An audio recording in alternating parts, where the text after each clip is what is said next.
What is up, YouTube?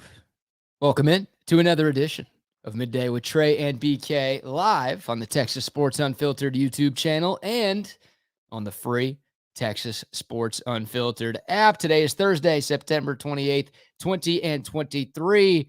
Trey and I will have you until 1 o'clock. Of course, Chip and Zay from 1 to 3, and then Longhorn Misfits with Trey and KD a little bit later this afternoon from 3 to 5. Plenty to get into on today's show. We'll talk some Texas and Kansas.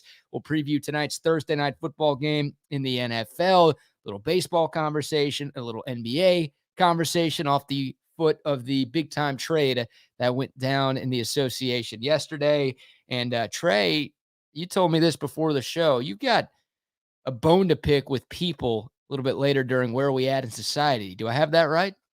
There's another type of human, BK, that unfortunately needs to draw my ire after an unintended incident last night. I'm not going to share the details with this individual. What I will tell you is that last night I went and covered Fantastic Fest for the very first time. It's a lesser known, but still very popular festival here in Austin that celebrates the horror movie genre. I don't mind horrors. There are some good horrors over time. So it's not something I seek out in a theater experience necessarily. But last night at the South Lamar Alamo Draft House, I got to see the world premiere of the new Saw movie. Saw X is what it's called. They have 10 of these things now. There's another Saw? It is a popular franchise. Now, I have to admit, I had not seen a Saw. Yeah, there we go. Since the original in the theater back in 2004. I thought the movie was hilarious, but I'm not somebody who's just going to go see movies like that play out over and over again. I've maybe seen one of the fastest and furiousest movies. But this movie last night was entertaining, and it made me realize that horror movies for me at 45 are a lot like roller coasters.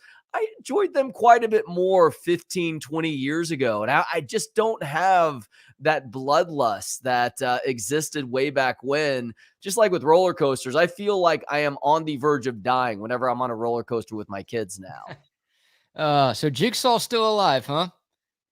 Who's Jigsaw? The dude in Saw?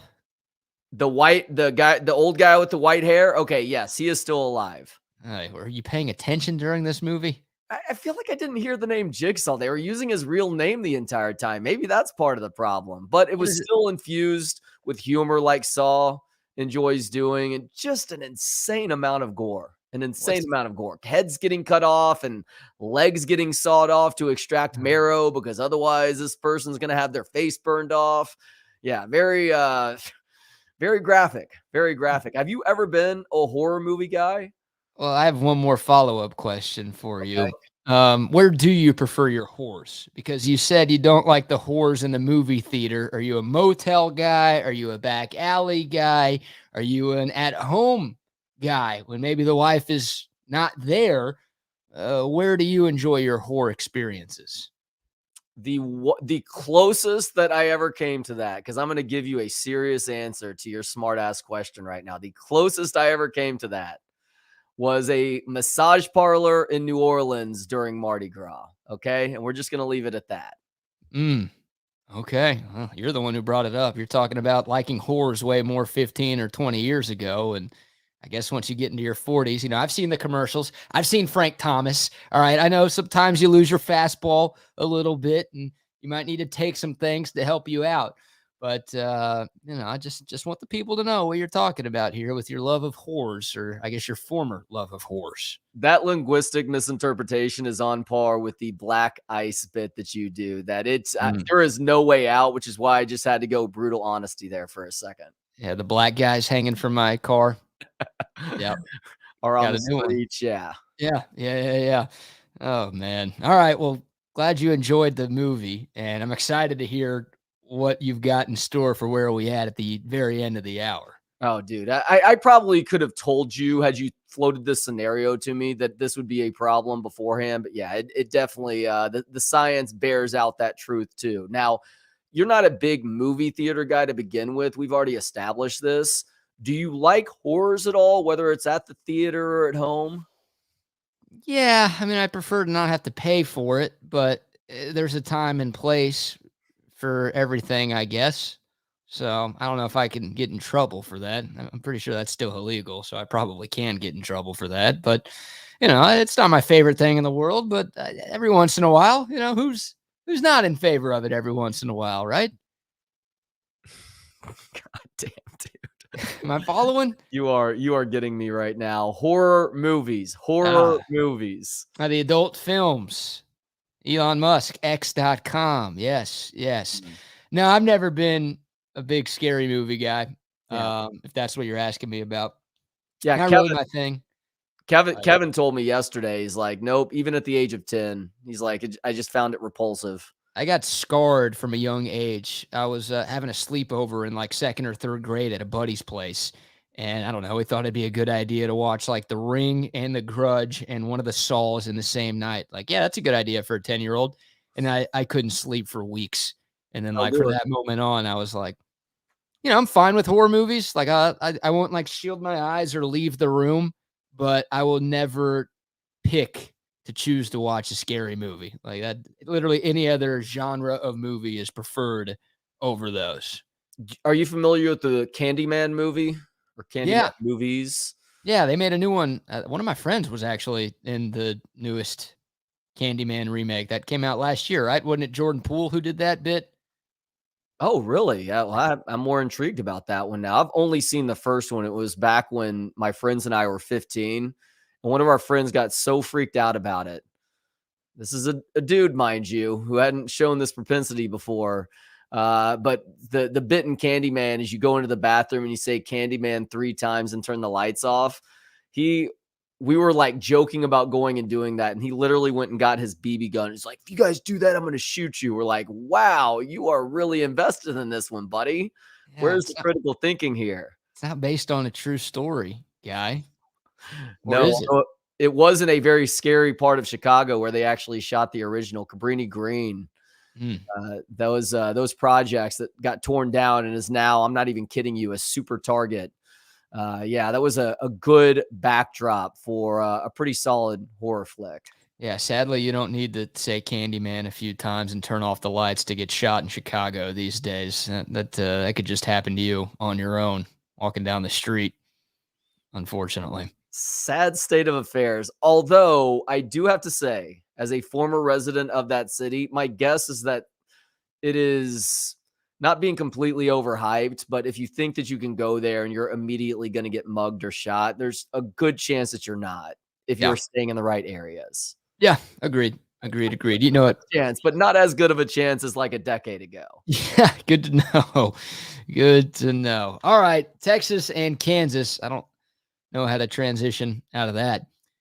Kansas has Or been the Candyman for Texas and Austin in recent years. They've been the Texas has been boogeyman. Texas has been the Jayhawks whores a couple times in the recent past. Yes. I don't know if Lance Leipold wants to have his team called a bunch of whores, but Horrors. whores or what? Women of the night, escorts, whores or what? Prostitutes, all the above. Who knows? Yeah, all the All right. above. Texas and Kansas this Saturday at 2:30. Most people call them Jayhawks. You can call them whores, I guess. An issue with this Texas offense, it's been inconsistent. Obviously, they're coming off of a strong performance in Waco, but I guess Texas has struggled offensively in both of its home games this year, right? The first half against Rice was not very good. The first 3 quarters against Wyoming were not very good. If you look at the team numbers, if you look at Quinn Ewers' numbers, they're just not as pretty here in Austin as they are away from home. And it's interesting because on paper, the 2 toughest teams that Texas has played this year have been on the road. And of course, the Rice and Wyoming, the G5 teams that the Longhorns have gone up against, were here in Austin, and they just couldn't get the offense figured out. We're hoping to see a more consistent offense at DKR this weekend, but in a couple of specific areas, Trey, this Texas team needs to be more consistent to go unbeaten in the regular season and make the college football playoff. And those 2 areas are 2 very critical areas. It's the red zone, number one. Gave the stat with the Buck this morning. Texas has had 16 trips inside the opponent's 20-yard line this year. They only have 8 touchdowns. It's 50%. That is the third lowest mark in the Big 12, ahead of only Cincinnati, who's ass, and Baylor, who's even more ass. So that's bad. And then on third down, Texas is only converting 37% of its third downs this season. That is 92nd out of 130 FBS teams. And if you're comparing things to their opponent this weekend, Kansas is first in the country in third down conversion percentage. So we can focus more on the Texas offense right now, and we can transition over to the Texas defense on how they can stop KU on Saturday. But yeah, the red zone and third downs, those are the stats that kind of show you just how up and down this offensive unit has been through the first month. Yeah, and unfortunately, it was a bit of a mixed bag against Baylor, or maybe fortunately, if they're starting to turn at least one of those aspects around. But against Baylor, even they were 3 of 9 on third downs. I remember that stat registering at the end of that game and just being like, well, that's frustrating because you do feel better about the overall effort on offense, but they're still struggling in a very crucial component of things. Now, I don't have the breakdown in front of me, but they were 3 of 4 in the red zone. One of those was a field goal miss, of course. Do you remember if the other 3 times they made it in the red zone against Baylor, that they scored touchdowns there? Oh, let me think. I know, look, they had the long touchdown run by Brooks. That was not a red zone play. The Ewers touchdown run was not a red zone play. The Baxter touchdown run would have been a red zone trip. Jonathan Brooks's other touchdown run would have been a red zone trip. And Auburn made one field goal. Yeah, Auburn made a 37-yard field goal, which is right at the 20. Okay, so yeah, so 2 touchdowns and a field goal on the other red zone trips for Texas. So yeah, a little bit better than what they had been doing in the first few weeks, but not quite the level that I'm sure Steve Sarkisian is looking for. So I'm choosing to be optimistic about this right now because gradually we're seeing this offense evolve and become more effective. I think that is the next area that we see them starting to do a better job of tackling, which is those third down conversions. We have seen incremental progress, but everything doesn't improve together necessarily. And so they did a better job with the overall rhythm of the game against Baylor, running the ball more on early downs, getting Quinn going a little bit off of play action, but him also just doing a better job of stepping into throws too. So the next thing that we'll see is probably better first and second down gains, meaning they're not so far behind the sticks on third down. And another component of that, obviously, is the offensive line not committing penalties. That has been an issue at times this year. So you want to see a really consistent O-line play where they're not putting the offense further behind the sticks because of a false start or a hold or something. Yeah, and I'm in favor of being aggressive offensively, right? I mean, 1st and 10 and 2nd and 10 runs sometimes make me want to run my fist through the wall. But I think that's a way that Texas can make those third downs a little bit more manageable, right? Establishing the ground game earlier in games. We saw them do that against Baylor, and that was maybe the most complete offensive performance of the season for Texas. They ran the ball early in the game, but they also ran it on early downs to make those third downs a little bit easier. Now, like you said, they were still 3 of 9, so not a very good third down performance by this Texas team. But yeah, instead of, 2nd and 10 or 3rd and 10 after a couple of incompletions, maybe you pick up, 4 or 5 yards a carry on first down, and all of a sudden that's going to make life a little bit easier for this offense to keep moving the chain. So they've got to find a way to make that happen. Like the next 2 weeks, especially, they're going up against better teams. Kansas's defense is not Alabama's defense. Oklahoma's defense is not Alabama's defense, but I can tell you they're better than Baylor. I can tell you they're better than Rice. I can tell you they're probably better than Wyoming, although Wyoming does some good things defensively, and they had a lot of experience and some decent talent on that side of the football. But statistically speaking, you're going up against 2 of the better defenses in the conference over the next couple of weeks.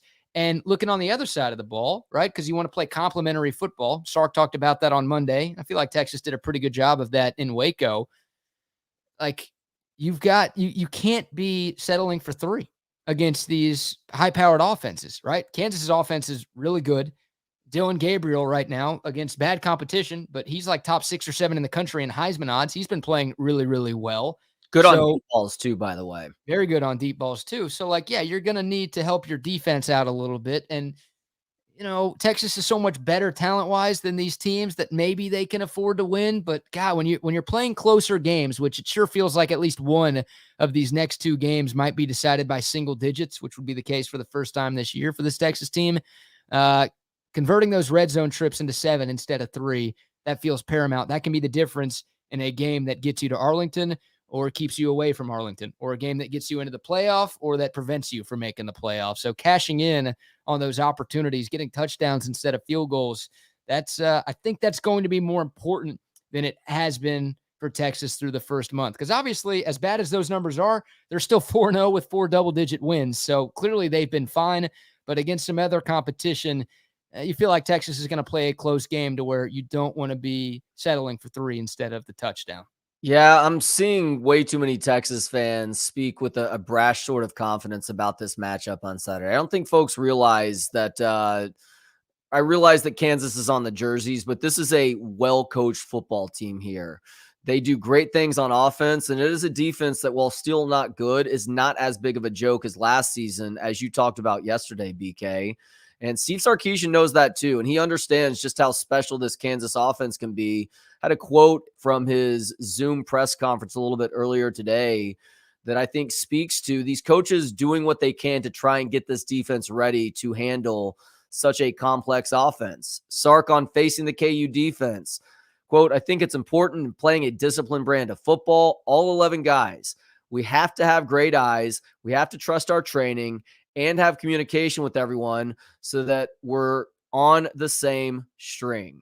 And so it's just a matter, especially the linebackers, of not getting sucked into motion or play action where Kansas does something drastically different in the other direction. Yeah, Kansas's offense is really good, and it's also really versatile. It's Yeah. not like they bring out the same game plan every single Saturday and just say, we're going to do this. If it works, great. If it doesn't, well, we're going to stick to it because that's all we know how to do.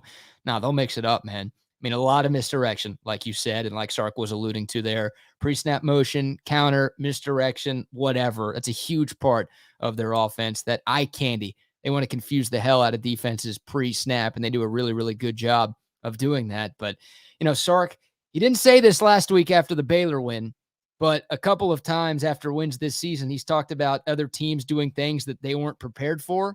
Well, prepare for that, coach, because that's what Kansas does, especially offensively. Like, they mix things up every single week. Now, one thing they do, and I've seen some Texas fans just kind of assume people don't watch Kansas football that much. That's fine, although you should be watching them more now than you have been in the past because it's actually kind of enjoyable to watch. Yeah. They're not a super up-tempo, so many points per game, and they have great stats and a ton of talent on that side of the ball that if you don't watch them, you're just like, oh, they must go up-tempo and no huddle, and they try to score as quick as they possibly can, like some of the stereotypical Big 12 offenses that we've seen over the last decade and a half. Now, they don't do that. Like, they want to be methodical. They'll use up a good amount of the play clock. Normally, maybe they break tendency on Saturday, but usually that's what they do is try to slow things down a little bit. So you've got to be prepared for that. That's going to make it important for Texas offensively to take advantage of its possessions, of course, but also for the Texas defense to get off the field on third down. Once again, Kansas #1 in the country in third down conversion percentage. They're able to keep moving the chains and keep drives alive. That's obviously going to lead to points for them, and it's also going to leave the Texas offense on the sideline. So that is something they do well. But also they are going to mix some things up a little bit, and they'll surprise you with some of what they pull out of the hat on Saturday.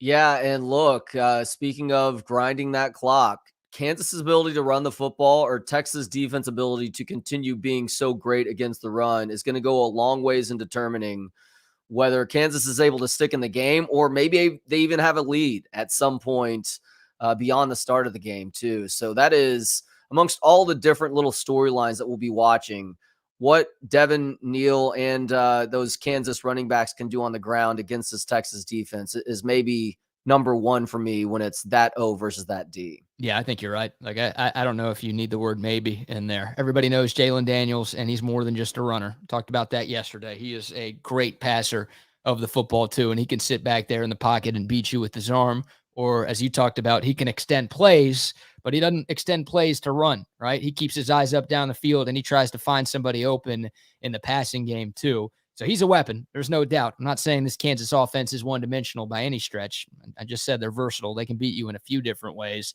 But yeah, like they want to establish the ground game. And that's strength on strength right there. You're talking about one of the best run offenses in the country. But for Kansas, they haven't gone up against a run defense like Texas this season. And for Texas, you're talking about one of the best running defenses in the country.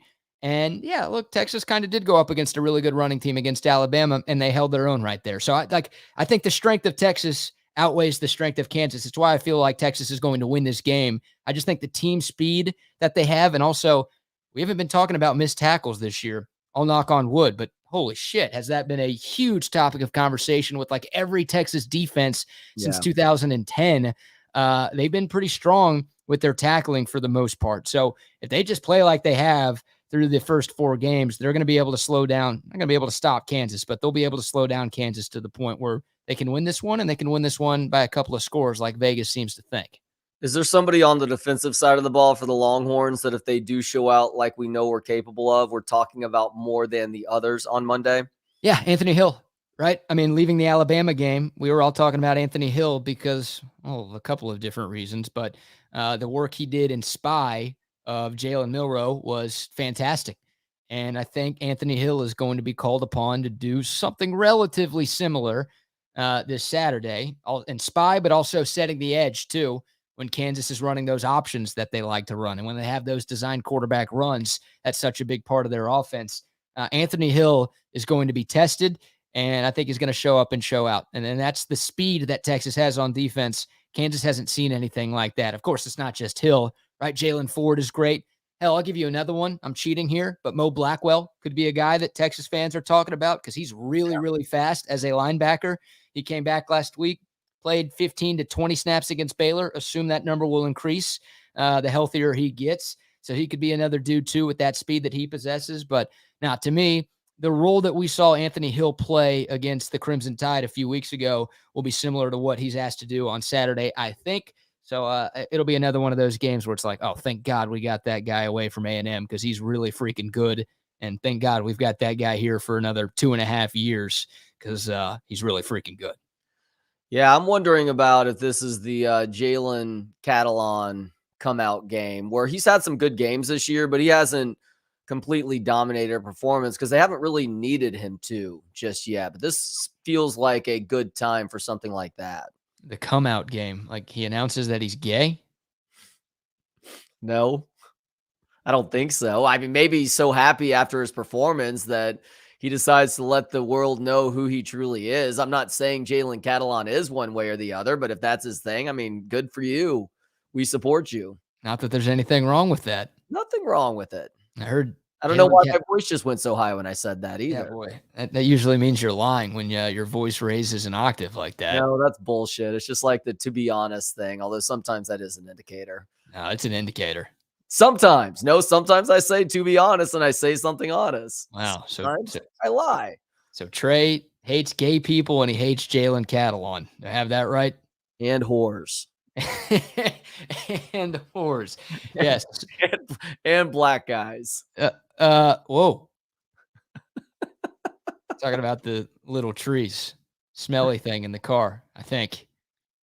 I hope. How dare you freeze me out? That was my finest moment tonight.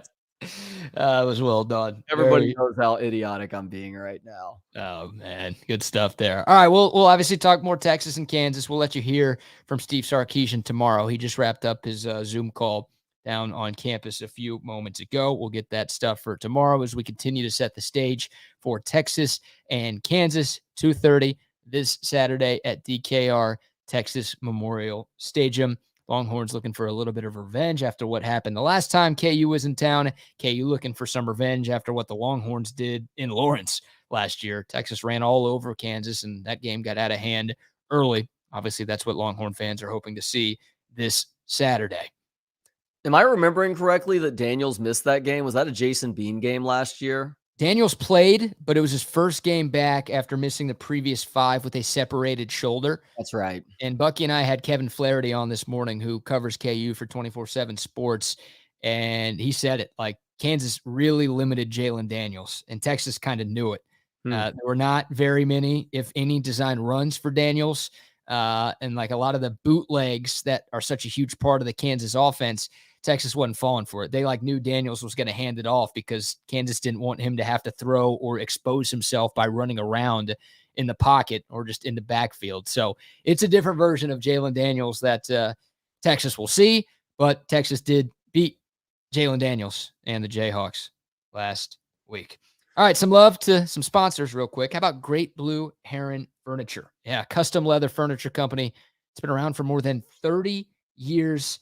This stuff is gorgeous. They focus on heavy leathers, hides, and fabrics, ranging from traditional Western to modern farmhouses. If you're looking to spruce up your living room, if you're looking to spruce up maybe a vacation home, you've got to check out the great stuff at Great Blue Heron Furniture. There's a link in the video description below. If you click on that, it will take you directly to our collection. That's right. We've got our own Texas Sports Unfiltered collection at Great Blue Heron Furniture. And if you use the promo code HOOK'em, you're going to get 15% off your purchase. I am telling you, you will not find more stylish, more comfortable, and more well-built furniture out there than at Great Blue Heron Furniture. This stuff is built to last for decades. Not talking a couple of years. This is not stuff you send with your kid to the dorm room in college. No, this is stuff that you have at your place for a long, long time. You're going to get compliments left and right. So click the link in the video description to see what they've got to offer at greatblueheronfurniture.com. And Trey, should we go recorded spot for AV consultations or should we go live spot today? Let's go recorded because I'm going to try and do the Pest Wrangler spot today. Okay. A word from Audiovisual Consultations.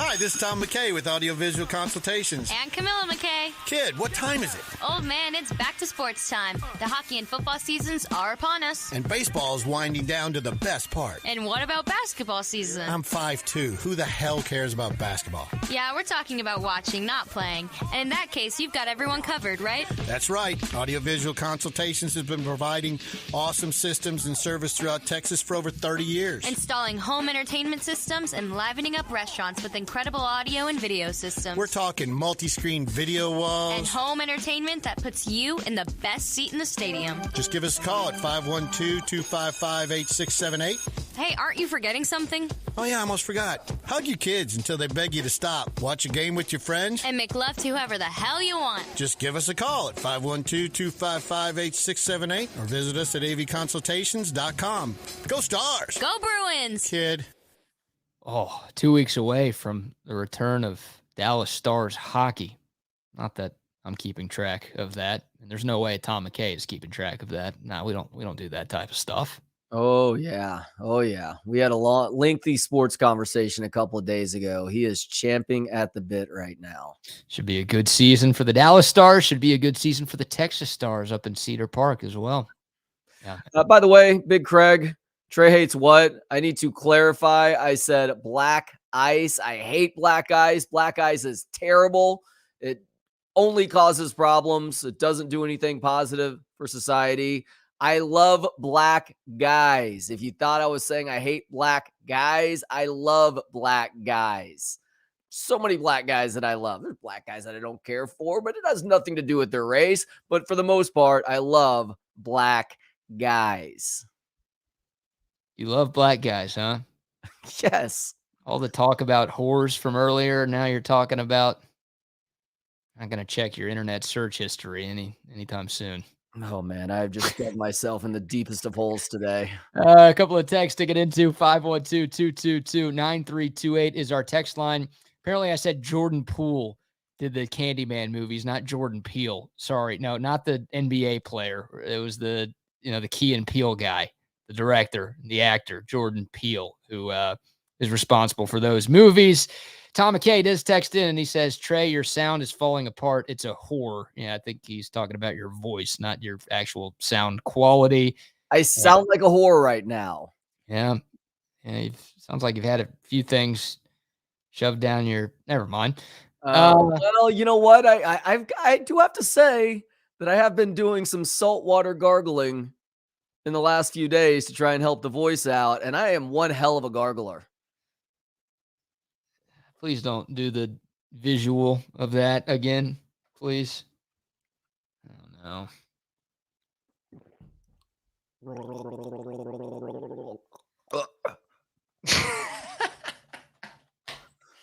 Yeah, dude.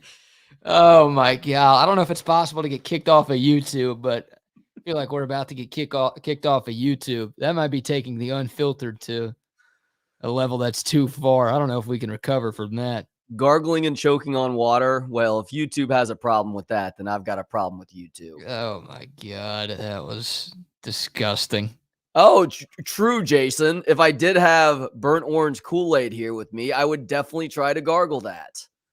And I would double handful it into my mouth if that's what it took. Oh my god. Pretty soon you are going to turn into do I still have it? Oh no, I deleted it. The woman who downed that hot dog in one bite. Oh, yes. Yeah, I got rid of that video, so you're off the hook. That was something special. It was a talent for sure. All right, where to next? We can go NFL with Thursday Night Football tonight. We actually have what should be a pretty good game. We could talk MLB. We could talk NBA. We'll hit all of those over the next 15 minutes or so. But where do you want to start? Yeah, let's discuss the NFL game tonight. All right. Thursday Night Football for the last few years has been a bit of a crapshoot, and that's just what happens sometimes. You try and schedule a full season months in advance, but this is a great matchup to kick off the new NFL week, BK. Detroit is a team that I have loved watching for the last few years now, and this year is no different. And Green Bay, I think, has really surprised some folks early on with how Jordan Love and that team has done a good job, dominating the Bears' first game of the season, which isn't that big of a deal at this point, but showing the gumption to come back against the Saints last weekend, down by 3 scores like they were going into the fourth quarter. This team plays with some heart, and so this is a fun NFC North matchup that could end up going a long ways and helping to decide who wins this division at the end of the year.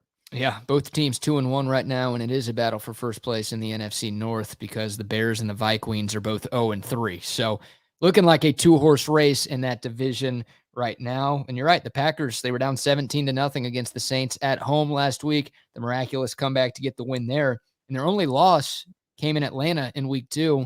That happened on a game-winning field goal, the very last second of that game. So they've been in every game that they've played in this year. Detroit's only loss came in overtime to Seattle a couple of weeks ago. They bounced back with a nice win over Atlanta up at Ford Field last week. So yeah, this is a good test. Like, I think Detroit's the better team, and they are 2-point road favorites tonight. And I think my cousin would side with the Lions in this one. But Jordan Love has been good. Honestly, he's been better than I thought he would be. This will be a test for him, but 7 touchdowns to just 1 interception for J Love through the first 3 games of his starting career in the NFL. So, yeah, this should be fun. The Lions, of course, in week 18 last year kept the Packers out of the playoffs with that win in Aaron Rodgers' final game at Lambeau. Detroit's actually won 3 in a row against Green Bay, which is a major 180 from what has happened in that rivalry over the last, 3 decades, it feels like. But, yeah, should be a good one tonight. Curious to see how good Green Bay really is and how good Jordan Love really is. But I would lean with the Lions. I think they're a little bit more talented. And even though this game is in Green Bay, I'm going with Detroit. Hutchinson's really starting to turn things on for the Lions defense this year along that defensive line. Who is number 34 for them? Because that dude is a mean mofo. On that defense? The white guy with long hair. That dude hits hard. He's one of the harder hitters in the NFL right now, in my opinion. Is that the rookie? No, that's not Jack Campbell. 34. I don't know. I'll see if I can look this up real quick. But Lions depth chart. Oh, the linebacker with the flow. Yes. Alex something. I don't know. Alex something. I know who you're talking about now. All right, hold on. I'm almost there. Alex Anzalone. Yeah, that's it. Anzalone. Anyhow, that dude is a fun player to watch. And I love this Lions offense too. Jared Goff is finally starting to get some much deserved respect for how consistent he has been throughout much of last year and really going into this year too. They're playing to his strengths now, which wasn't always happening with the Rams. And he's got some really talented wide receivers to throw the ball to. Obviously, Amon-Ra St. Brown is the best example of that. And watch out for Sam Laporta, the tight end, dude. You don't expect the athleticism that you get out of that guy. I know Iowa tight ends making an impact in the NFL. It's not a new concept necessarily, but he adds another serious weapon to that offense. Yeah, I loved Sam Laporta in college. I was really high on him in this draft, and so far so good. He's the second leading receiver on that Lions team behind only Amon-Ra St. Brown, whose dad, John, joins Chip and Zay every single Wednesday. If you missed that yesterday, make sure you check that interview out. But yeah, no, the Lions they were good last year. They had a winning record last year, and they brought most guys back. They had a really, really solid draft, added a few spots in free agency as well. Like it's a complete football team. I still think they are short of Philadelphia, San Francisco, and Dallas, right? Like I think those are the three best teams in the NFC. And hell, if you want to argue Dallas is closer to Detroit after last week, maybe I wouldn't criticize you too much, but I wouldn't. I'd still put Dallas in that top tier. But no, Detroit should be a playoff team this year. They were the favorites in the NFC North going in. And obviously with the win tonight, I think they will really establish themselves as the favorite in that division. So they've got some things working for them for the first time in seemingly forever up there in the Motor City. Yeah, and they do get David Montgomery back tonight. He missed last week's game, would force Craig Reynolds into more of that bell cow role. He wasn't very good there. Montgomery gives them something different in terms of that first and second round back. And watch them continue trying to incorporate Jahmyr Gibbs. He seems to get better each and every week. So that touch total, which was probably, I forget if it was in the 7 to 9 range in game one, we may see him get closer to 12 to 15 with tonight's game, depending how good he feels. Now, David Montgomery didn't play on Sunday, which means his legs are going to be a little bit fresher than Jahmyr, who has such a short amount of time to bounce back with an increased role. But he is a guy that I am excited to watch develop in this offense throughout the course of the season too. Yeah, that Lions rookie class, man. Early returns are very good with Gibbs. How about Brian Branch, the safety out of Alabama? That kid fell to day 2 in the draft. He's been freaking awesome. He made some history last week. I just saw this stat. First DB since at least 1994. At least. Can we not say like 92?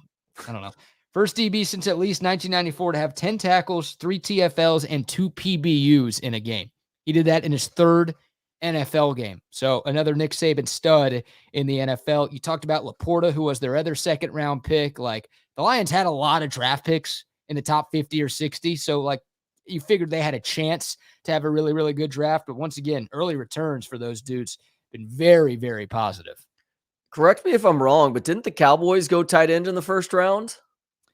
No, they went tight end in the second round. Okay. Laporta probably did not fall to them in the second round then. Yeah, they got Schoonmaker from Michigan after taking Mozzie Smith from Michigan, who was supposed to help with the run defense, and that dude has been on a milk carton so far. Note to Cowboys, maybe stop drafting D linemen out of Michigan.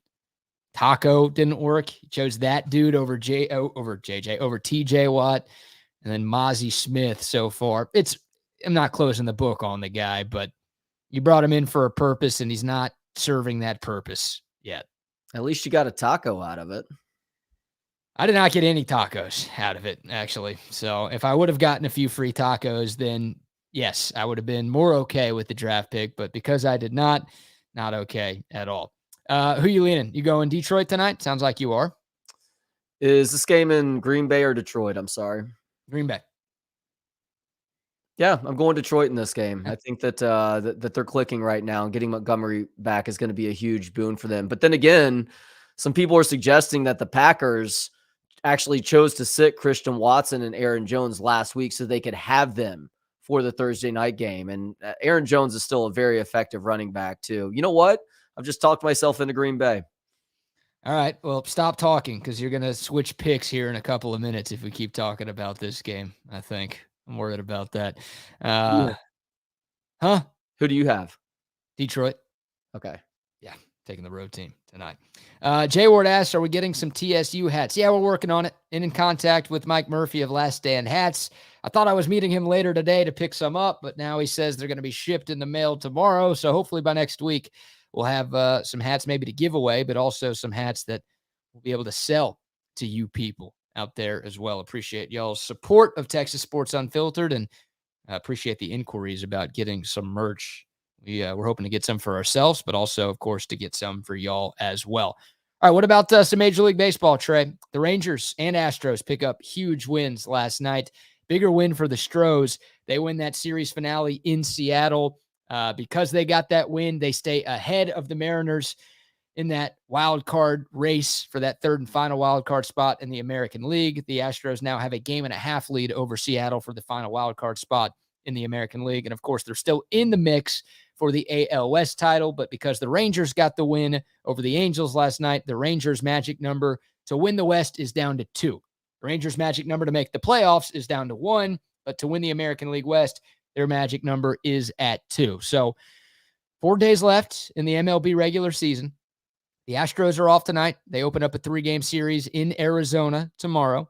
And then the Rangers, of course, are taking on the Mariners in Seattle for 4 starting tonight. So still some big games left in the American League West, but the good news, if you're a fan of one of the 2 Texas teams, your team controls its own destiny to make it to the postseason.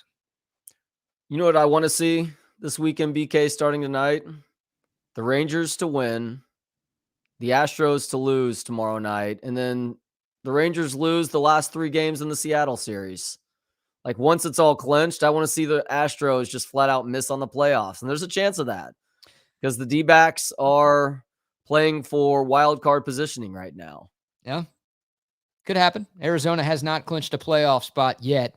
Now the Cubbies keep losing, which is helping Arizona get closer to clinching an NL wild card spot. But as of right now, at least as of that first game tomorrow, Arizona will have something to play for. So it won't be just a cakewalk for the Astros. Hell, the Royals weren't a cakewalk for the Astros. But once again, the good news for Houston is that they're not playing in Houston. I think, oddly enough, that gives Astros fans more confident that they are not playing at the Juice Box this weekend. And yeah, I don't think there will be any sort of under-the-table agreement between the Rangers and Mariners, like, hey, you scratch our back and we'll scratch yours kind of thing. But obviously there is still a case or a scenario out there where the Astros would miss the playoffs entirely. I would not bet on it, but it could happen if the Mariners are able to take care of their business against the Rangers, and obviously the Astros come up short against the Snakes. About Dane Dunning last night, maybe a guy who doesn't get enough credit, considering that he does have an ERA in the 3s and has been around that rotation for the entire year, if I'm not mistaken. Big outing by him last night to get the Rangers one step closer to clinching. Yeah, that was huge. 7 scoreless for Dane Dunning. I was kind of pissed when Bruce Bochy took him out of the game, right? Because anytime I see Rangers bullpen enter, I think the worst. But Chapman and Leclerc got the job done. The Rangers added 3 runs of insurance in the top of the 9th to kind of put that thing on ice. But yeah, a huge start for Dane Dunning. Maybe the biggest start of his big league career, and he showed up in a big way. So that was good to see if you're a Rangers fan. Evan Carter, my God, that guy doesn't look like a rookie. Another home run for him. Speaking of him, he is him, as the kids say. He's been great. Adolis Garcia was great too. And for the Astros, like I talked about it yesterday, I figured if they were going to win that game, it was going to be on the back of Framber Valdez. Framber wasn't very good. He only lasted 4 innings, but the Astros bullpen, 5 scoreless in relief. Shout out to Brian Abreu, who threw like 45 pitches in relief to help put that one away. And then the Astros offense taking advantage of some bad Seattle defense, but also being very opportunistic with that 3-run 7th inning to put that one away. Did see the benches clear a little bit, but in prime baseball form, nobody threw any punches, so no one's going to get suspended or anything like that from that incident. Yeah, Kevin was telling me yesterday that series was getting really chippy. Good. He expected a brawl to happen, but as you said, they went baseball fake brawl on the situation. Yeah, Hector Neris, one of the relievers who pitched for the Stros yesterday, he's got a little history with Julio Rodriguez. Apparently they're friends from the same country. They've got the same agent. I heard Hardge talking about that earlier.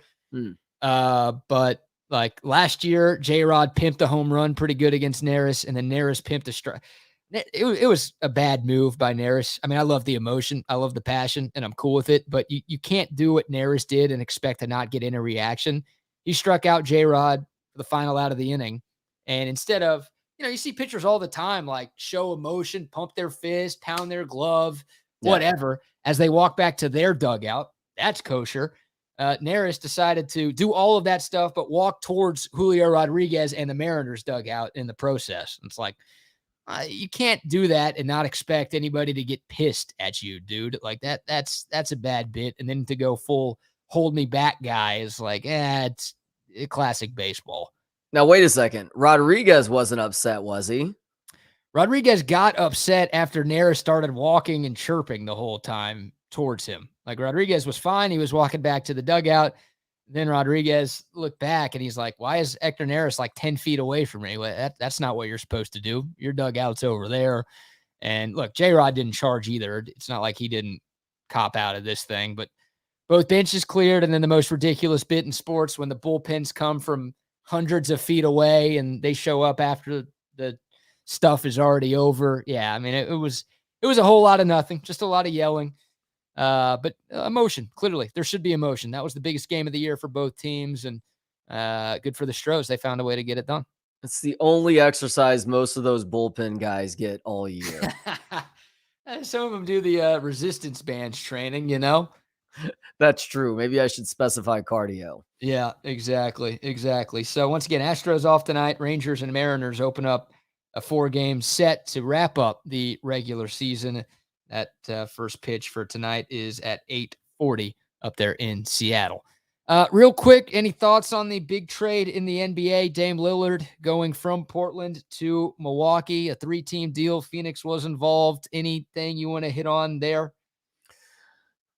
As somebody who isn't the biggest NBA fan at this point, that is well established, I have always said that Dame Lillard is one of my favorite players to watch in the league. I think that he is one of the more entertaining guys offensively in this league. And so this has to be seen as a great thing for the league on the whole, for him to go from this albatross in Portland to a franchise that has won it all in the last couple of years, with one of the top players in the league too, in the Greek Freak. So for me, as somebody who's not going to tune into a ton of NBA, this might have me paying closer attention to highlights that I'm seeing on social media, or maybe if there's nothing else on, tuning into a Bucks game this year. Yeah, Milwaukee kind of out of nowhere, right? Miami's been the team that's been linked to Dame Lillard the most, and it just felt like at some point those two teams, Miami and Portland, were going to find a way to get a deal done, but Milwaukee swoops in, they make it happen, and the Bucks are now the favorites to win the NBA title. So they got rid of Drew Holiday, who was a huge piece for them winning the championship a couple of years ago. But yeah, Dame Lillard is a stud. That's going to be fun to watch. He and the Greek Freak at it at the same time. Yeah, I was about to say, I know this is very much a pick and roll league at this point. That's maybe going to be the toughest to stop pick and roll in the entire NBA now. And I can probably remove the word maybe.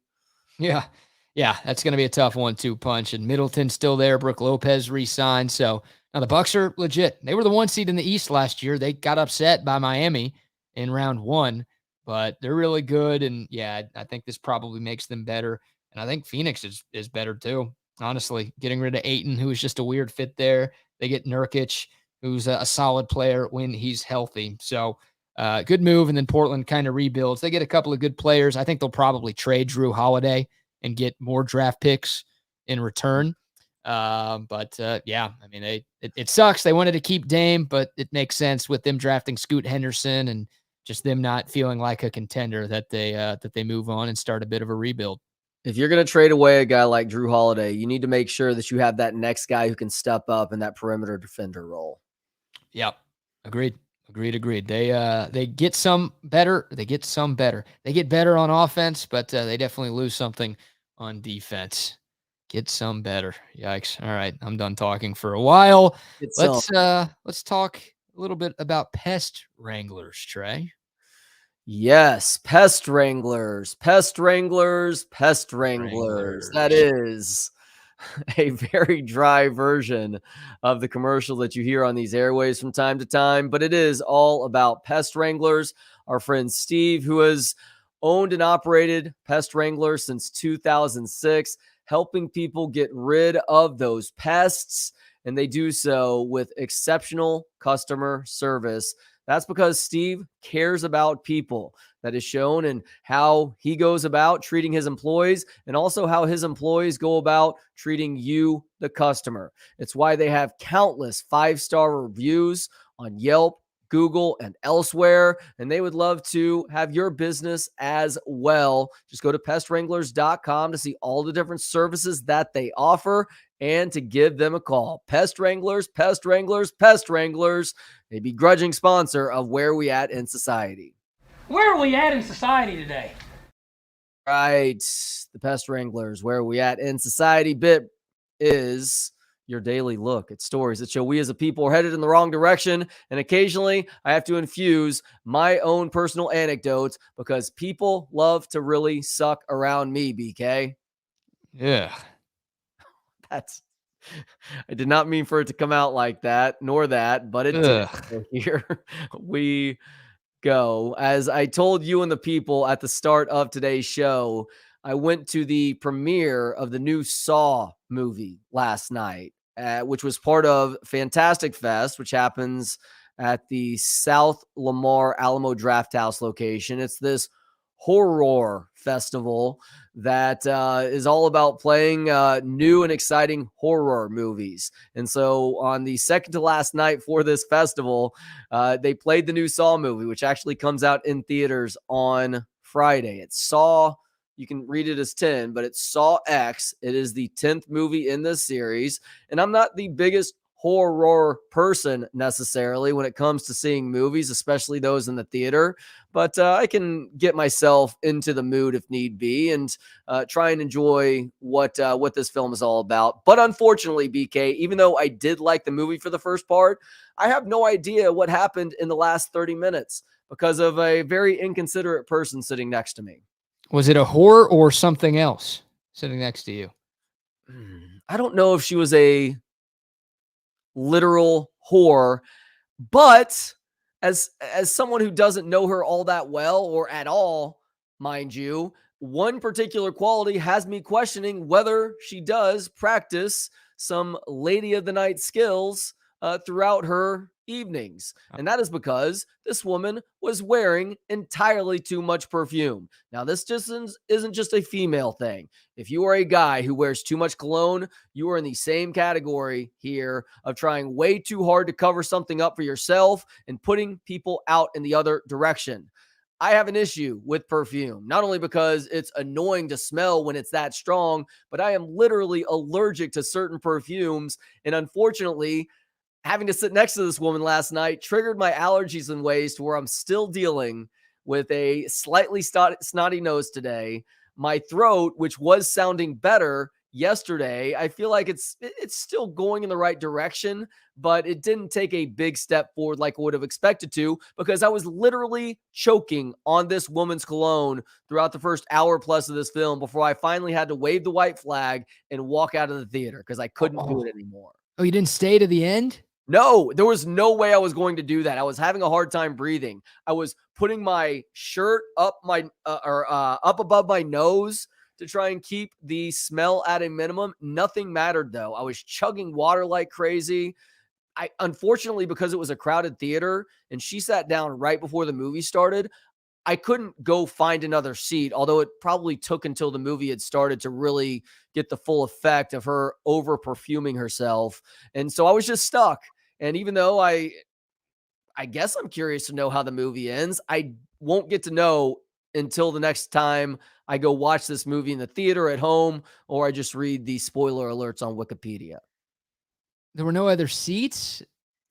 It was a crowded theater. It was a sold out theater. And I was also in a really good seat too. So it would have been annoying to have to go to like the front row or the very back of the theater when I had a primo seat there. You didn't say anything. I don't know what you can say to her, right? Because she can't get rid of the smell if you tell her that the smell is annoying. I'll tell you, if it hadn't been a movie theater where it was a dark theater where people were trying to focus on the film, I may have said something. I'm surprised you didn't, even though it was a movie theater where people were trying to focus on the film. I feel like she was side-eyeing me a little bit, like she sensed that my shirt was above my nose. But I think that's also explainable by us watching a horror and the Saw movies being very grotesque too. It's almost like comically grotesque at times, which isn't so comical when you're 45 years old, as I found out, and started to get a little bit queasy. But that it's possible that the shirt move was being passed off as that. But I also wonder if she wasn't feeling self-conscious. And if she is, good. I'm glad you got that passive message. You need to know that you're wearing too much GD perfume. I get that you're 250 pounds, and so that probably adds to the likely bodily smells emanating from your person, but make a different change that doesn't have to do with you going through a bottle of perfume every month and a half. Wow, not only smell shaming, but fat shaming too, huh? I mean, I feel like, I guess I do know the chicken or the egg here. I'm guessing is that she got really overweight before she started wearing too much perfume, and at some point was called out for smelling a little bit ripe. And so she's trying to cover it up with the perfume, but unfortunately, she swung too far in the other direction. Well, I'm worried you might have ruined things even more for the next guy who has to sit next to her at a movie theater, because by you covering up your nose, she's probably thinking that, oh, my BO is bad. I need more perfume. I didn't put enough on.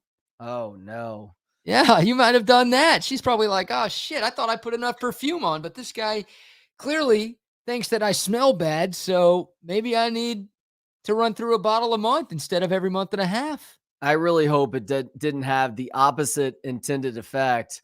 And you'll think that I'm kidding about this because I get it. We will sometimes radio stories for entertainment value. At one point, swear on family's life. What, insert family name here's life? That's very sincere. Insert the family member. I would swear on that person's life that I did this. Your family member or mine? A family member. A family member. Okay, so swearing on David Koresh's life here. I don't want to say swear on my kid's life. That sounds terrible when I say it out loud, as I just did. But I am, to be honest, it was so bad that I was legitimately breaking wind last night after eating a hearty Mexican meal, which included some really delicious vinegary tortilla soup that unfortunately was only neutralizing the smell for like, I don't know, 30 seconds at most. And then that perfume, it's like it's grabbing hold of the fart cloud and just collapsing it. And then it turns into more disgusting smelling perfume. You're out here blaming someone else for smelling bad when you're just ripping ass throughout the entirety of a movie. Get out of here. I was only doing it to try and neutralize the terrible smell of the perfume. I wouldn't have been doing that otherwise. I would have been walking to the bathroom like one normally does when they have to break smelly gas in front of a group of people. You walk away from the group of people. Everybody's parents taught them that when they were younger. I've had to teach my kids that. You have no credibility on this story, dude. Blaming her for making you sick, even though you've been sick from something else all week, and then blaming her for smelling bad when you're ripping it nonstop. I wasn't stopped up at all until after I left the theater, and only this morning was I not completely stopped up. Like, you can still hear it a little bit, but my body is still trying to recover from being choked out by her perfume. Man, it's probably a bad time to tell you that I own like more than 50 colognes then. You're subtle. If you're being serious, you're subtle about it, because there is a way to wear fragrances that you aren't putting other people out. Yeah. But I don't know, 8 to 10 spritzes, that's not the route. You do one on like a wrist and you rub it into your wrist, and you maybe rub a little bit on your neck. I don't know. What does your cologne routine look like? Not supposed to rub it because that actually ruins the smell. Oh. But I usually go like 2 on the neck and 1 on the wrist. So 3, maybe 4 sprays max. Are you going full spritz, or is it like tiny little spritz? Depends on where I'm going. Okay. Like if I'm going on a date, if I'm going out to the bars, I'll put on a little bit more because I'm trying to impress women. But if I'm going to like work with you, then I'll just eat a bunch of Taco Bell beforehand and call that my cologne for the day. There you go. Hey, quick word for Covert BK. We'll be out there tomorrow with Derek Johnson. Yes, that Derek Johnson, the legendary lifetime Longhorn and NFL All-Pro linebacker, will be with us 12:30 to 1, or excuse me, 12 to 1. And Trey and I will be broadcasting live from 12 to 1 out there at Covert BK. It's free lunch provided by our friends at Smoky Moe's.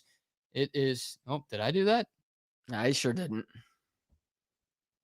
I don't know. I don't know who did that. We're back. Okay. Someone's trying to get rid of us, I guess. I don't know. But it is time for us to go anyways. But Covert BK, tomorrow, we will be there. Hope to see you there. Shout out to Olipop. Got the hat on. Shout out to all of our great sponsors. And shout out to you, Trey. Great show, my friend. Great show to you, my friends. Oh, look what Chip's got. Oh, yeah. Olipop classic root beer, baby. That's the best one. That is the best one right there, too. Drink up. And the cream soda. Oh, the cream soda is dangerous. Cream soda's money. Yeah. Yeah, they are. So's the cola. So's the strawberry vanilla. Look at this guy. You kidding me? Have to get you one of these lids, too. I even bought some Allstat lager today, too. You know what I'm saying? Oh, my God. That's what we need everybody else doing. Be more like Chip. Hashtag be more like Chip. Support our great sponsors. All right, gentlemen. We'll be listening. Y'all have a great show today. Appreciate y'all. See y'all. Zay, in the immortal words of Judy Brown, happiness is a choice. We're happy. Y'all are spending some time with us, Chip and Zay. 1 to 3 on Texas Sports Unfiltered. You kidding me? I mean, where would you rather be than chilling with me and the right call, Zay Collier? Zay, what's going on, dog? What's popping, my friend? Happy Friday Eve. Feeling good, feeling great. 2 days away from KU, coming down to DKR at 2:30. Getting very excited about that. But yeah, man, I'm living. LIVIN. How are you? I'm doing good, man. Doing good. Just had a little chat with Steve Sarkisian. I think these Jayhawks have his attention from what I'm seeing. And we'll talk to our man Lance Taylor, our SEC insider and prognosticator. He gives you the picks at lanceslock.com. We'll get his thoughts on Kansas, Texas. The line, 17 points. Seems a little steep. Oh, it's come down. It's 16.5 now. So the money is coming in on the Jayhawks, Zay. They're buying Jalen Daniels and Devin Neal in this new revamped defensive front of the big beak birds. Yeah. Well, they should get that respect, man. They've been playing some good football lately. This isn't the old Kansas Jayhawks that you knew it was an automatic dub when they came into town. No, Lance Leipold, he's done a hell of a job coming from Wisconsin Whitewater. The dude's won about 15 championships at the D3 level, so he knows what winning's all about. I don't care what level you're on. That's pretty damn impressive. And he's put that culture in the Lawrence and for this Kansas football team. And, you know, they're fun to watch. And, you know, their uniforms are really cool, too. I don't think we talk about it enough because, again, it's Kansas and it's a basketball school at the end of the day. Bill Self just won a national championship a couple years ago. But, yeah, like their uniforms, they be switching it up from blue tops, red bottoms, red on red. They'll come in with the white tops on the away games. I don't know what we're going to see on Saturday. Are we going to see the blue bottoms or the blue or the red bottoms or the white bottoms? It don't matter. I don't know. But yeah, they look good out there, except for that ugly ass Jayhawk. Let me ask you this, Zay. Where are you on the alternative uniforms? Who does it work for? You know, Texas doesn't do the alternate unis. Yeah. Everyone else does. I mean, Oregon announces each week what their uniform is going to be for that week. It's like ESPN announcing game day. Oregon, what uniform are they going to wear this week? Where are you on the alternate unis? I love it for everyone except for Texas football. I'm not saying Texas baseball can't change it up. I'm not saying Texas basketball can't change it up. Hell, I even go back to the black jerseys for Texas basketball, except when J.J. Redick put them to rest when the freaking Blue Devils beat the Horns by Remember like that? 30. JJ Redick went for 41 Oh my gosh, man. I'll in never forget Texas. that game. I don't know. Have they ever worn those black unis again? So you remember the Phil Knight Invitational in Portland, where all those Nike brand teams and universities, they were wearing an alternate uniform, and Texas wore black then, but that was it. It was just for that Portland Phil Knight, owner, creator of Nike, for that special tournament. But besides that, I don't remember them. Like JJ Redick, he RIP'd those things that night in the Meadowlands. So yeah, but for Texas football, no, sir, man. The white on white, icy whites, those are iconic. The burnt orange is iconic. Hell, Chip, I don't know if you saw yesterday, Chris Del Conte, somebody sent him like a tweet of Tennessee's black jerseys, because I think they're rocking those this weekend. And he was like, look, CDC, these could be pretty cool. And CDC was like, hell to the no. We are never doing that.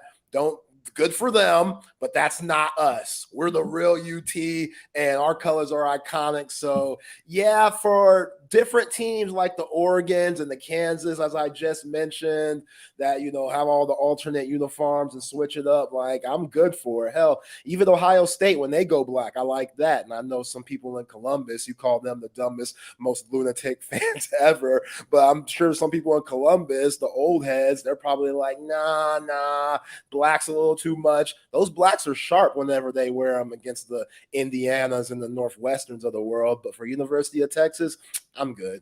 Ohio State should wear black, like Darth Vader. They are the snake pit of college football. Columbus, Ohio. They used to have a prison right in downtown Columbus. Wow. I don't know if they still have it, but Yeah. It was. I'm like, are you kidding me? Can we move the prison out of downtown? Right? Like, most people are trying to build a stadium or some kind of tourist attraction. Yeah. A prison? Yeah, we don't want to see guys doing 5 to 10 walking around and stuff in the all orange. Nah, that's not You know what that we're is? trying to see. That's poor planning. # poor planning. Whoever the father of Columbus, Ohio is, or maybe it was the fool who was getting that prison named after him. Yeah, we need that right downtown. Yeah. Have that right downtown. Forget the mall. Move the mall outside. We need the Bad prison move. right in the city limits, right in downtown. That'd be great. Way to go, Ohio. You are idiots. Yeah, Black Saturday. That was rough. Texas basketball got obliterated by JJ Redick, and then Vince went to the Heisman Trophy presentation, and I've never seen Vince so mad in my life. I was there. I voted for VY because, well, it was kind of a no-brainer. You take Reggie Bush off of USC, you still got Lendell White, you got Matt Leinart, you got Dwayne Jarrett, you got another Heisman Trophy winner in Matt Leinart. You take Vince Young off that Texas team, they probably lose 2 games that year. And Vince, anyone who watched Vince, his body of work, it absolutely warranted winning the Heisman Trophy. And then, of course, he goes and totally outplays Reggie Bush in the national championship game. Why don't we vote for these things after the final game, people? But Vince was so pissed that night. Like, I genuinely think he thought he was going to win. Now, I saw Reggie Bush in that Thursday night game against Fresno where he's doing the joystick stop and start, ran for like 300 yards. I was like, oh God. Fresno was weirdly ranked, and it wasn't even a Pac-10 matchup, so that was weird too. It was the last game before the vote. Yeah. And we're such a prisoner of the moment. Voters who needed something, a tiebreaker or whatever, all went with Reggie because of that crazy highlight game. And of course, ESPN's like, oh my God, look at this move. And it was a sweet move. And then Vince had to play A&M in the rain, and it was not a great game for him. And everyone's like, okay, there it is. We'll just boil it down to Reggie against Fresno, Vince against A&M. Okay. Well, what you did was give VY enough resolve to go beat that ass in his house. He rents the Rose Bowl to UCLA. They pay Vince rent to play games there because that's VY's house. Now, get this, Zay. Remember when VY said, we'll be back? Yeah. After Michigan? Yeah. He backed it up. And you know why? Because he was the man. I mean, he could single-handedly take over games, and he did. Yeah. Poor Sam Ehlinger. You know, he's got that, we're back.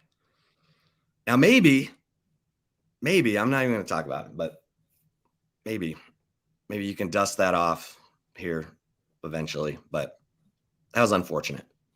Yeah, it was, and I don't knock Sam Ehlinger for yelling that after the Sugar Bowl game when you beat Georgia, especially with everything that he saw previous to his own tenure at the University of Texas as the starting quarterback for 4 straight years. Like, I get where he was. It seemed like with Tom Herman, that high was going to get even higher, and Tom Herman, obviously, he's not around anymore, and Steve Sarkisian and this team, they have a grand opportunity to actually be back. You know, nobody said those words. You saw Quinn Ewers avoid that conversation after the Alabama game. Like, everybody knows what Sam said and what that means to the program at this point. Those words are very careful, and national media, they eat that up alive. But yeah, man, going back to VY again, just his confidence and swagger, like, he is the best part of what Houston, Texas represents. Like, if somebody asks, yo, who's just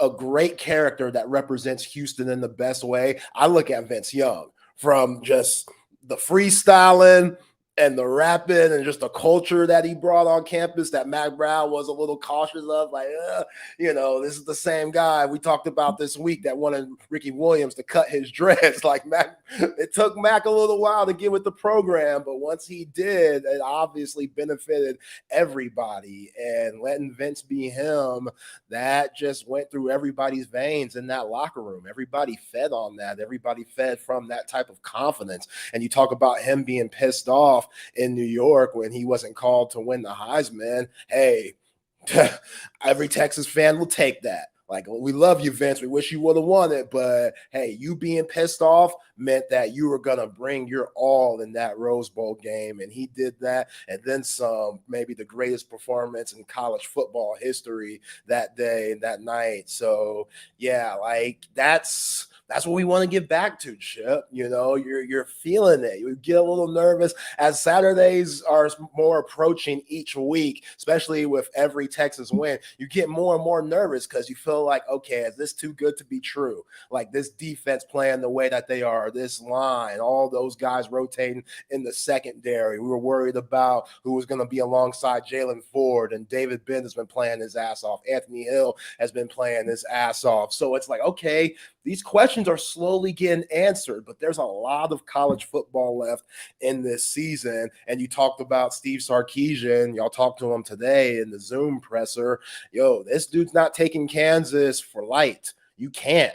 You cannot look at this game as a trap game, even though it might say that, or it might look that way to a lot of national media, knowing that Oklahoma is the following week and they're also undefeated and they also look a lot better under Brent Venables in year 2. You cannot look at this game as a trap game, because I've been watching more and more film on Jalen Daniels. That dude is for real. That dude is for real. We talked to Michael yesterday, beat writer for 24/7 and with Kansas, and he said about a pass that he threw against Illinois. I watched that pass. Yo, Michael wasn't lying at all. It was just a flick of the wrist. Now, I think that Texas secondary is a lot better than Illinois, and those things probably won't be open or won't be able to happen for them in Kansas's favor. But the fact that Jalen Daniels could make things happen with his feet and keep the play alive, sometimes to a fault, which Texas needs to take advantage of, that's scary. That's scary. So you cannot take this team for granted. They're going to come in with a lot of confidence. And they remember what happened on their home field last year where Bijan Robinson went for over 200 yards on the ground. They want some serious revenge. And they probably feel like they're not getting enough credit in the Big 12 with Texas and Oklahoma. Oh, yeah. Yeah. Everybody's like trying to figure out. Everybody's trying to figure out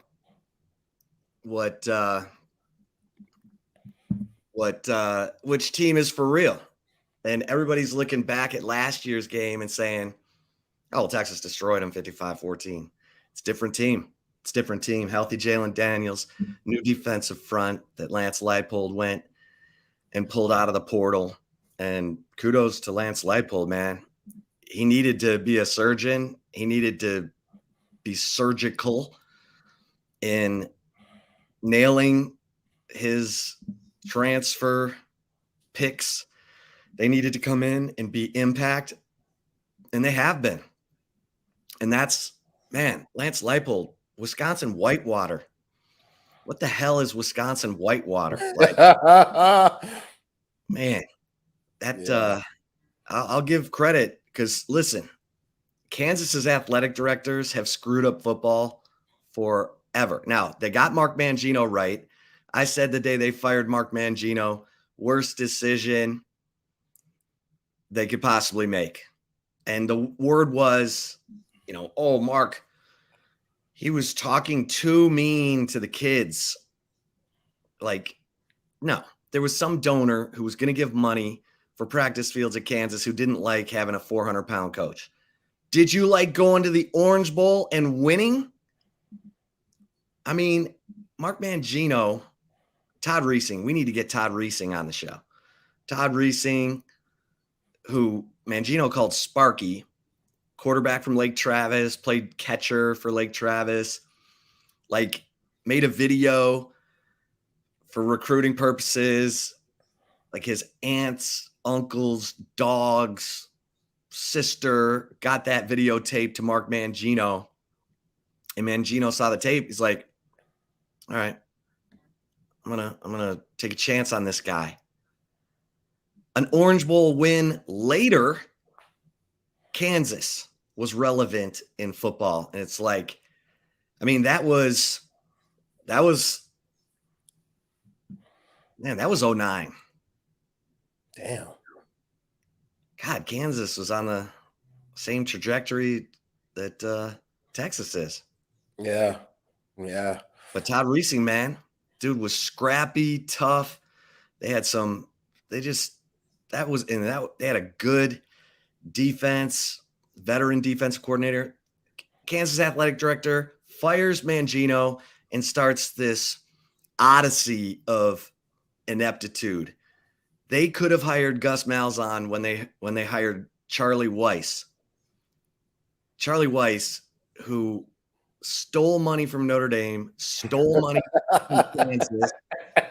Then they get rid of Charlie Weiss because he couldn't recruit, and they go hire David Beatty, who could recruit, but it didn't come together fast enough, although he did get Charlie Strong fired. And then they tried to fire David Beatty for cause when they didn't have cause, and he sued and he won, and Beatty got his money. And then they go hire Les Miles, and Les Miles, little did we know, was sneaking around the chicken coop at LSU doing stupid stuff. So Kansas is like, thanks for the memories, Les, and good for them to go find the little engine that could at Wisconsin Whitewater. Yeah. Yeah, and I think that's kind of it. The fact that he came from such a small school, even though it's a powerhouse for Division 3, him being in Lawrence is kind of like home for him. He's comfortable with that. He's comfortable not necessarily being in the limelight and taking the back seat to Bill Self. And, he doesn't have that type of pride to where it's a problem and it's going to put a damper on the whole entire organization. Like, he's embracing it, and he's bringing in guys like Brian Borland and the offensive coordinator, Andy Kolenicki, that he's familiar with, guys that have gone through the mud with him, that won championships at Wisconsin Whitewater. Like, the fact that Michael told us yesterday about him and Brian Borland, like the first time they weren't together on the sideline in 19 years was the first game of the season, and just because Borland was having some medical procedure, like, that's pretty nuts. Like, that's some familiarity right there that, not a lot of people have in college football or any type of sport that we see. You just always see change, and people are leaving trying to see if the grass is greener on the other side. And the fact that they have all that, people that they know and that they could trust, I think that's huge. And those players, they buy into that and they see that and they play hard for those guys. So yeah, they got all the confidence coming in to DKR, and they should. Like, that's why 16 points, that's a little high for me. I like my guy Jason. We had it up here. He's saying 35-20. I would love that. I would absolutely love that. Now, this team, this defense, I think obviously is going to be key always, but just what Jalen Daniels provides with Devin Neal. They want to run the football. You're going to see that power game. You're going to see that the counter action. You're going to see options. Jalen Daniels, if you play man and guys aren't open, and he's going to scramble for 15 yards. So this defense, they're going to have to be on their P's and Q's. And I think it's huge that they face somebody like Jalen Milroe, even though Jalen Daniels might be a little bit more accurate with his arm. Jalen Milroe with similar, probably better athletic ability, and they did a good job keeping him in the pocket and making him uncomfortable.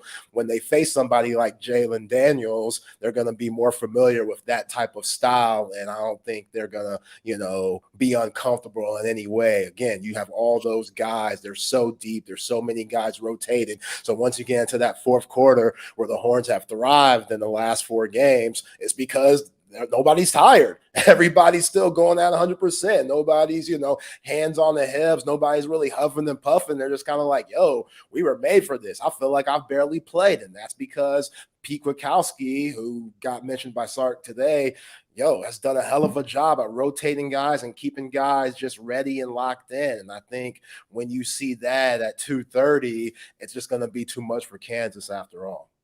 Yeah. I think the depth of Texas's defense is going to become a bigger and bigger story as this year goes on. And I did a big breakdown of the snap count for everyone on offense and defense so far through 4 games. And I think people would be surprised at the number of snaps that are, going around on defense. So here's how some of these snaps break down. Obviously, defensive tackle, Tavondre Sweat, monster, 141 snaps so far this season. Interesting that Alfred Collins is next with 123 snaps, and then Byron Murphy at 119. Vernon Broughton 108, and then it's Trill Carter at 67. Barron Sorrell 128 snaps at that defensive end position. They really like his ability to set the edge, stop the run. He doesn't have the sacks yet. That he's hoping for a 10-sack year. You've got Ethan Burke at 99 snaps.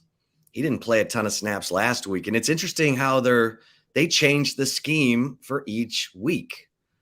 You got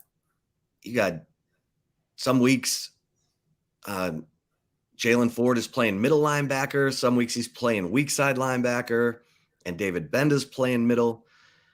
They adjust this thing for what they're going to see. Last week, PK, knowing that Baylor likes that wide zone, widened out the defense and put more guys up front to cancel that ability to get wide. And it completely shut down Baylor's running game, held them to 1.9 yards per carry. But where it gets really interesting to me, Zay, is in the back end. So you got Ryan Watts with 175 snaps so far this season. You got Gavin Holmes next at 126, Terrence Brooks at 125, and Malik Muhammad at 119. These guys are interchangeable in the coach's eyes. And I don't blame them, because the two highest rated corners right now, according to Pro Football Focus, your favorite is Malik Muhammad at 74.4. Anything above 70 is considered above average. And Gavin Holmes at 71.6. And Sark talked about Gavin Holmes today. My man Eric Henry over at Horns 24/7 wrote about him. He transferred in from Wake Forest. No one really talks about him, but the guy has experience in playing off coverage at Wake Forest. He's fast, and they trust him. So, and then those five safeties that they consider interchangeable, Jaron Thompson, Keaton Crawford, Derek Williams. Derek Williams Jr., the freshman, has 107 snaps. Jalen Catalon has 97. Now, I think they're trying to preserve Jalen Catalon. They don't want to subject him to any more hits than they have to. Plus, he's more of a run stopper. And so they had him play a lot of snaps against Wyoming, and they feel comfortable with Derek Williams, Keaton Crawford in coverage. And I think it's interesting because they trust guys like Malik Muhammad and D. Will, Derek Williams, and they should. Those dudes are really good players. Malik Muhammad is the highest rated corner on the team, according to Pro Football Focus. True freshman. Yeah, I've been talking about this guy since we started our show a month and some change ago, Chip. Like Malik Muhammad coming out of South Oak Cliff, fearless. He was going to touch down on campus and say, yo, this is easy. This is easy. This is what I've been waiting for my whole life. I just want to get out there. And he looks like a rabid animal when he's on the field. Like, he's always around the ball. If they throw it his way, then he's locked in, deflecting balls. He almost got an interception against Waco. I love what Gavin Holmes has brought to the table. I know he's a little undersized for what Steve Sarkisian likes in a corner at, around 5'11", but that's still, big enough. And some of these guys for Kansas, they got some big receivers, man. They got a couple of guys that are around 6'3" to 6'5". So there might be some 50-50 balls that Jalen Daniels is going to try to see if his guys can moss ours. And, those dudes at those four corners that you just named, Malik Muhammad, Gavin Holmes, Terrence Brooks, and Ryan Watts, they're got to be locked in. Ryan Watts has quietly been really good. You talk about Terrence Brooks. He had a pass interference call against Wyoming that, kind of helped their long-ass drive. But other than that, he's been solid all year long. So when you got to go against Lawrence Arnold and Quentin Skinner, who are both 6'3", 6'4", 6'5", around there, you got to be careful. You got to be locked in. And, I think this is the perfect game for them to really show, hey, we're here. We're for real. We're going to force some turnovers and make it really hard for Jalen Daniels. And we know that Andy Kolenicki, offensive coordinator for Kansas, he's going to run the football.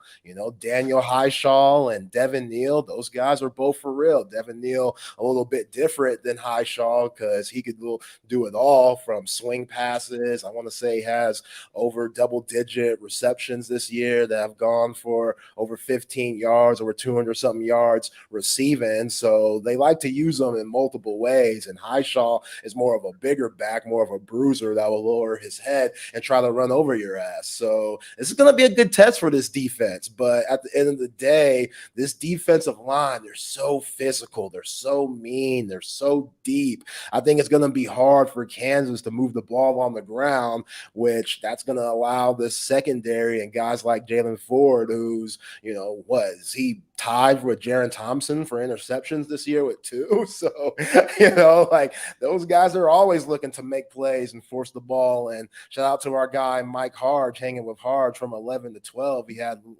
legendary Longhorn Derek Johnson on yesterday. And Hardge brought up, the next step is punching the ball out. That's the next step. Or what Derek Johnson used to make his name for, like when guys are carrying it kind of crazy and don't have that thing tucked like Tinky Barber, punch that thing out, Peanut Tillman style. Like, we want to force turnovers any way that you can. I'm not saying you get out of your things that you work on every day, your fundamentals, but we want to get the ball back. Because this Texas offense, they haven't had the ball enough at times. Only 50 plays. I know Steve Sarkisian and this offense, they won around 70 to 75. So to help that is the defense getting the ball back for the offense so you can make plays and be on the field longer. And once they start doing that, this defense goes from already really, really good to great. Yeah. I mean, they got playmakers everywhere. I did a interview today for Kansas radio, and they said, "What's the deal with this defense?" And I said, they've got experienced playmaking leadership at every position group. And when you've got that, you got guys saying to the rest of the guys, and Sark talked about this a little bit today. I'm going to be writing about this with Tavondre Sweat and Byron Murphy. You want your biggest, baddest dudes to be the tone setters for your locker room. You want those dudes to be pushing the guys in their position group like Alfred Collins and Vernon Broughton. And I think back to Casey Hampton. Casey Hampton was the ultimate enforcer, and he would dog cuss people. I'll never forget Kansas. They're playing against Kansas. Chris Sims throws a pick 6 early, and they're down 10-zip at Kansas. And Casey Hampton went up to Chris Sims. I watched it, and I went up to Casey after the game because he walked right up to him after the pick 6 and got in his face. And Sims played great the rest of the game. Texas came back. They won going away. And Casey's like, I just wanted to let him know we weren't going to be having any more mistakes like that. And I went up to Sims, and Sims was like, yeah, we're good. Got the message. We're good. But Casey was that dude. Like, I've told this story a bunch, but Casey was like in his apartment in Section 8 housing down there in Galveston when a dude ran into his apartment and got shot right on top of Casey. And Casey said, thank God the bullet went into this guy's butt and it didn't go through him and hit me. And I'm like, good God. I mean, this kid has been through some stuff. And Casey that's why he's a 2-time Super Bowl winner, should be in the Pro Football Hall of Fame. Probably my favorite Longhorn. We need to get him on the show, by the way. He was a man, that nose tackle.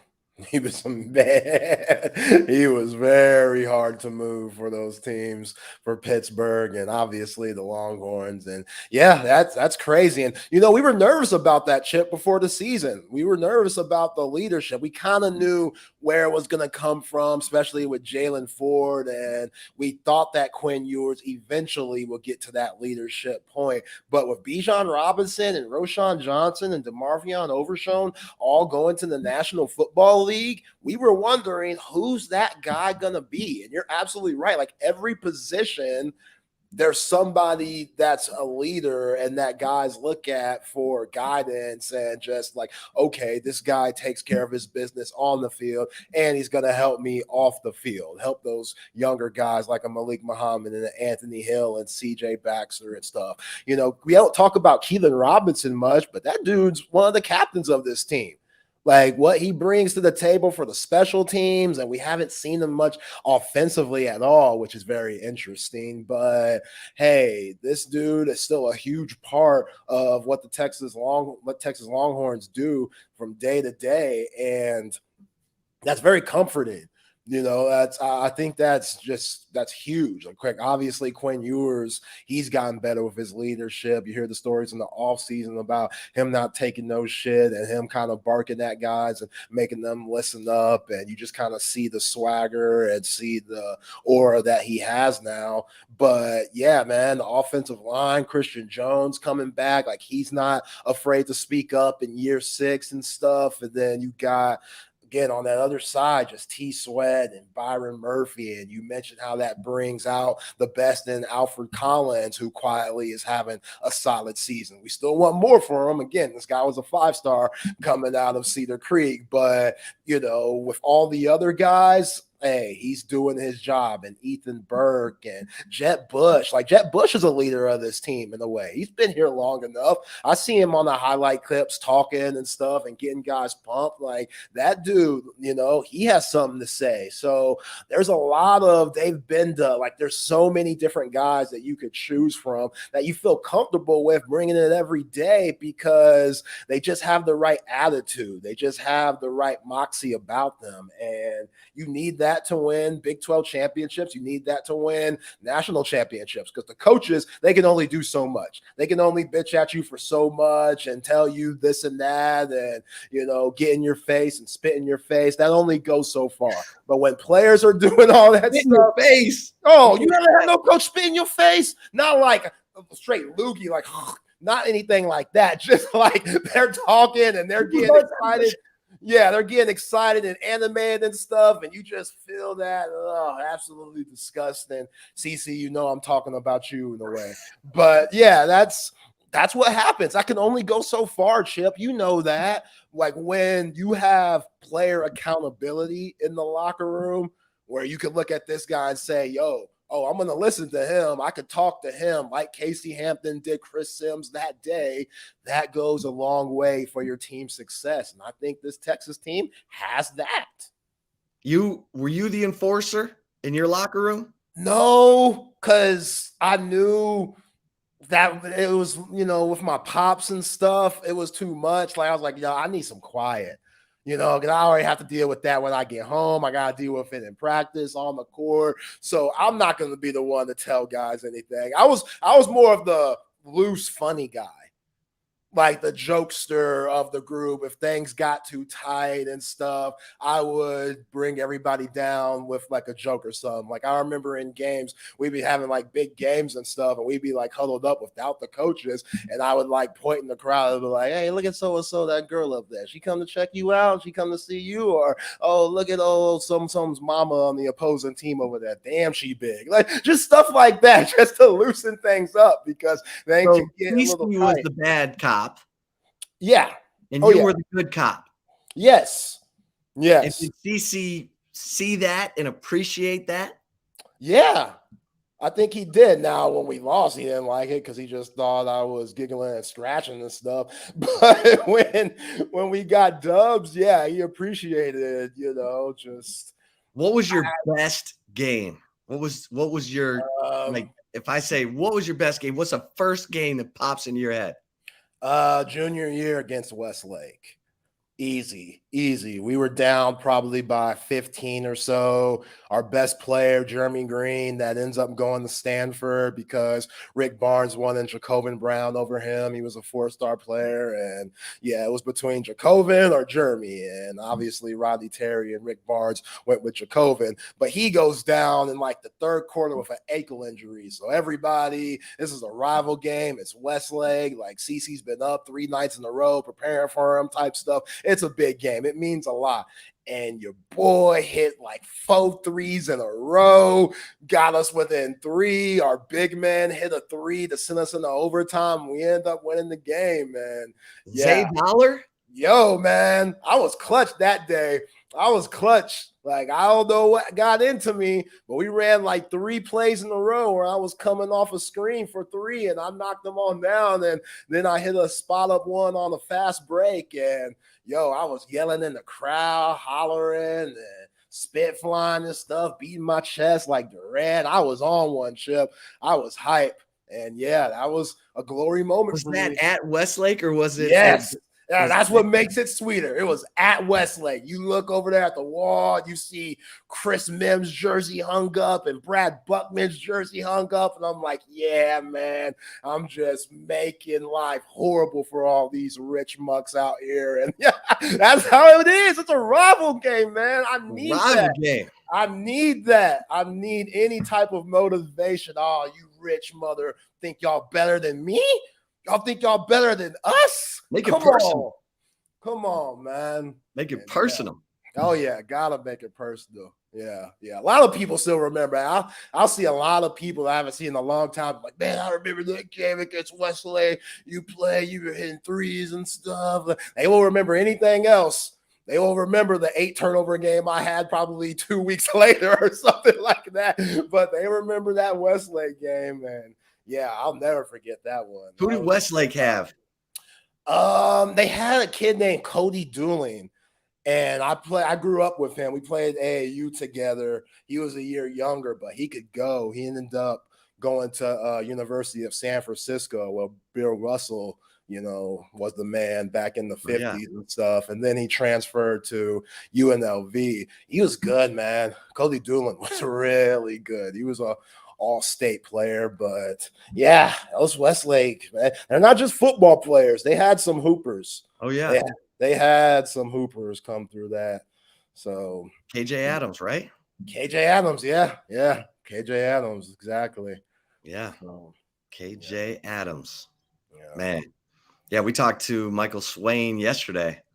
Yeah, this Kansas basketball team is going to be loaded. Of course, no. We're not going to have Arterio, but man, I think they're going to be okay.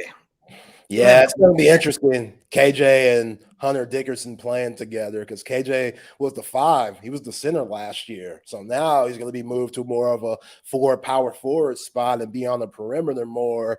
And, you and I, we both know his trainer, Zach Urbanis, with BTY basketball. I know you've had him on your show in the past. That Zach went to Bowie. One of my best friends, his little brother, was in my wedding, and he's just a great guy. So if I know Zach, and if him and KJ have been working on that outside shot, that is not good for the nation, because if that dude gets a knockdown mid-range jumper or even a 3-point jumper, especially when you gotta stop guys like McCullough and Hunter Dickerson and those Jayhawks, which are always good, but they might be special once again.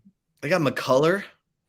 Yeah, but remember Kevin McCullough? They transferred from Texas Tech. He was there last year. Yeah, he was kind of the big man last year against Texas because they were down some injuries, and Texas got after him, man. That's when Dylan Dizu broke out. Yeah. In the Big 12 tournament. It's weird how they use him because he's more of a point forward. Like, he's really good with the ball in his hands, bringing it up and stuff. But they love DeJuan Harris, like Bill Self and DeJuan Harris. It's like he adopted the kid, how much trust that he's always had on him. And when DeJuan Harris plays bad, Kansas usually loses. I mean, that's not very often, but I've seen DeJuan Harris struggle at times, and Kansas always struggles when he does. But last year, I thought that sometimes he should have given the ball up and let McCullough orchestrate the offense. And Bill Self had his medical issues, so who knows if he were healthy, what they would have done in March Madness and stuff. But yeah, and Chris Bennett's right. Nick Foles did play basketball. Yo, Chip, this dude was like a 6'5" Dirk. I ain't BSing. This dude was like a 6'5" Dirk.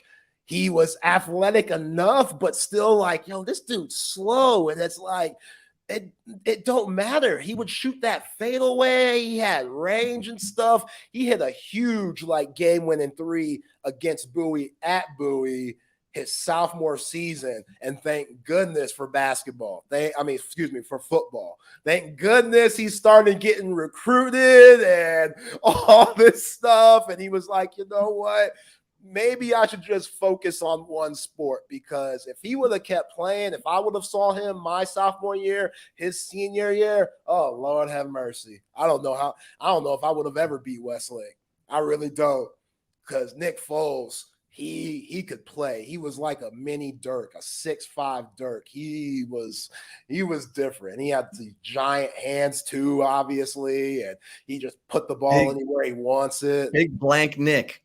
Yeah, man. Oh gosh. Get him on that show.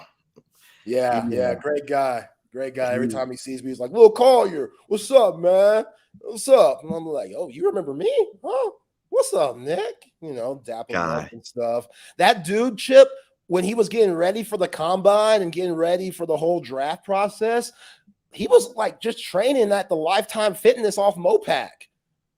In Southside. He was just training there, working out there like a normal dude, like an ordinary guy. Like he wasn't written down any space time at one of these crazy facilities around town. He was just like a normal everyday citizen going to the Lifetime Fitness or like a Gold Gym or something like that, getting his workout in, preparing for the draft. And hey, he's had a pretty good career, if you ask me.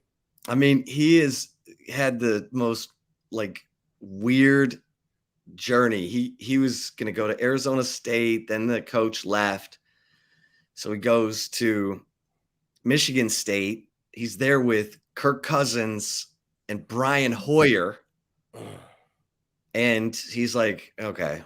And he wasn't the favorite of the coach, so he goes to Arizona, and then he sits behind Matt Scott, who's not great.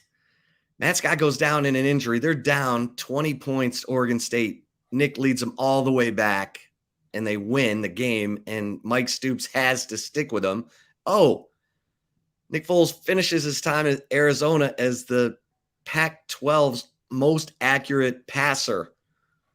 And then, he's just kind of floating around the NFL, getting, plays for Jeff Fisher, the quarterback killer. And is getting ready to be done. And Doug Peterson, who had been with Nick Foles in Kansas City for a couple of years, was like, "Hey man, come to Philadelphia."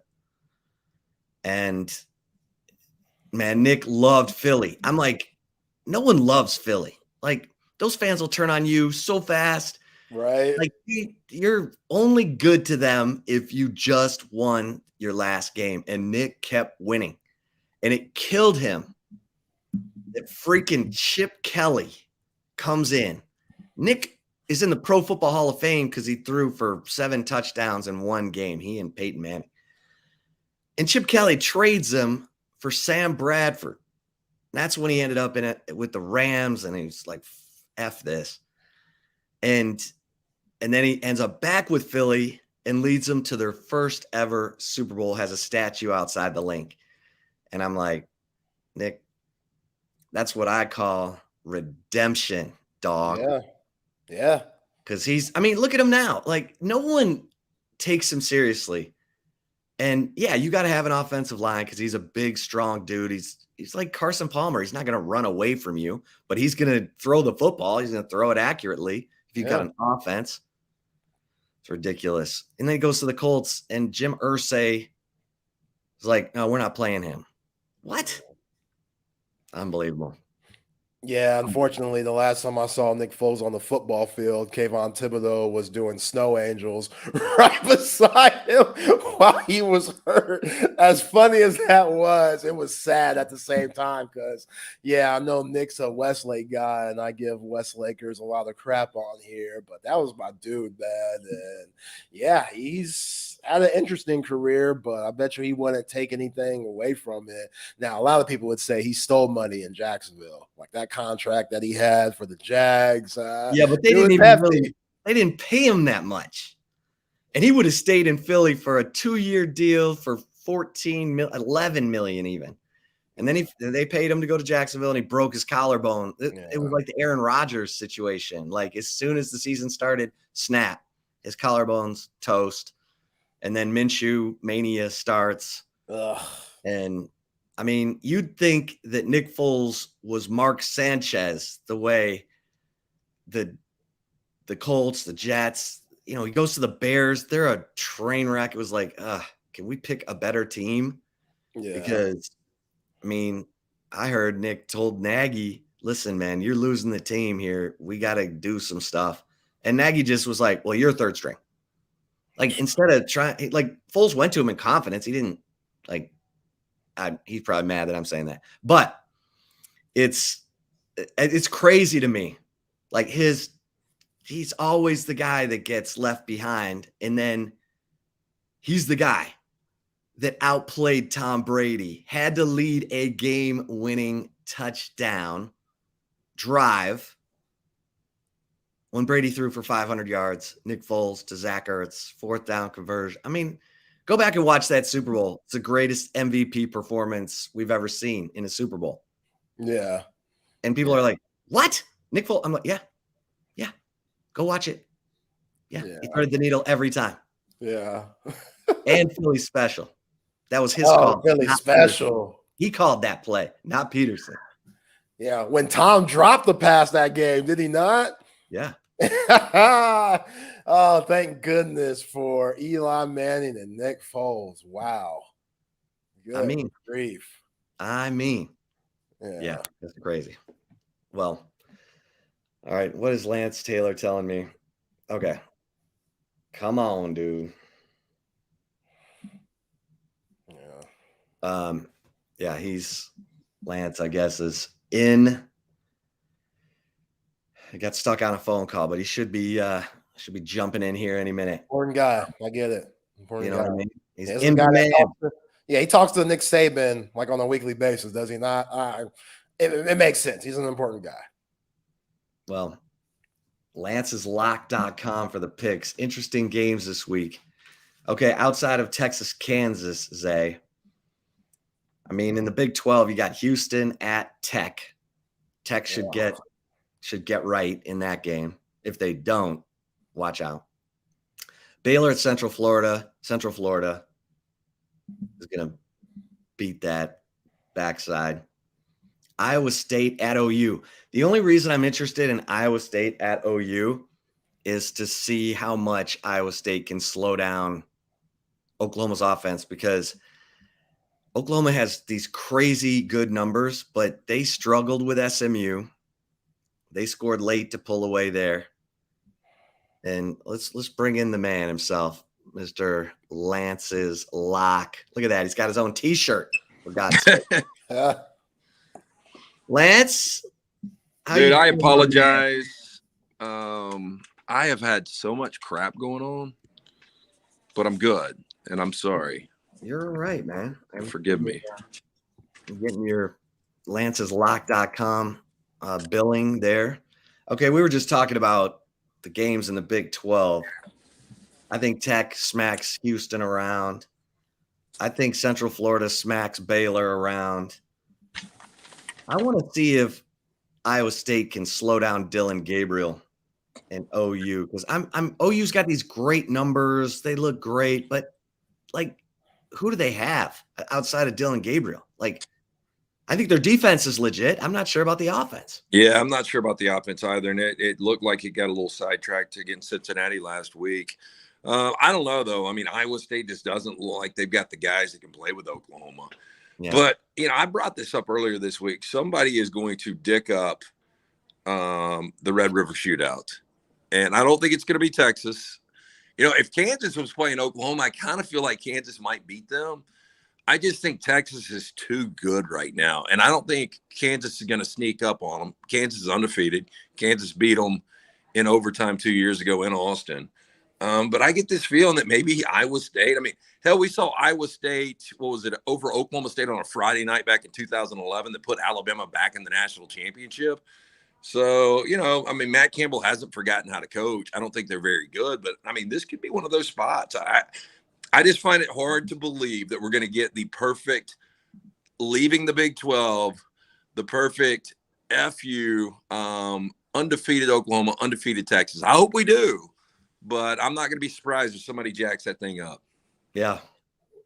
Yeah, I think you're right. I think Texas is going to pound OU. I think this Texas. Okay, so the spread for Texas, Kansas. It's big. It's coming down, though. It's like it's 16.5 now. Is that too big? It's an interesting question. It's one of those that I think it could go down to a final possession, or I think Texas could steamroll them. I mean, again, Lance Leipold's done a great job. Jalen Daniels, stud. They're averaging 38 points per game. They won with a lot less manpower 2 years ago. I mean, they're 4-0 for the first time consecutively since 1915. I mean, Lance Leipold has done an incredible job with this. But again, you look player for player, it's not even close talent-wise. So I feel like Texas will be really ready. I think I might even play Texas in this game. I'm looking at I will not be playing Kansas. So I'm looking to play Texas in this game. I think Texas is good. I mean, they are good. There's just no other way to put it. They are one of the best teams in college football. I've heard multiple people that I respect, guys like Greg McElroy, guys like Tom Luganbill, say Texas is the best team right now in college football. And I mean, I can make that argument easily. Yeah. Lance, what'd you see last week in that Alabama-Mississippi game? Obviously, Ole Miss has another big game this week playing against Brian Kelly and the Tigers of LSU. But Jalen Milroe, he made the right throws when he needed to, and it seems like he solidified that number one spot for Nick Saban in that offense. What did you notice in that game and with the Crimson Tide? Yeah, Zay, I'll start with the defense. I mean, they held Ole Miss to 3 points in the second half. I mean, outside – and you guys were watching outside of that fourth quarter against Texas where Ewers made some really, really good throws, Alabama's defense has been lights out. So Alabama's got, to me, one of the top 5 defenses in all of college football. Now, Deontay Lawson, their starting middle linebacker, who actually makes the defensive calls, he's going to be out for a couple of weeks. It looks like they're saying he's questionable for this game, doubtful for the game coming up this weekend. I do not think he will play this weekend against Mississippi State. But I expect him to be back, maybe for A&M. So that'll be a little bit of a loss, but their defense is great. And I think Jalen Milroe, this is a get-right game for him. You look at the last 2 weeks, Jaden Daniels completely lit up Mississippi State. You look last week, Spencer Rattler lit him up. Not that Milroe is the quality of those quarterbacks yet. He just doesn't have that experience. But I think he settles down a little bit. I think he has a big game here. I think more and more design runs. And I think Alabama is a sneaky good team. I really do. Texas popped them, no doubt about it. But let's not forget Alabama had fourth quarter lead there, didn't play well. And I think Alabama's going to bounce back. Whether or not they can run the table and get back in the mix, we'll see. But they should be able to handle Mississippi State easily. And I think Jalen Milroe is going to end up being a better quarterback. I think this is going to end up being a good story. I think he knows this team is his. Tyler Buckner is definitely not the answer. Ty Simpson's not the answer. They're going to move forward with Milroe, and I think he's going to make plays. Yeah, I agree. I think Alabama's going to end up being just fine. Okay, Notre Dame at Duke. Notre Dame, 10 men on the field, back-to-back plays. Ohio State scores late and wins that game. Your thoughts on that one? And then Notre Dame going to Duke, where game day is going to be. I love Mike Elko and what he's doing there. I do too, man. I can't hype up a coach more than I hype up Mike Elko. He's just done an incredible job from the DC at Notre Dame to the DC at Texas A&M. Now what he did last year, and a lot of people forget they were 9-4 last year with Riley Leonard at quarterback. Didn't have the experience. They've got much more experienced, better players this year. That 9-4, all 4 losses by 1 possession or less. 3 of the 4 losses by 3 or less points. They were close last year. They've already got a signature win, popping Clemson, opening night in Durham. Now college game day's there for the first time ever. It's a nighttime game. Notre Dame is coming off a emotionally draining physical game against Ohio State where they lose on the last play. I think it's a good spot for Duke. I think Duke is right there with Notre Dame. I think they might be the better team. Now they get them in a great spot where they're coming into Durham. Not that that's like some kind of major environment, but Notre Dame is defeated coming into this game, and I like Duke in this game. I really do. Yeah, Riley Leonard is really underrated at quarterback in the ACC and alone the nation, Lance. Let's talk about Ole Miss. They got a big one against LSU, and Lane Kiffin, he doesn't beat his mentor Nick Saban once again, which I know that's eating him alive, but he has to move on and face Brian Kelly and these Tigers. What do you think is going to happen in this game? How's it going to play out? Well, Zay, you and I are just getting to know each other. Chip's known me forever. He knows I'm a contrarian. I love to go against the public. Everybody's on LSU here, but I can't buy it. Lane Kiffin, in all of his years, head coach, he's 9-23 against top 25s. He dropped another one last week against Alabama. Quinshon Judkins cannot be 100%. He only had 13 touches last week. And LSU, I don't know where to read them. They were self-inflicted mistakes against Florida State. They looked great against Mississippi State. Then they came back to earth against Arkansas. This is one of those games I probably stay away from just because there's so much public money on LSU. But LSU is the better team. I don't trust Lane Kiffin. Brian Kelly's a much better head coach. I like Jackson Dart, but Jaden Daniels is still a better quarterback. I like LSU, but I don't think I'll play it. Interesting. All right, so A&M, Connor Wegman. That's just brutal. A&M's going to Arkansas, Lance. Connor Wegman looked like he's got it. Now he's hurt. Your thoughts on this? It's an 11 a.m. kick. The Aggies going into Vietnam. Okay, much like I don't play against or play with the public, I typically don't play these 11 o'clock early games. I did last week. I played A&M, got away with it. They won the game 27-10. Watching that game, Auburn's quarterback situation, 9-23 for 56 yards between three quarterbacks, absolutely awful. There was still a minute after the Eugene Asante return that Auburn had an opportunity to cover. When Wegman went down, I thought it was over. But Max Johnson comes in, and this is a kid, 2 years at LSU, now 2 years at A&M. I thought he looked really good. Now, whether or not he can come in now knowing he's the starting quarterback, we'll see if that, is different. He's got weapons around him. He's got a great play caller in Bobby Petrino. A&M's just a better team than Arkansas. There's something missing from Arkansas right now. Rocket Sanders has obviously been huge. They played a nice and emotional game. They were ready for LSU, but they couldn't close the deal last week. And these were typically tight games that A&M finds a way to win. I like A&M in this one. I probably would lay the points too. Sorry, and they're playing at Jerry World. Yeah. Not Vietnam. Always Jerry World. Always Jerry World. Until after this year, and then not Jerry World.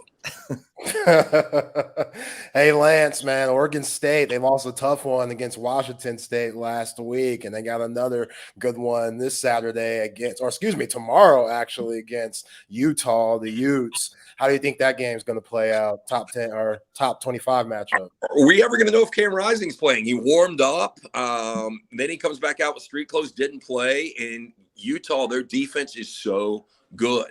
They're only giving up 66 yards on the ground. On the other side, Oregon State is getting it done with their running game, led by Damian Martinez. I think they're going for 228 a game right now. Something's got to give there.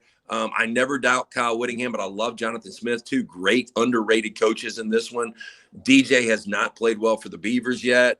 But on the other side, you probably have Nate Johnson, a freshman that's got great wheels, not a lot of ball security, fumbled 3 times against UCLA, lost 2 of those fumbles. This is going to be a tight game. I'll lean Utah, but this is one of those that I haven't figured out yet. I think it'll be a fantastic game.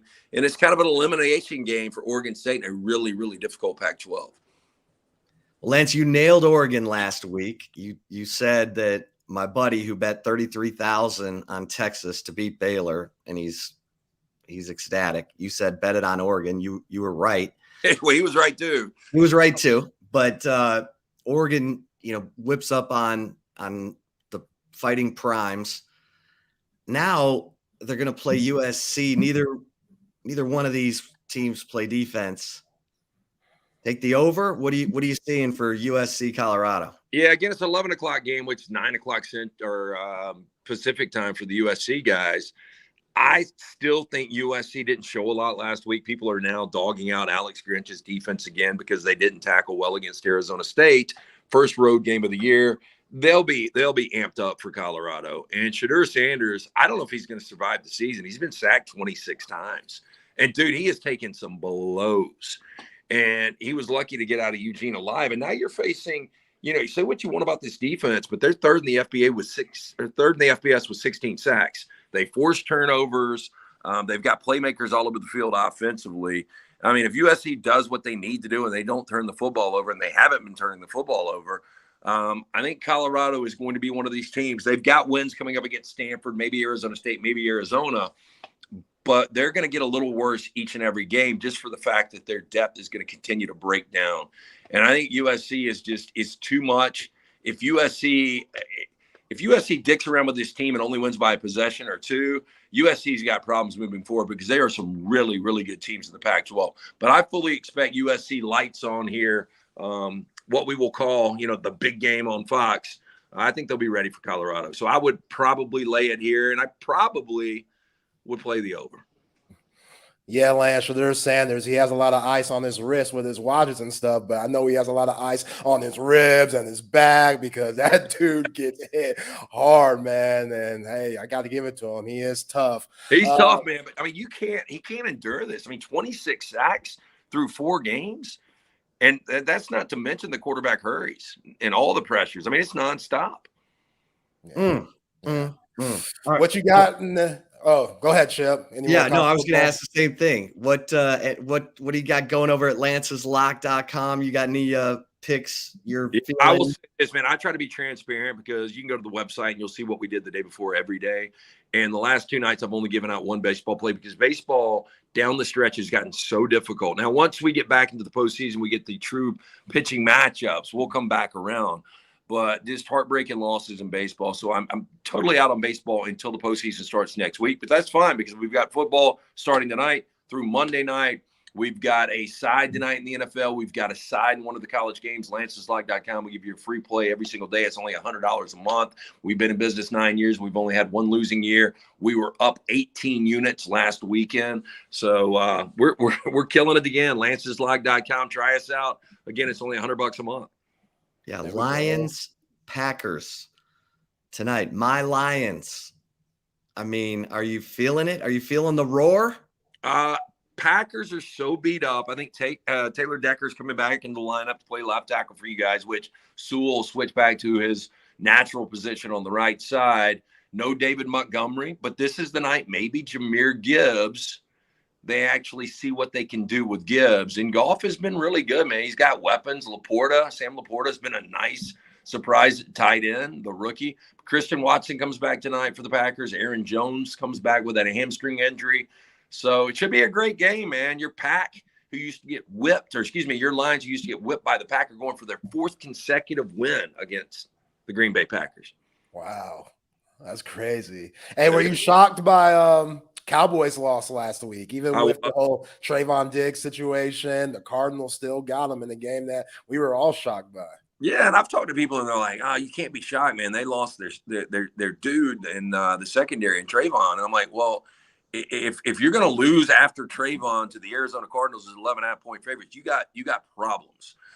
Dallas probably not as good as we build them up, but it's the NFL and these things happen. I'm just surprised Joshua Dobbs right now is 4th in the NFL in completion percentage. Look, they're playing for their coach. I thought that they would absolutely tank it for Caleb Williams, but they're scrapping out there. But on the other side, the Dallas Cowboys just aren't a physical team right now. I know Ryan Day got pissed off that Lou Holtz called out Ohio State for not being physical. But when I look in the NFL right now, San Francisco is really physical. I think the Philadelphia Eagles are still really physical. The Miami Dolphins don't have to be physical because they're so damn fast. But right now, the Dallas Cowboys, I don't know, that's terrible also. But I was surprised. Yeah, they're kicking field goals in the red zone, man. They got to get it going. Yeah. Anything else in the NFL got your attention? I was upset with the officiating against my Rams on Monday night. I mean, I just Tutu Atwell was in. That should have been 7-0. Those 4 points ultimately cost him the game. Logan Wilson was fumbling around on that interception. They didn't overturn that. I'm not a conspiracy theorist, but I know the Bengals have got a lot of primetime games coming up. The NFL doesn't want a losing product on there. But I was pissed off about that. We got to push, though, with the Rams. So I'm more focused on the Rams than anything else right now in the NFL. But I am excited to see Miami go to Buffalo because Buffalo seemed to be that team in the AFC East, especially once Aaron Rodgers went down, that would control the division. But Miami without Jalen Waddle, they scored 70 points. I mean, if Tua stays healthy with the creativity of Mike McDaniel calling plays, I mean, that's going to be a tough team to beat, but they get their first really big test this week in Buffalo. LancesLock.com for the picks, kids. Let's get it. Let's get it. We got gear too. We got gear. Got gear. Yeah, I like that shirt, man. Next week, I'll wear my Lance's Lock T-shirt that I picked up when I came to see you there. And I like it, Chip. I like it. Birmingham. All right. Yeah, and I apologize again. I know I've been a little shaky on this. Y'all's show is my absolute favorite. We have people, I'm dealing with people outside of the 3 hours we're doing on a daily basis. We're dealing with television personalities that have meetings with these team meetings. And so they're alternating on me all the time. So it's like, I've got to move it to this. And then I don't even think about it and I jump on. So I got to do a better job of remember. If you just remind me in the mornings, 1:30 is y'all's. I got you. Well, then let's do it again next Thursday at 1:30, my man. Absolutely. Zay, Chip, have a great weekend. Enjoy the games. All right, there he is. Happy too, brother. Lance Taylor, LancesLock.com for the picks. Our SEC insider. The guy is absolutely wired when it comes to the SEC. I mean, you heard him. He knows everything about every team in college football. Love talking to Lance because he's gonna break it down, and he's setting the lines or whatever, picking the picks for his LancesLock.com, and he puts a lot of work into it. So always fun to talk to Lance, and we're going to be talking to our man Stretch. So we got to take care of our sponsors real quick because we will be talking to Glenn Smith coming up here in a minute. And, from audiovisual consultations to Centex tickets, 7-Eleven, Woods Comfort Systems, you need, they're going to take care of you. Relax the back, the great chairs to make sure that you're, taken care of. And of course, Olipop's, eh? Yes, sir. Come on. Classic root beer. The good stuff. What about Covert BK, eh? Yeah, shout out to Covert BK, Covert Auto Group, family-owned automotive dealerships that have been serving the greater Austin area for over 100 years. And the Covert team has been a part of, just high-quality selection of pre-owned and new vehicles, and the outstanding service and satisfaction will have you geared up and ready to go to get the beautiful vehicle of your dreams. All 7 of the brands will hook you up, from Buick, GMC, Cadillac, Dodge, Chrysler, Jeep, and Ram. You will find exactly what you want at Covert BK. So check out covertbk.com for all the specials and inventory. And yeah, nobody beats a Covert deal. Not now, not ever. Love it. And don't forget about Salt Traders Coastal Cooking. That's our friend Jack Gilmer. He's got Jack Allen's Kitchen, and his seafood restaurant is, Salt Traders Coastal Cooking. The best oysters, the best seafood, all-night happy hour on Mondays. That's your date night. And you can check out Monday Night Football. Happy hour every night from 3:30 to 6:30. Go check it out. The locations in Austin and Round Rock. You're going to love it. Salt Traders Coastal Cooking. Our man, Jack Gilmore, is the man. He worked with Larry Foles, Foles' dad. Larry Foles is the restaurant savant. I call him the Stephen King of restaurants. He started Z Tejas, Eddie V's, Hop Dottie, Red Ash, ATX Casino. Man, I mean, the guy is absolutely a restaurant oracle. Yeah, and Nick's made probably more money off the restaurants than he has off of football. Okay, I'm kidding, but close. Because Pops is a genius. I'm always trying to hey, can I get in? Can I get in? No, we got our investor. Oh, come on, man. But Zay, our man Stretch is a laugh riot. Last week we were talking to his forehead. Oh yeah, what I was gonna be this week. The dude's great, man. He said he's gonna be on his phone while driving. Oh, whoa, okay. All right. I'm gonna tell him we're ready for him. But hey, I'm sure somebody like him will get it done and be safe and be fine. We've had Lance do it, so why not Stretch, huh? Oh yeah.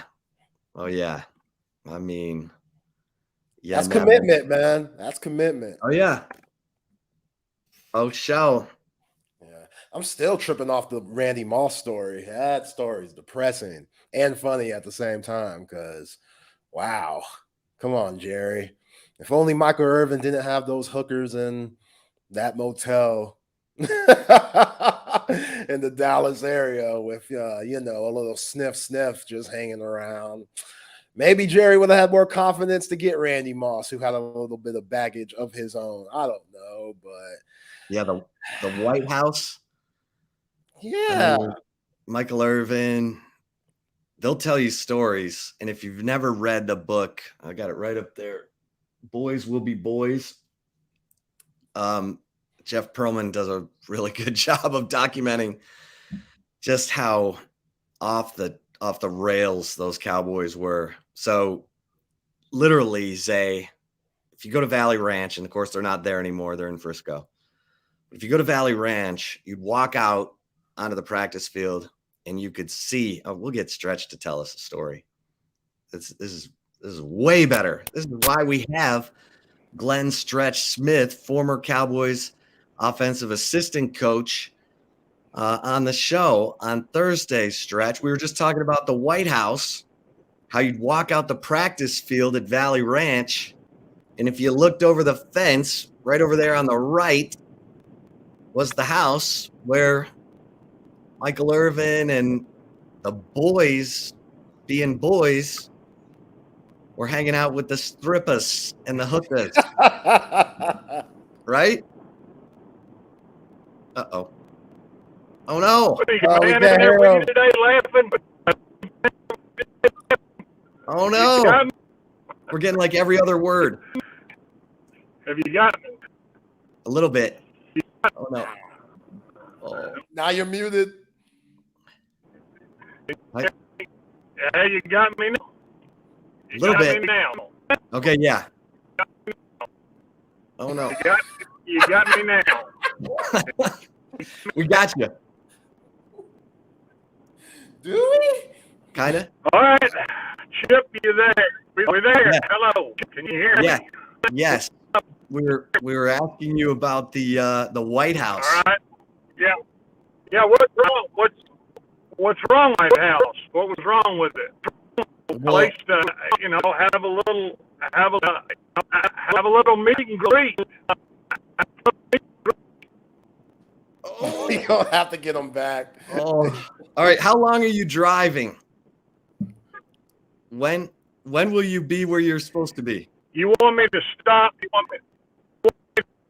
10 minutes. 10 minutes. Okay. 10 minutes. Right. Give me 10 minutes. Come on.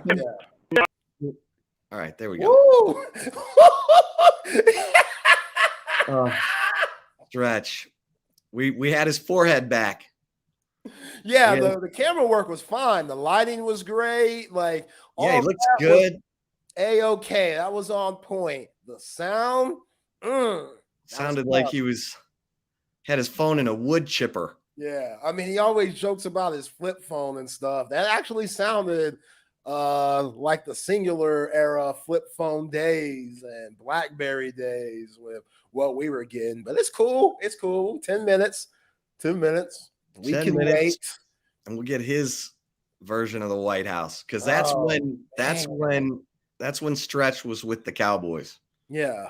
And I heard a little bit of what he said. He said, "What's wrong with it? Yeah, what's wrong with it? What's wrong with it? Like, I don't understand. What's wrong with it? Yo. What's wrong with it? A lot of women pay their bills doing those things. It's like that song by Usher.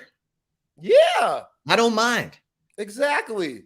I don't mind I don't mind if you're up there working on that pole. Yeah. What T-Pain say? He was in love with a stripper.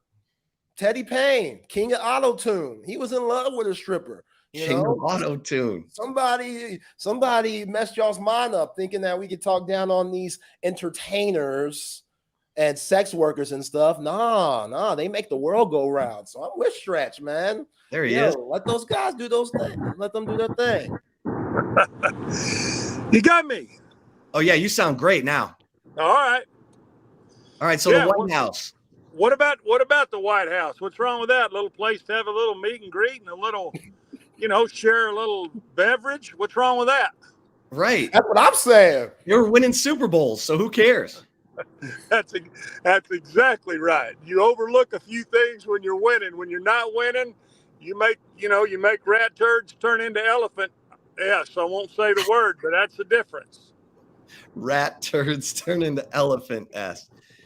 Well, Michael Irvin, that was the thing. He epitomized work hard, play hard, right? I mean, he was going to be the last one off the practice field and the first one with the strippers and the hookers.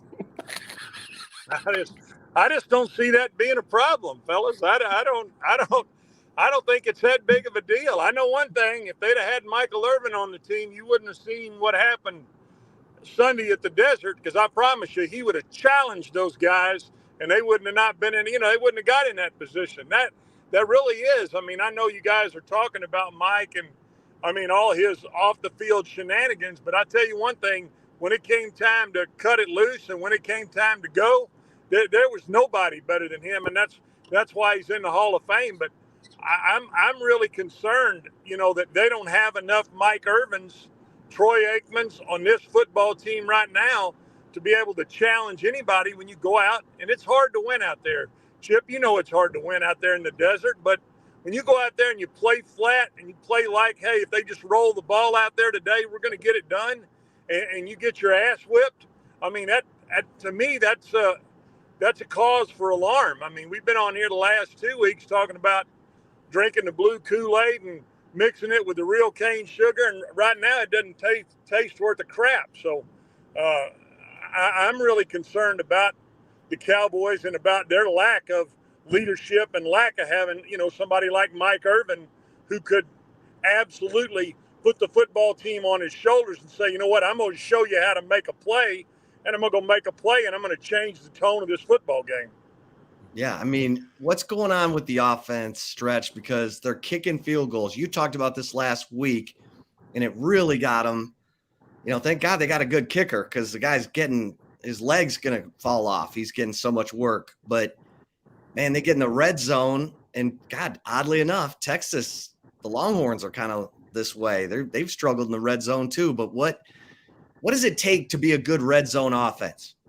Well, I mean, I think you've got to look and find the right matchups, and then, quite frankly, you got to be able to dial up the right plays. I mean, it's easy to sit here and second guess play calling, and we all know that it's easy to be an armchair quarterback. But if you look at the series that the Cowboys they went for it on fourth down, which I have no idea why they went for it on fourth down late in the third quarter, down by 8, and then they get Arizona to go 3 and out. They get the ball right back down there. First down, they run zone read and decide not to block the defensive end, who hits Dowdle right in the teeth. And then they run speed option, into a double side where they've got 2 to block 4. And it makes you go, why did you? What is that? I mean, why would you call that? And then on third down, they run a fade where C.D. Lamb decides a good release would be to walk off the football. And he walks off the football, and I mean, even if you get a great release, that's about a 9% ball. So, I mean, these guys talk about analytics. They're looking at the analytics on that.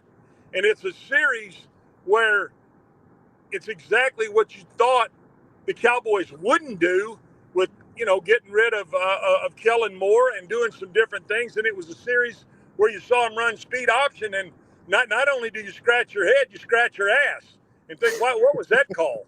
I mean, it's maddening. So I think, they've got to get that straightened out. But to me, more than anything, this football team has got to get some leaders. They got to get some guys, And I'm talking about some guys with real leadership ability who can make plays. I mean, I know you remember, even at the beginning of your time here, I mean, again, whether we needed Mom to make a play or Woodson to make a play or Larry Allen to make we had those guys. And I think the Cowboys have that type of talent. I just don't see that type of leadership coming out of this football team. And when you go to Arizona, and I think I saw a stat day before yesterday, the last 10 times Dallas has played in the desert, they're 2-8. 2-8. 2-8 against a team that, come on, guys, this average is a damn bowl of grits. So you got to figure out a way to win those games and to go make a play. And you got to have that. You got to have that player who can step up and make that play for you. Yeah, Stretch. They made the Arizona Cardinals look like shrimp and grits out there, which is a shame. And I'm with you on that, going for fourth down when it's in the third quarter. I was talking to Chip about that this week. That was one of the worst calls that Mike McCarthy could have made. Yeah, again, you're down 8. You had opportunity down there. I mean, kick the field goal, cut it to 5. But, there's just decisions being made in the NFL that I don't even understand. I mean, I'll go to the play before that. Arizona, it's 3rd and 4 from the 5, and Arizona, and that's the other thing. Dak Prescott drops the snap, picks the snap up, has to get out of the pocket, throws the ball away, and Dallas gets called for a holding penalty, where it's 4th and 4 on the 5, and Arizona decides to take the penalty.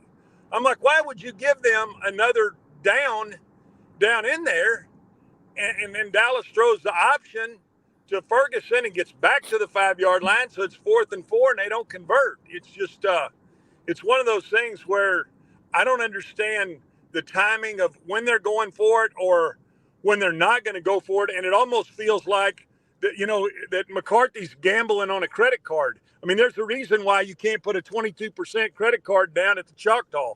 You better bring some damn cash. All right, so this is the craziest thing about the NFL, and I say this all the time to Zay, man. If it's hard to keep these millionaires motivated when they think they're going to have a light week, and they're all looking around like, oh, my teammates will have it. We'll figure it out. That's when you get bit.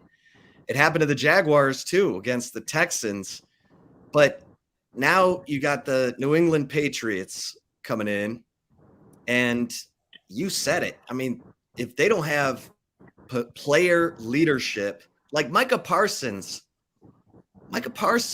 should be the absolute pit bull leader of that football team. Do you think that's who he is, or? I mean, I do think that's who he is. I think he's a little, I think he's still a little young. I'm concerned, why doesn't an 8-year veteran at quarterback step up and make that play? Why doesn't he challenge his football team? I'm tired of hearing him go to the mic and say, hey, it's on me, and we got to work harder, or we got to practice harder. You know what?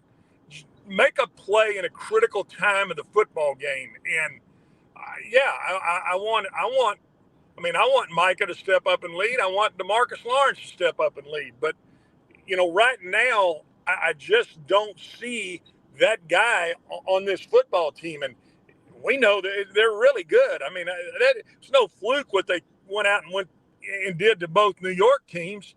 But, and I know it's tough every week to get up. And you got to think, boy, we got, in a week we got Zeke coming in here, and we'll knock him around on defense, and then we're going to go play on Sunday Night Football and play the 49ers. And we got back-to-back games where we're going to have to go ball out. Well, they went to Arizona and did what they did, and it's frustrating, and it's frustrating as a Cowboys fan. You don't want to see that. You want to see a team do like Philadelphia did when they went and just handled Tampa the other night. Monday Night Football, they go run the football, and they assault a lesser defense. And Dallas absolutely could do that. I know they were missing 3 offensive linemen, but guess what? That's the next guy up mentality, and they're good enough right now and they showed they were good enough. They moved the ball up and down the field and couldn't get it done in the red zone. So, just go win those type of games and show me that you have somebody on that football team who can step up and make a play at a critical time. It's not going to be any different than, what you guys are seeing down there with Texas. I mean, they're going to get into a dogfight somewhere. I'll promise you. I don't know whether it'll be with Tech, whether it'll be with, it'll be one of these games where they absolutely should and do have the better players, and they're going to have somebody step up and make that play, because it is hard to get them up week in and week out. But as a professional, as a D1 Power 5 football player, you got to know you only got 12 or 13 chances in a year. You work all year for 12 or 13 chances. That's all you get. In the NFL, you get 17 plus the playoffs. So you know what? You only got so many turns, and you better make and take advantage of every one of those turns. And if you don't, you're wrong. And I mean, I think it just reeks of immaturity with what the Cowboys did Sunday out there in Arizona. Yeah, Stretch, you talk about the immaturity and stuff, and you're right on point. Absolutely. As a coach, have you dealt with a situation like they are with Trayvon Diggs? Like, we know what number 7 brings. Like, that's why he got paid the $97 million. But trying to keep your team sane and still, like, excited and optimistic for the season when they had so much to look ahead for, with Trayvon Diggs being in the lineup and now he's out. Now they have to deal with the fact that he won't be here. How do you get those guys from mentally not just, oh, damn, well, this season's over with, or just like keeping them upbeat and like, okay, we still got a job to do. We could still get to the Super Bowl and do some serious things for this franchise. Yeah, it's attrition, injury is part of the game. I mean, we hated to see that. It was in practice during one-on-one. I mean, probably the worst time you could see it. But guess what? It's a next man up mentality, and Dallas is deep enough to go and say, "Hey, you know what? We're going to miss Trayvon, but guess what? It's the next guy up, and that's how you got to play the game, and that's just how it is. I mean, I don't like using all that coach speak and all that stuff, but the bottom line is you're going to have injuries, and you're going to have to.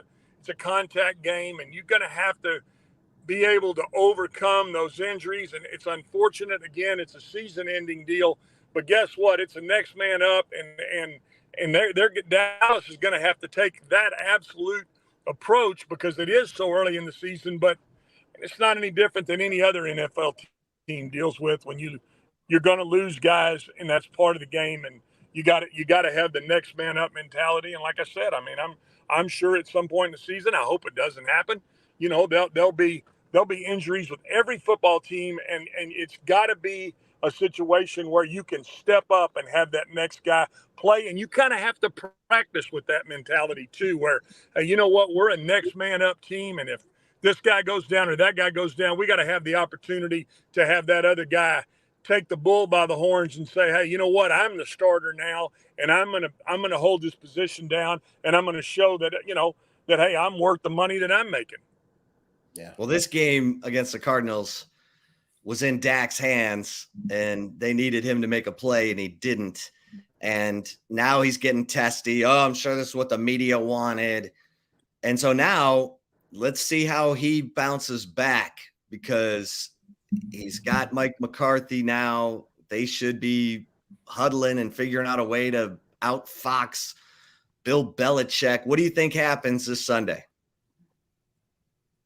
Well, I mean, I do believe that Dallas will bounce back. I mean, they're a good enough football team.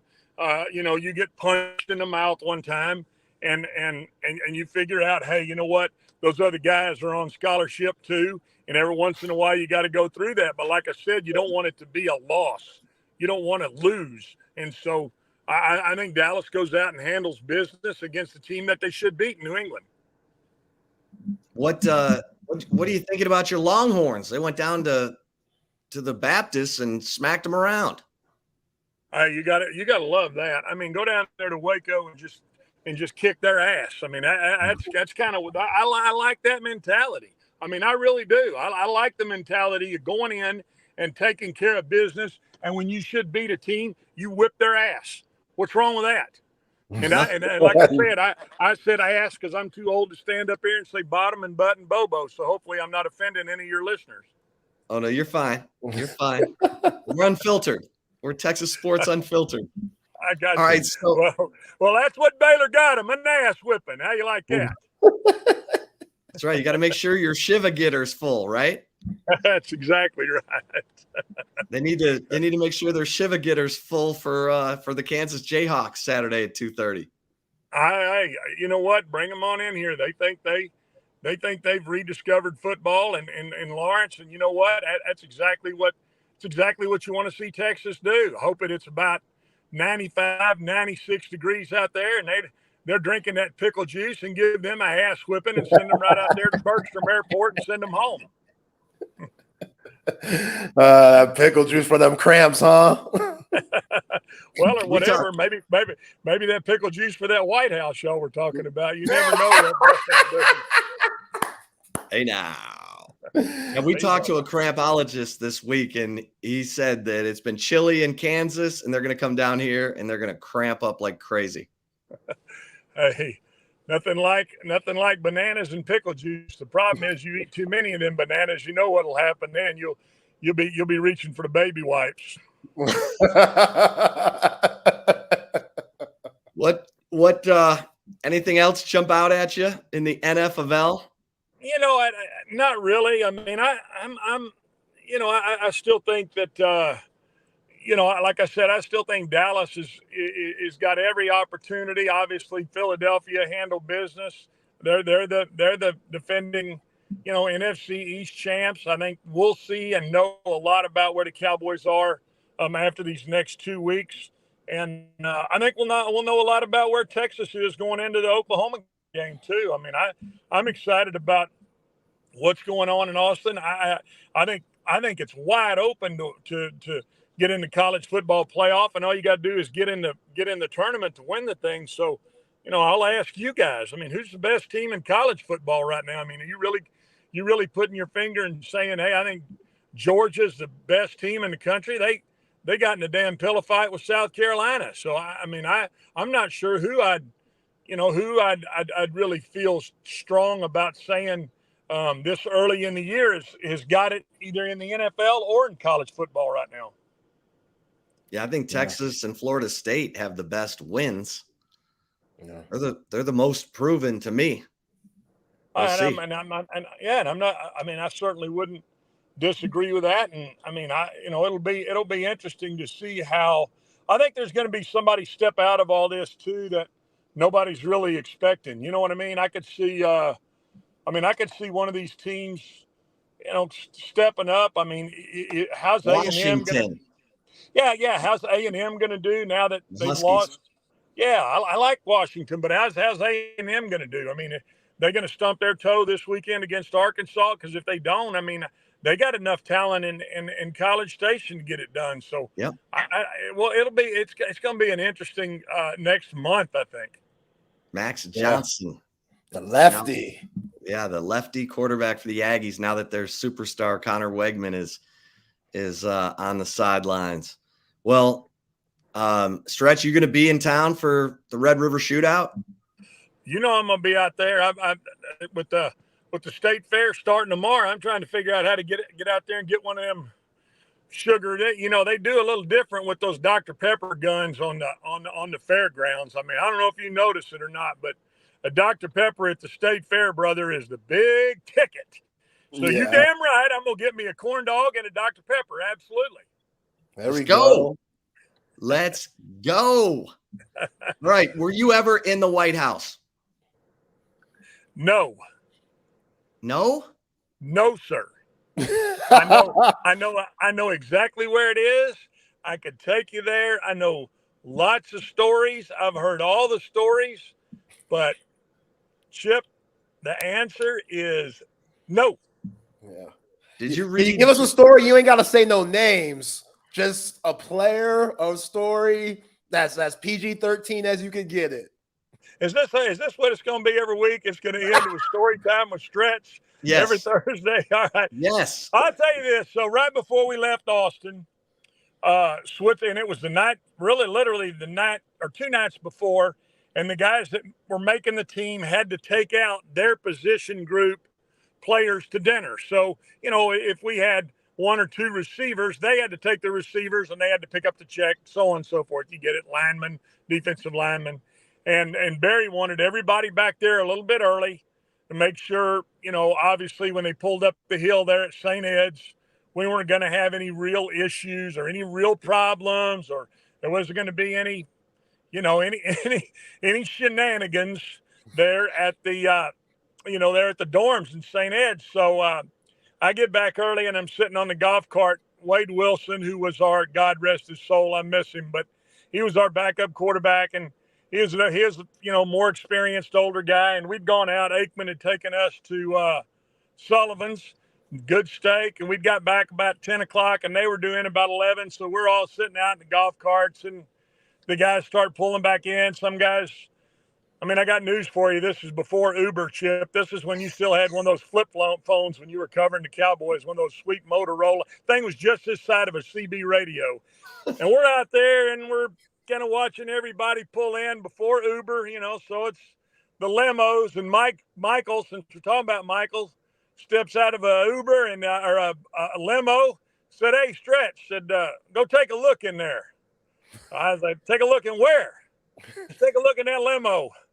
So I took a little gander in there, and you know what I saw, about 7 of them road lizards in there that had nothing on but the damn radio. So, there's your story for the week. I didn't go to the White House, but I looked in that limo, and you can put 2 and 2 together and figure it out. You don't need to be magna cum laude at Harvard to know the rest of the story. Oh, is it possible for Michael Irvin to ever really be anything other than the playmaker in every sense of the word? I love him. I'm just telling you, man, I love him, but he lived his life, and he still does. He still does. He lives his life, kind of right there on the edge, and like him, dislike him, agree or disagree. I know one thing, when it came time and the lights came on, he could have 0 sleep. Brother, he was going to play. That's a fact. And he worked as hard as anybody has ever worked at the game. And so, as a coach and as somebody that was in the organization, Michael Irvin doesn't have a bigger fan than Stretch. I love him, but hey, some of the things he did are a little questionable. And you know what? That's how it is. Hey, how it is. Yeah. He's got 3 Super Bowl rings. So there you go. He's in the hall. Listen, Stretch, exactly, you're the best. And where's it going? Man, have yourselves a great weekend. You too, my friend. Appreciate it, man. Let's do it again next week. See you guys. We'll have story time with Stretch. Have a good day. All right. See you, man. Have a good day. There he is. Glenn Smith.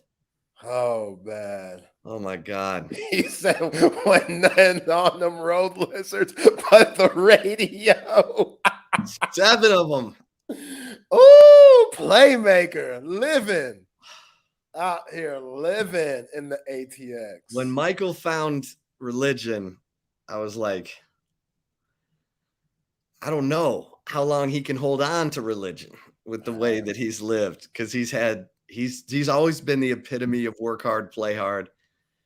He was like that at the U. Oh, yeah. Like, if them Florida boys, they don't play. That work hard, play hard. Dion was about it too. They did it differently, but yeah, if you're from that state, you got it. You understood. Junes, girls walking around in bikinis, that's their everyday attire and stuff like that. Oh yeah, it's especially when you're a superstar like those guys were. Come on, man, it's too easy. What those dudes in White Man Can't Jump say, it's too easy. It's too easy. So, yeah, but that's what Stretch is saying. The most important thing was when it was time to lock in and when it was time to work, they brought it. Brought it. So go have your fun. Please don't get into too much trouble where we have to make bail and get you out and be on the news and stuff. Obviously, those things happen a little bit, but not enough to where it took away from the classic Dallas Cowboys and being one of the greatest franchises of all time, especially during those 90s days. Yeah, man, work hard, play hard. That's what it's all about. Nothing on but the radio. So good. Those girls had nothing on but the radio. So good, man. Here's the thing about Jerry, though, too, Zay, and I've said this. Jerry loved that his team was partying balls and winning Super Bowls because Jerry loves to have a good time. Jerry is unbelievable. The guy is unbelievable. Owns 52 businesses, genius, transformed the NFL, made it to where owners could market their own stadiums, fought for Fox to come in, elevated everybody's revenue. He's made all the other owners rich. He's increased the value of every NFL team. Jerry Jones did that. And he fought for the salary cap when his team was loaded from Plan B free agency. Like, he fought for the salary cap when it wasn't even to his team's advantage, but he saw the future and he fought for the salary cap. Now, he's totally mismanaged the cap a bunch of times because he gets romantic about players. He would pay old guys. He paid Larry Allen when he shouldn't have paid Larry Allen. He paid Leonard Davis and Roy Williams. He paid dudes because he loved them and they helped him win. And you can't be that way. You can't be that way. But he loved that his best player, Michael Irvin, partied just like Jerry did. Now, I don't know if Jerry partied like that. Yeah. But Jerry parties. I mean, Jerry has a good time. We know that. And Jerry loved that. And I think it affected his draft. Like, when I was there and they drafted, Quincy Carter, they drafted a Ross, kid from Ohio State who drove a car through a storefront. Like, no one else was going to draft this guy, Derek Ross, I think. And Jerry drafted him. Like, Jerry didn't care about off the field stuff because he just wanted ball players. But inevitably, oh God, I was there when they had Demetrius Underwood, and Demetrius had some bipolar issues. The sheriff's department had to come and get him out of Valley Ranch. Alonzo Spellman they brought in. Oh my God, Zay. It was like the island of misfit toys when I covered the Cowboys. They brought in everybody for a workout. They signed Ryan Leaf. Ryan Leaf played for the Cowboys. Wow. I covered him. Yeah. I mean, it was those were the dark days. Now it's a much better time. It's kind of like Longhorns. Longhorns fans are trying not to get too excited, Zay, but they want to. Yeah. They want to. Yeah. And like I said yesterday, like, as these days get closer and closer to Saturday, I get a little bit more nervous just because there's so much optimism. You just mentioned like how excited these Horn fans are. They're seeing what we're seeing. Like, we're seeing some dominance that we haven't seen in a long time, especially with all the parity in college football. I mean, Georgia's #1 right now, but do you trust them? Like, Jim Harbaugh just getting back. Do you really trust that Michigan team? They look good, but do you really trust them? Florida State, they've looked good with their wins over Clemson and LSU, so they're still going to have to keep winning. And same for the Longhorns. Like, just so much parity around. This is a grand opportunity for you to make your name and to do some serious damage on your way out of the Big 12, head into the SEC. And in a year where it's the last season for a 4-team college football playoff, you're right there in the mix. You're right there in the mix. So you're hearing all the right things behind the scenes with the championship mentality, and it's a championship game every week. And you see guys like Jahdae Barron, and you see guys like Jordan Whittington and JT Sanders, and just the mentality, Jalen Ford, that all of these leaders have that have been here for a while and have bought into what Steve Sarkisian is throwing at them with his philosophy. Like, it's all starting to mesh. And yeah, even the high quality teams that they're facing, it shouldn't matter. Like, we've been waiting a long time to get to this point, and we talked about it before this season, just how deep this roster is. They can be special. Well, we're 4 games in, they're 4-0, and they look like they can be special. So it's just going to get a lot harder. The more games you win, the more that magnifying glass is going to get closer and closer to try to dissect what you do wrong, and more teams are going to look at you as a bullseye on trying to beat you. So how you look at that and how you relish it and how you switch switch that into motivation. Like, hey, I don't care what y'all bring at us. We're going to be locked in and we're going to just do what we have to do to win. That's the mentality that I think this Horns team has that we haven't seen in a long time. And I think that's huge if you're trying to win a Big 12 championship and get in the CFP playoff.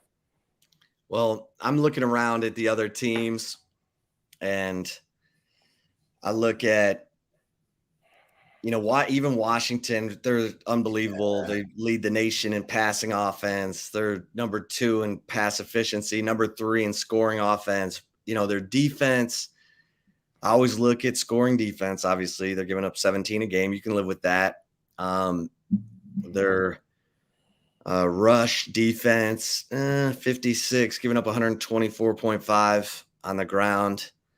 It might not be good enough. I mean, we'll see. I mean, look, TCU made it to the national championship game, and they were giving up 29 points per game. So, but I look at Washington, man, and I heard, people are like, who's going to go take the Michigan State job? And people are like, oh, man, Kalen DeBoer at Washington, Michigan State needs – why would – I mean, I get it. But Washington's going to the Big Ten. They're already going to be in the Big Ten. Is it that much easier to recruit to East Lansing, Michigan than it is to recruit to Washington and live in Seattle? East Lansing's a dump. Yeah. Like, I don't know. I'm not leaving Washington for Michigan. Oh, hell no. Oh, I'm not leaving Washington. Smoking legal weed and stuff like that. The Pacific Northwest. Hell no, I ain't leaving. Now, I might, if I'm at Washington State or Oregon State, I might leave. And those are 2 good coaches. Those are the guys Michigan State needs to be talking to. Hey, you want to come play with your old buddies here you want to go pound on USC and UCLA, your old buddies here in the Big Ten? Come on. Yeah. Now that's another story. And Kalen DeBoer, that dude's not messing around. It's like Mike Elko. I mean, I was talking to some Aggies the other night. I was like, okay, you guys are so twisted about Jimbo. If you dump Jimbo and you throw $70 million out the window to get rid of Jimbo, who are you going to go get? I'm like, are you going to have the brains and the sense to go hire Mike Elko? Is that going to be a big enough name for you? Because that's who you should hire. And I think they're coming around to it. Interesting.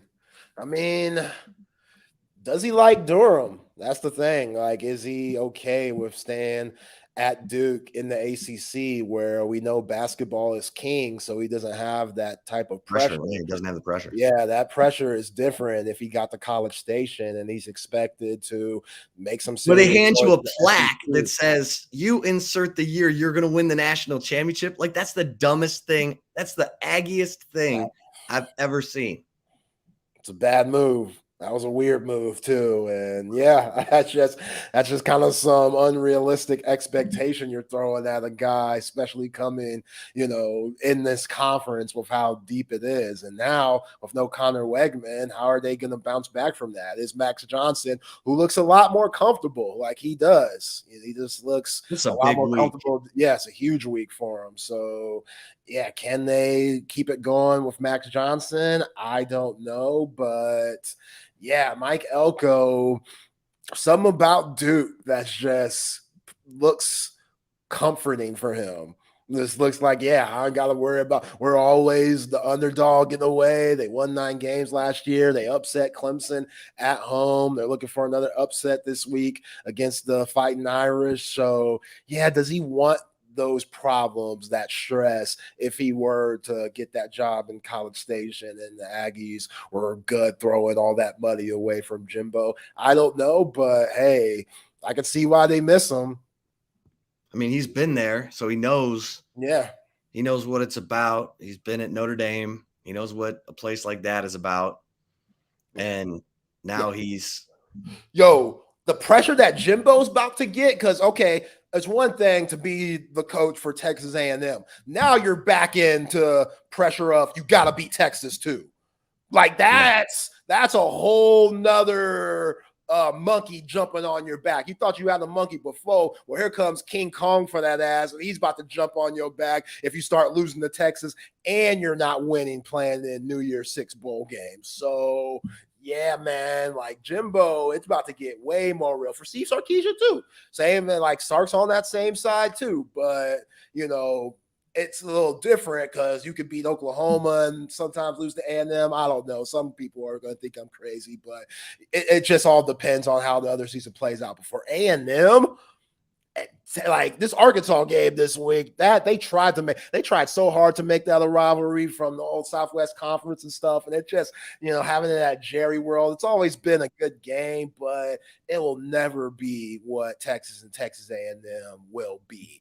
And yeah, Jimbo, he's going to have to deal with that. And he's never experienced that before, even coming from Florida State. Like, that's not in the same category to me as playing against Miami or the Florida Gators. Maybe if it was the 80s or early 90s or something, but nah, man, not when he was there. So yeah, that's some whole new problems that Jimbo Fisher's going to have to deal with in the upcoming seasons. And I'm very eager to see how all that stuff plays out. All right. Can I give you one of my picks right now? Let's get it. I'm going to give you one of my picks right now. Because Iowa State is, I think, a 19.5-point underdog to Oklahoma. They are absolutely covering the 19.5. It's in Norman, right? It's in Norman. Norman. I'm just gonna make sure of the line here. Yeah. Has Matt Campbell been taking anger management classes? Has that been going on?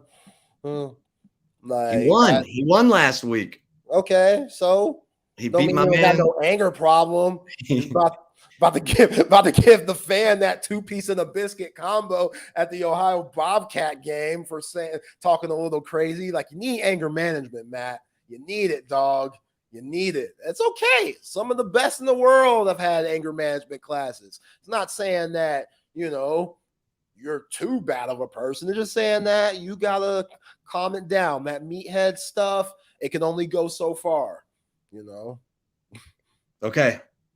I'm giving you, that's one of my picks. Iowa State plus 19.5 at OU. Yeah. Iowa State covers that.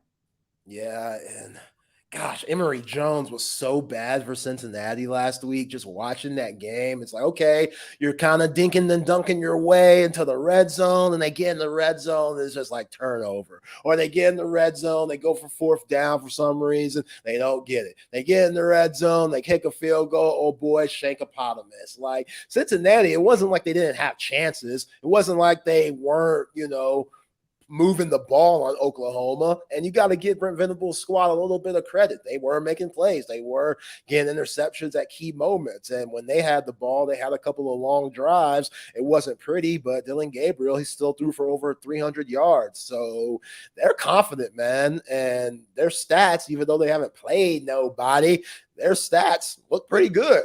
Like, I want to say they're top 5 in defense on a couple of statistics in the nation. Like, they're playing a lot better than that 5-17 that we saw in 2022. And yeah, they got kind of the same situation as Texas, to where they know what's at stake next week. So I get you saying that Iowa State might cover, because they might be looking far ahead and trying to get some revenge on 49-0, what we saw last year. Okay, and I'm giving you another one of my picks. Let's get it. Duke is absolutely going to cover against Notre Dame. Duke plus 5.5. That could be wrong team favored, but Duke, whoever wins that game is coming down to the last possession, probably a field goal. Yeah. I should probably look at Duke's field goal. Our guy Chris Hummer, man, he loves him some Riley Leonard. And he got me on him that first game of the season. Yeah. Too. That dude could ball. It's Clemson? Yeah, he was good. That dude has jets, and I'm like, look at this white boy run. When he be out breaking, I'm like, look at this dude. This dude got some jets, and he be putting his foot in the ground and making moves and juking and stuff. And here's the thing, Say, if they get it done with game day there, everybody's going to be talking about Duke. Everybody's going to be talking about Riley Leonard. And we've been talking about Riley Leonard since the beginning of the year. Yeah. It's our man, Hummer. Yeah, man. Shout out to Hummer. 24/7 Sports. That dude, he called it one of his favorite quarterbacks that's not getting love. Like, Riley Leonard could ball, and that's a good quarterback matchup between him and Sam Hartman. Okay, here you go. Top 3 scoring defenses in the Big 12. And actually, I'll take it to the NCAA because OU is doing some ridiculousness. Yeah.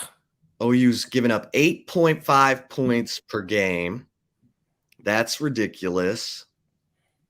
But Iowa State is giving up 16.5 points per game. God, Duke's defense is giving up 8.8 points per game. I'm absolutely taking Duke to cover. Yeah. And Texas giving up 12.5. But OU, we're about to find out.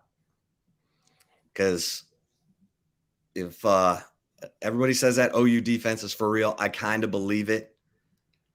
But I think Iowa State can slow down the OU offense. I don't look at OU's offense like, yeah, Dylan Gabriel's a good passer and he's accurate. Their wideouts don't scare me. Jaleel Farouk. I mean, Drake Stoops is still hurt. I don't know. I'm like, this game's going to be like 21-7. Okay. Okay. Yeah. We'll see. We'll see if they're looking forward to the next week. We'll see if the Horns are doing the same. But yeah, man, good week of college football, good week of the NFL. I'm excited. I mean, let's go, baby. All right, tomorrow we're going to talk to Brian Robinson, former Longhorn national champion 2005. We'll be talking to Brian Robinson and our man John McClain, who said the Texans were going to lose to Jacksonville. That was a crazy shocker. Crazy. CJ Stroud and Tank Dell. All right, Zay. I see our man Trey Elling, the Night Talker, baby. What is going on, playa? Oh, not a lot, fellas. Just continuing to recover from an early week bout of laryngitis and then a midweek allergic reaction to somebody who is wearing entirely too much perfume in the movie theater. Something that what movie did you go see? We'll be getting into in a few minutes. This is not just a person wearing too much perfume or cologne thing. I am literally allergic to a common ingredient in perfume. And when it's overwhelming like that, it basically causes me to go into, what is it called? Anaphylactic shock. Not quite to that degree, but I can really feel everything starting to close up. And so unfortunately, here we are almost 24 hours later, and I've still got a little bit of congestion on my nose. The throat's probably not taking that big step forward that I was hoping today, but it's football season, so we make do and figure it out. Yeah, man. We fight on. Yeah. You need a shot in your ass or something, man? Well, are you offering? Me, not personally. I'm not a doctor. You're more of a doctor than me. I mean, that's what Bucky BK always says. But hey, I don't know. That sounds like it needs a shot somewhere where it might not, be too comfortable. I could probably use some sort of anti-inflammatory shot. Maybe the Brian Urlacher Toradol shot in one of my glutes might help everything to subside just a little bit, Hey, so the movie that I was watching last night is the new Saw X, I guess is what it's called. It's the 10th Saw movie. Horror movies for me at this point at 45 are a lot like roller coasters. It's something that I enjoyed much more when I was younger. I don't have a need for excessive gore, even if it is wrapped around a decent storyline. Are you guys horror movie guys when you actually do choose to watch a film? I took my son to those movies. Okay. But did you take someone or was this date night or? It was because I was speaking to the two guys who have produced all 10 movies this morning. And so it was doing the service of going and checking out the current product to be able to structure some of the conversation around that. No, that's good. You're doing your homework, man. Yeah, you get it, Chip, because you obviously do a ton of interviews too. You come across sounding much less like a buffoon if you've done a little bit of legwork to begin with, Yes, indeed. Indeed. All right. Well, look who's here. The one and only KD. Sorry, guys. Like y'all, a lot of phone calls and a lot of other stuff going on, but this is definitely the fun part of my day. So, well, y'all have at it. Have a great show. Bye, guys. See you guys. Appreciate y'all. Later, fellas. What is up, Texas Sports Unfiltered viewers, listeners? Maybe you are trying to take in the show telepathically. If so, good luck with that. I am Trey Elling, joined as usual on Thursday from 3 to 5 by my best friends, Kevin Dunn. What's up, KD? What are you laughing at? I'm just smiling because you and I, look, we've probably spoken 2 hours in the last 36 hours or so, but we actually get to do so on the record, I guess, for the next couple of hours.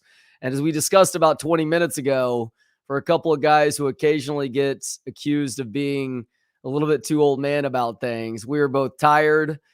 In your case, maybe less energetic. In my case, I'm probably a little bit grumpier because of some bullshit that I had to sit next to at a movie theater last night. I know. We'll get into that. I do want to say I was on the phone with one of my business partners now, Chris Kopacek. And so I'll get into this more, but I've been a transition to Lone Star Development. And God, it's great. I mean, just working with him is so awesome. We were going back through stuff. And when you work with people that are really good people and are, lift you up and you can lift them up on days like today, I'm not, me.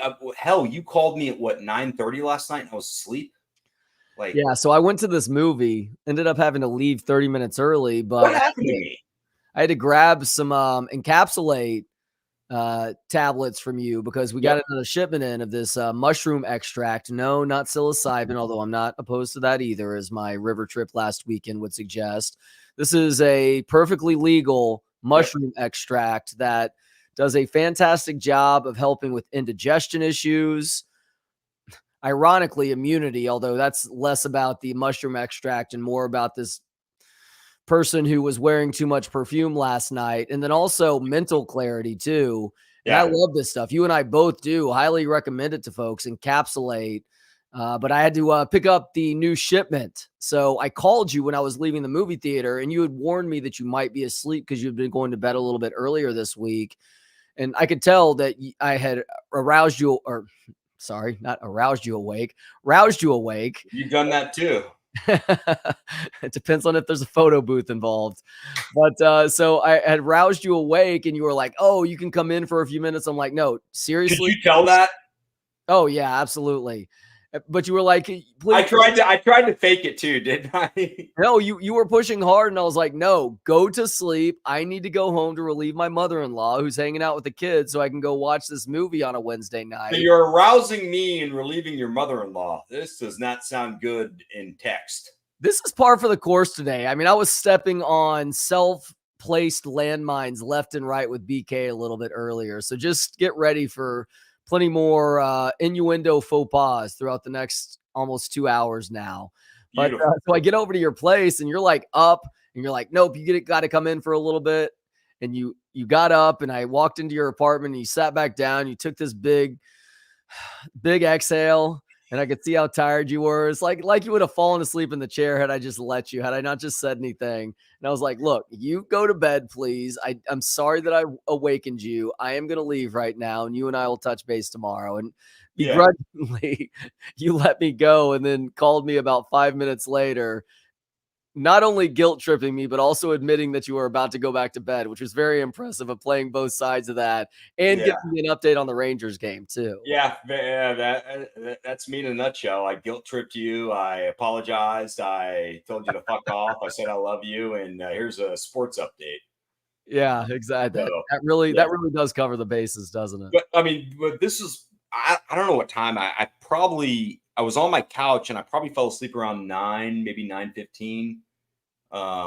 I was at 9:45 or 10 when you came by. I mean, this was not 2 a.m. people, you know. Yeah, 9:30, 9:45. So it was not it was not late by any means. I love going to bed early. And I never could back in the day. And now, I mean, I've gotten to, I hate to admit it, but the last year, especially with new job, there have been times at 8:45 I go to bed, and I love sleep. I mean, sleep may be my favorite thing ever. I love sleep is better than sex, food, sports, you name it. Oh, power ranking the activities. Sleep is number one. Sleep is number one, and not just sleep because I don't like dreaming. I hate fucking dreams. Really? Well, because the good ones you wake up and they're not real, and the bad ones you wake up and you thought, why the fuck did I go through that this whole time? You know, so no, but I just like laying in bed and with get the AC down, the fan going, and just being able to shut off life. Yeah, I enjoy sleeping. It includes the dream part, but I guess I don't really have. I mean, I have dreams that I guess are good and bad, but it's not like extreme dreams. Like my wife, Justine, who you obviously know very well, she is a lucid dreamer. Is that her name? What's that? Is that her name, Justine? It is Justine now. Yeah, she just I've been screwing this up the whole time. She just changed it legally from Justine with a Y, so it's now Justine with an I. Well, because she was identified as a guy in the South Side for high school, right? So she was Justin, I believe. No. This was the 1980s and 90s. Transgender wasn't a thing. Okay, transgender was a thing. It was just not as heavily hyped and as fashionable as it is now. But can you imagine on the South Side trying to get away with that, like back in the day? Depends on the school. Yeah, it probably does. And by the way, there are people that are going through that, really going through that, and God bless you. And we should treat every human well, but Justine's not one of them. Mount Carmel, you're going to have a harder time than Clemente High School on Division. Yeah, no, if you're at New Trier or Loyola on the north side, it'll probably pop up your popularity. All right. So anyway, so Justine has weird dreams. She's a lucid dreamer, which never heard of that before. It's somebody who has vivid dreams and then remembers them really well after they wake up. And so, well, Justine is a consummate oversharer in my life, which is fine. It's how she processes things. I am not an oversharer, so I'm happy to serve as her sounding board most days. But some of the times that it's problematic is when she's telling me about the details of her dream, which typically involve me, but me being an even bigger piece of shit than I already am in regular life. So it's like me, the asshole, but not just me, the asshole, me who's like a cheating asshole and a smug cheating asshole and just a colossal piece of garbage that only treats her like complete crap. Dude, and you are an asshole, but you're not a cheater and you don't treat her like crap. So right. If anything, I probably am less of a jerk to her, depending on the day. But most days I'm probably less of a jerk to her. But dream me, it's like a running joke between us now where she wakes up and she's like, dream you made another appearance. I'm like, oh, great. What do? Pour a vat of acid on you and then go try and run off with your sister or something? And usually it's something along those lines. Yes, Craig, drink up. Her sister, I tell you what, her sister is fun at Uchiko. I mean, I obviously met her at the wedding, but she's one of those South Side gals, and I could say South Side gals who back in the day, if she was single, she's happily married now. She would have been fun to party with. Yeah. And Jess J. Ward, you're exactly right. Don't you love that? I'm mad at you. What the hell did I do? Oh, you cheated on me in my dream. Yeah. I have dealt with that way too many times in my life. That is that should be required for any person. Yeah. I mean, I love Justine, but she shouldn't go too far on that. I had a buddy in Ryan growing up, one of my best friends, and he would remember dreams vividly like that. Yeah. He would wake up and write them down. And then we'd see each other at school. Not that I was real fired up about being at school, but he would give a 30-minute monologue on his dream, and like 15 in, I'm thinking, dude, this did, great. Okay. Like, The next interesting dream that somebody tells another person about will be the first time that that's happened in human history. Yeah. I hate to break the news to anybody who likes telling their dreams to others. Right. I realize that seems pretty cool to you. It's not to anybody else. No. It means something to you, and maybe a dream psychologist would like to have you pay them to talk about your dreams. But most everybody else is doing you a colossal favor by sitting there and listening to you yammer on for 10 or 15 minutes. Now, if you're Justine listening right now, you're the exception in my life, baby. No, you're not. No, you're not. He loves you, but he's lying right now. So this is the extent of his cheating and lying to you. Don't listen to Kevin and his overly honest ways. I really enjoy listening to your Justine, look at me. I've got a lot of buddies, and they do a lot worse shit to their wives than what Trey does to you. He can be an asshole. We all know him. That's why we love him. He's not cheating on you, but he doesn't want to hear about your fucking dreams. No, dreams, like hearing about dreams or telling someone about that is getting back to your point. No one wants to hear it. It's your fantasy football team and it's your golf game. Yeah. But I really think that with the 3-iron now, they've got it more straight, and the golf pro really is. I don't fucking care, man. Nobody cares. Your wife doesn't care when you go home that your handicap's gone down. But you love people, and there's stuff that that they like to talk about, and so you just fucking swallow it. Well, we're tribal communal creatures. It's why, like, if you enjoy golf, you find other people who enjoy golf that you can go through those things with. Right. I'll talk to my volleyball friends about stuff that happens on the sand. It's not stuff that I'm typically running by Justine. And sometimes she gets offended by that. She's like, why don't you talk to me about that stuff? This actually happens involving all the conversations you and I have. She's like, why don't you talk to me about some of the stuff that you and Kevin talk about? I'm like, you hear some of that secondhand. Are you sure you want to be having those conversations? Are you sure? And then she thinks about it. And she's like, well, maybe you need to be a little bit more diplomatic about some of that stuff. I'm like, that's the thing. I can't help it. We get into a flow of conversation and we'll touch so many different bases. I don't know where we started or how we got there by the time it's all said and done. Yeah, pretty much. But you're in a good relationship. It was pretty cool. Trampy called me yesterday, and I'm on the phone with you.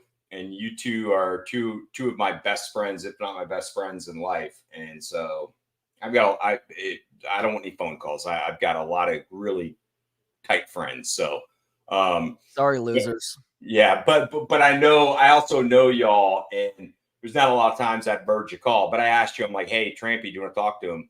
He was so fired up to talk to you. I know you were him, but it was actually kind of cool because y'all both have young kids. To hear y'all go back and forth about that, you found out that one of his daughters walked in on me taking a shit at Texas OU last year.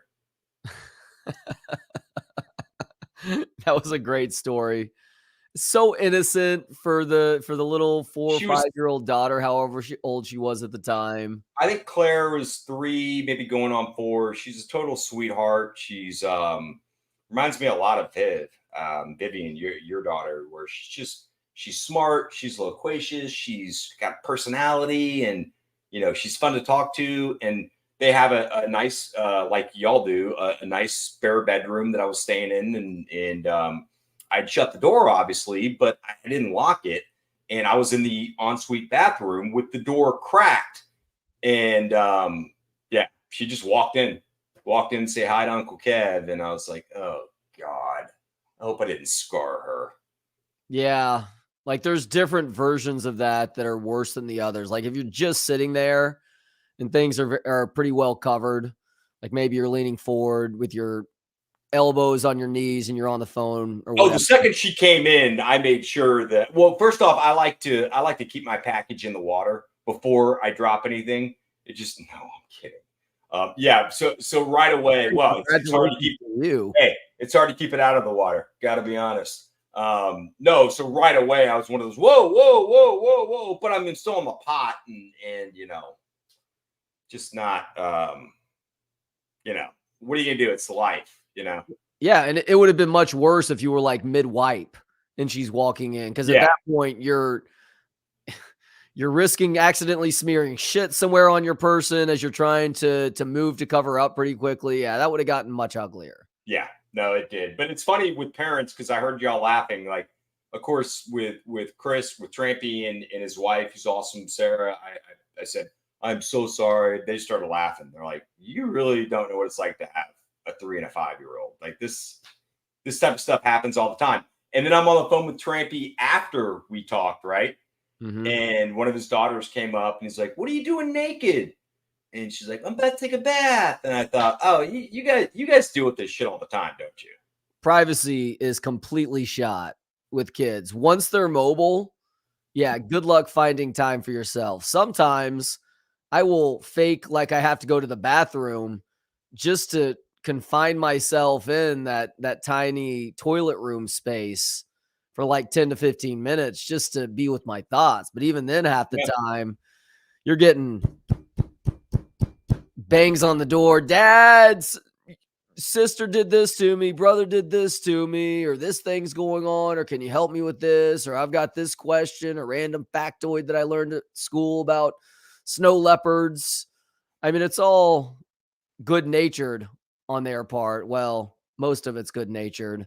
But by the same token, you've only got so much of a threshold to deal with it. And I love my kids as much as I love anything on this planet. Right. But there are moments where I'm just like, God, it would be nice to not have kids. It's why you know that it's very weird, and I've had plenty of girlfriends that don't get it. But I will spend time in the bathroom by myself with the heater on. That's where I meditate. I will lay down on the floor with a towel, and it gets back to me as a child. And it's not like we had a real busy, active household, but I had an older sister. I had 2 parents, and I just needed to get away.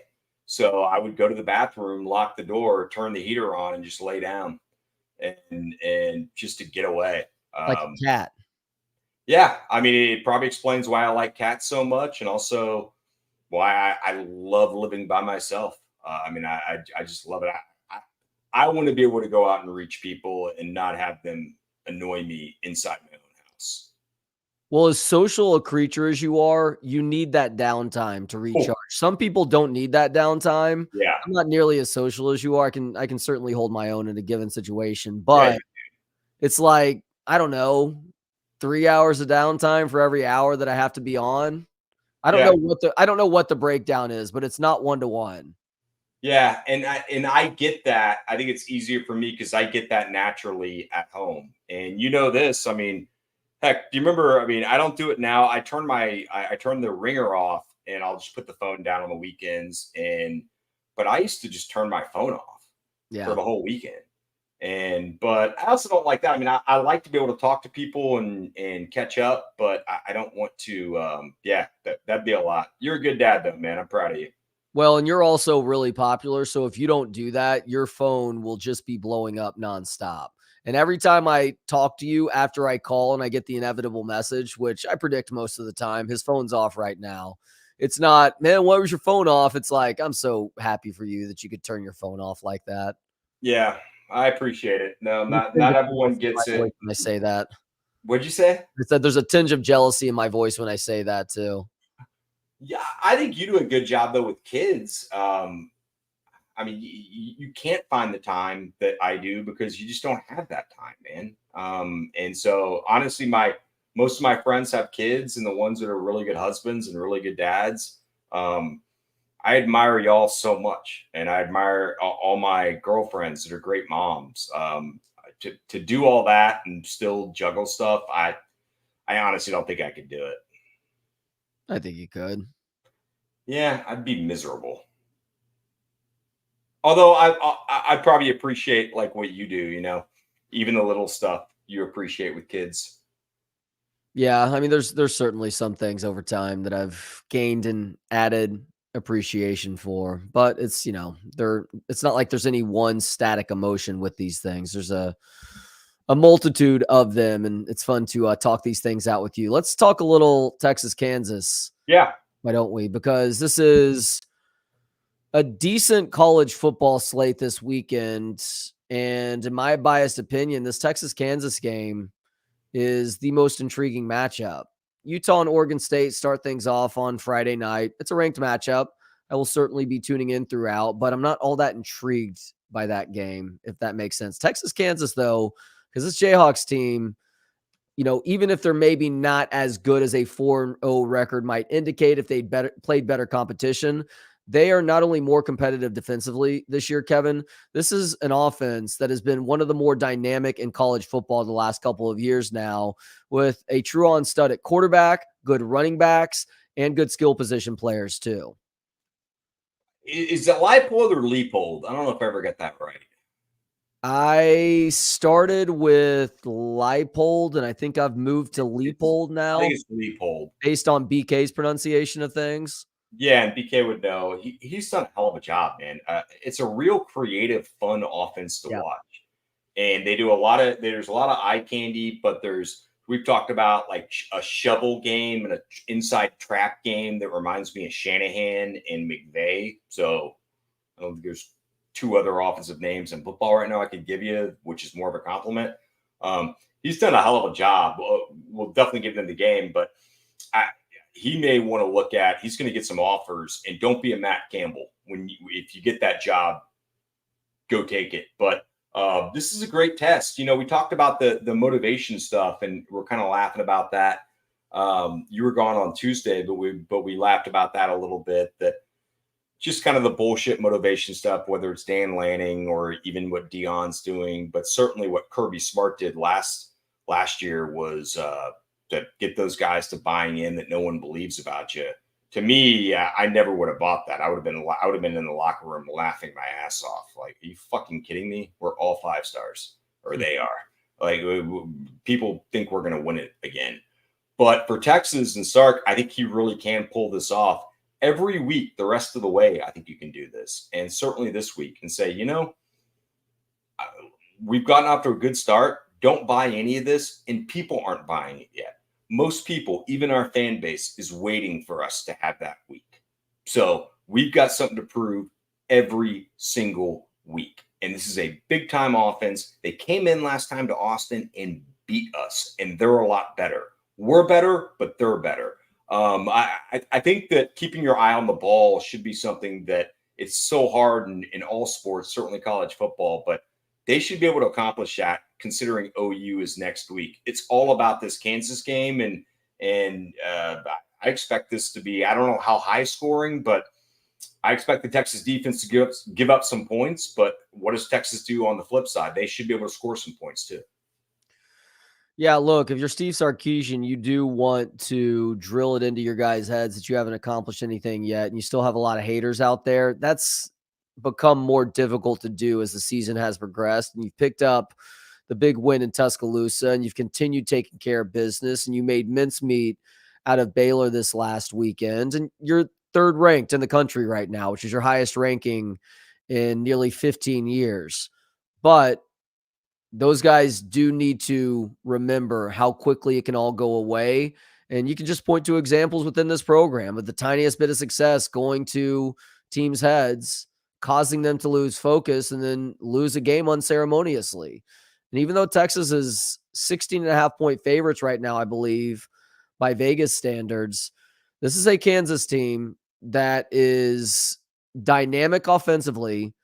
They are probably better running the ball than they are throwing the football right now. And their game plan has to do with grinding long drives that wear your defense out and then also keep their defense off the field. Even though the defense has improved, it's still the weak link on their team. They're also really good at special teams, by the way. Mm-hmm. But if this offense can find success running the ball, which Devin Neal and his backup are both very, very capable. Neal may be the best running back in the Big 12 right now. Yep. So it is the strength of the Kansas rushing attack going against the strength of the Texas run defense.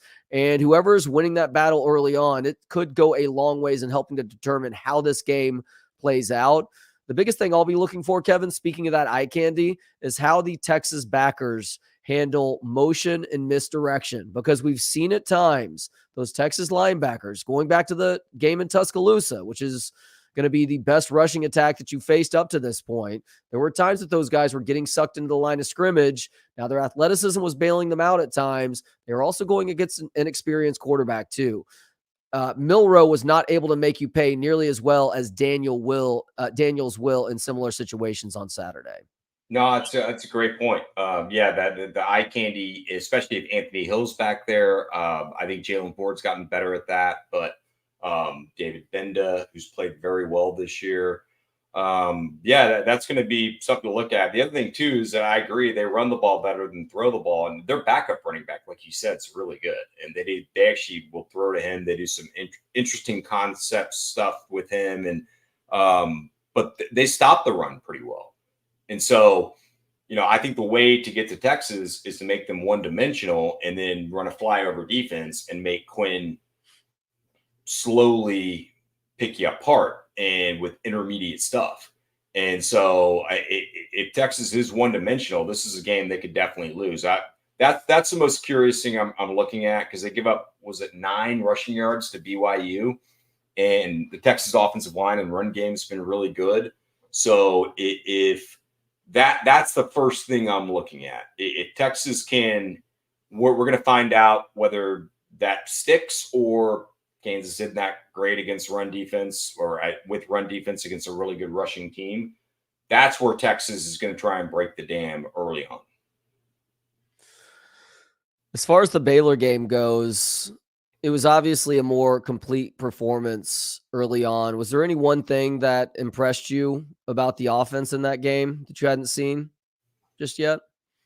Good question. I think getting back to Jonathan Brooks and just the offensive line, I love the way these guys are competing. There's been multiple times now this year, and it happened a couple times in the Baylor game, where an offensive lineman is finishing a playoff, but there's some fire and piss and vinegar in him. And one of their own linemen comes by him at the end of the play and swipes him, and they shove him off. Get the fuck out of here. Oh, sorry. I didn't realize. I just love that mentality, I love that they're going to the whistle and they are pissed off. We see these offensive linemen really finishing blocks off and then chasing stuff. There just seems to be a lot of, like I said, a lot of piss and vinegar with this offensive line.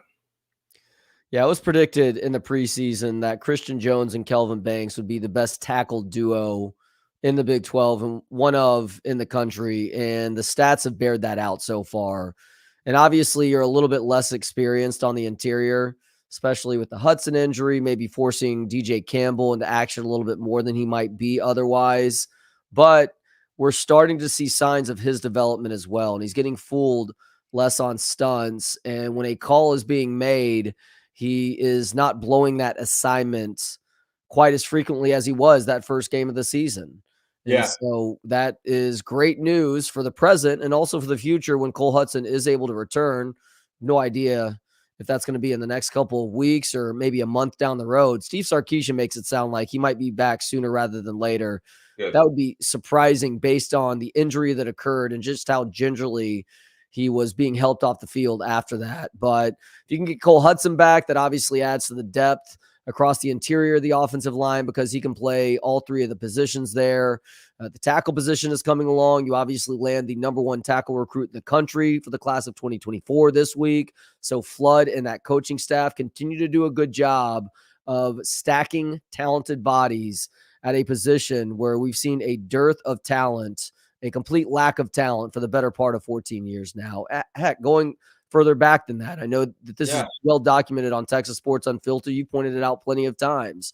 That's really a 20-year, a little bit less than a 20-year stretch of offensive lines that have fallen well below expectations, unfortunately.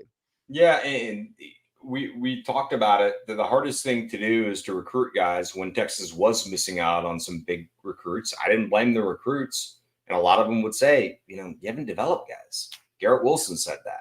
Well, I never got on Garrett Wilson for saying that. Garrett Wilson was right, and I don't blame him. I would go send my kid to Brian Hartline at Ohio State.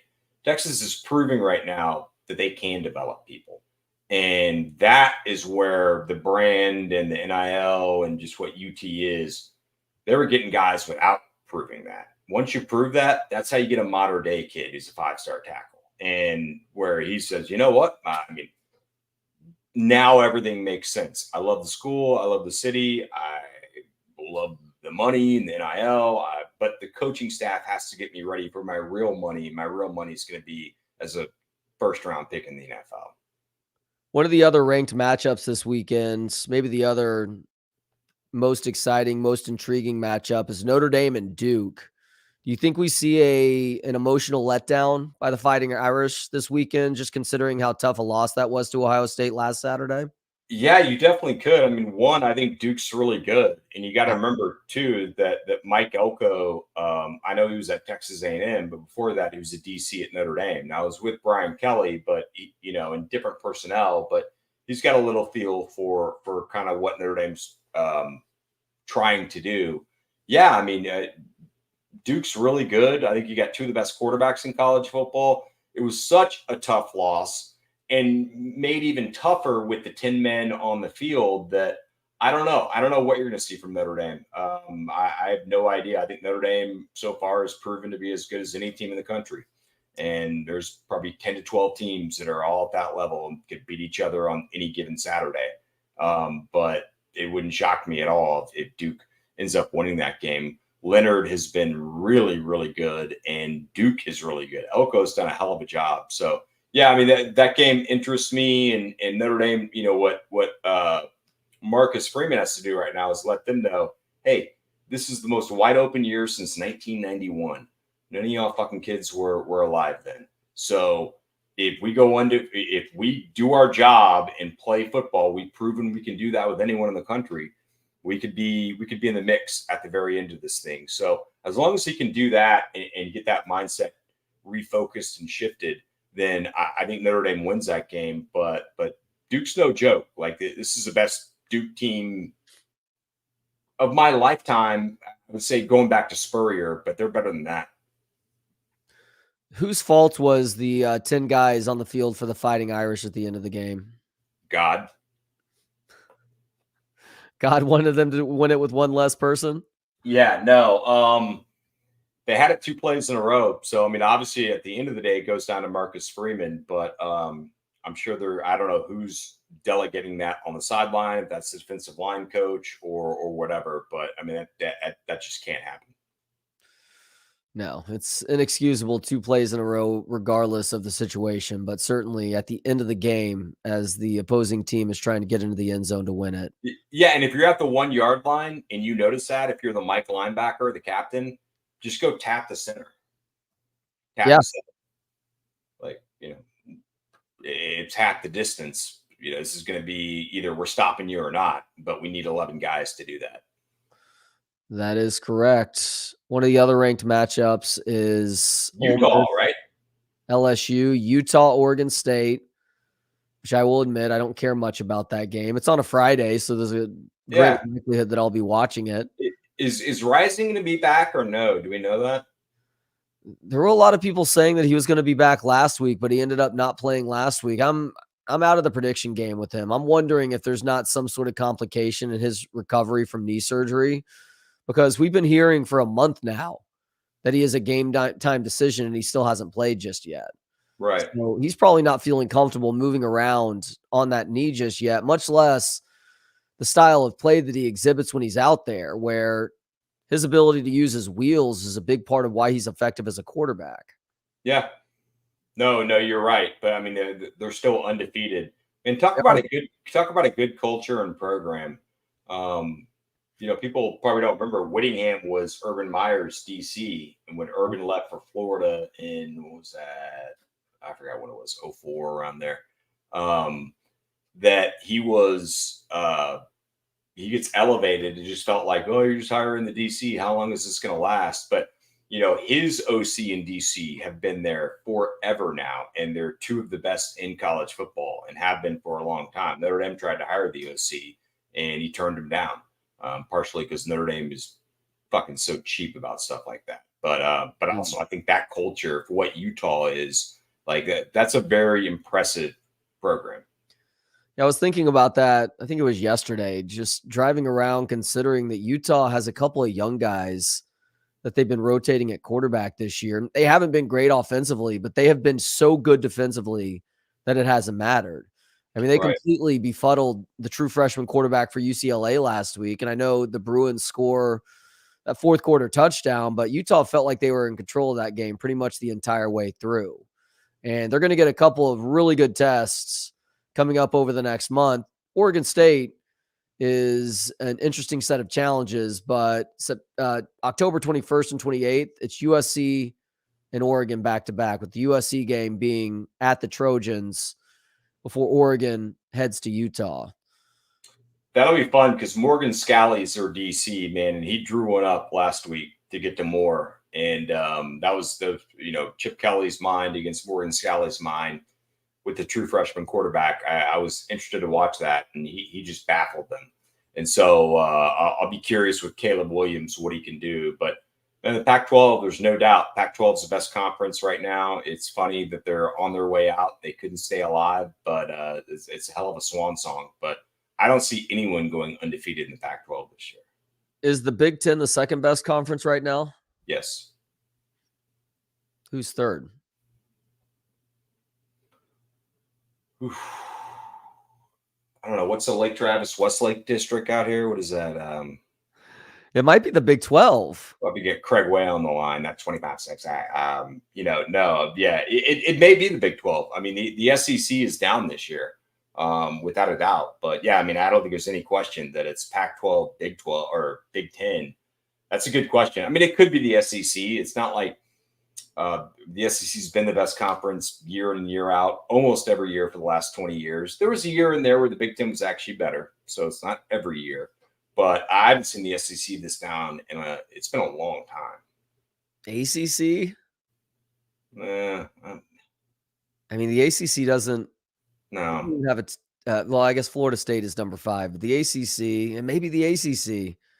Yeah, I mean, if you want to throw Notre Dame in on that, then it probably is the ACC, because you could say, well, Carolina is doing this, and another team we haven't talked about a lot, and I mentioned the 12 that all could probably beat each other on any given Saturday.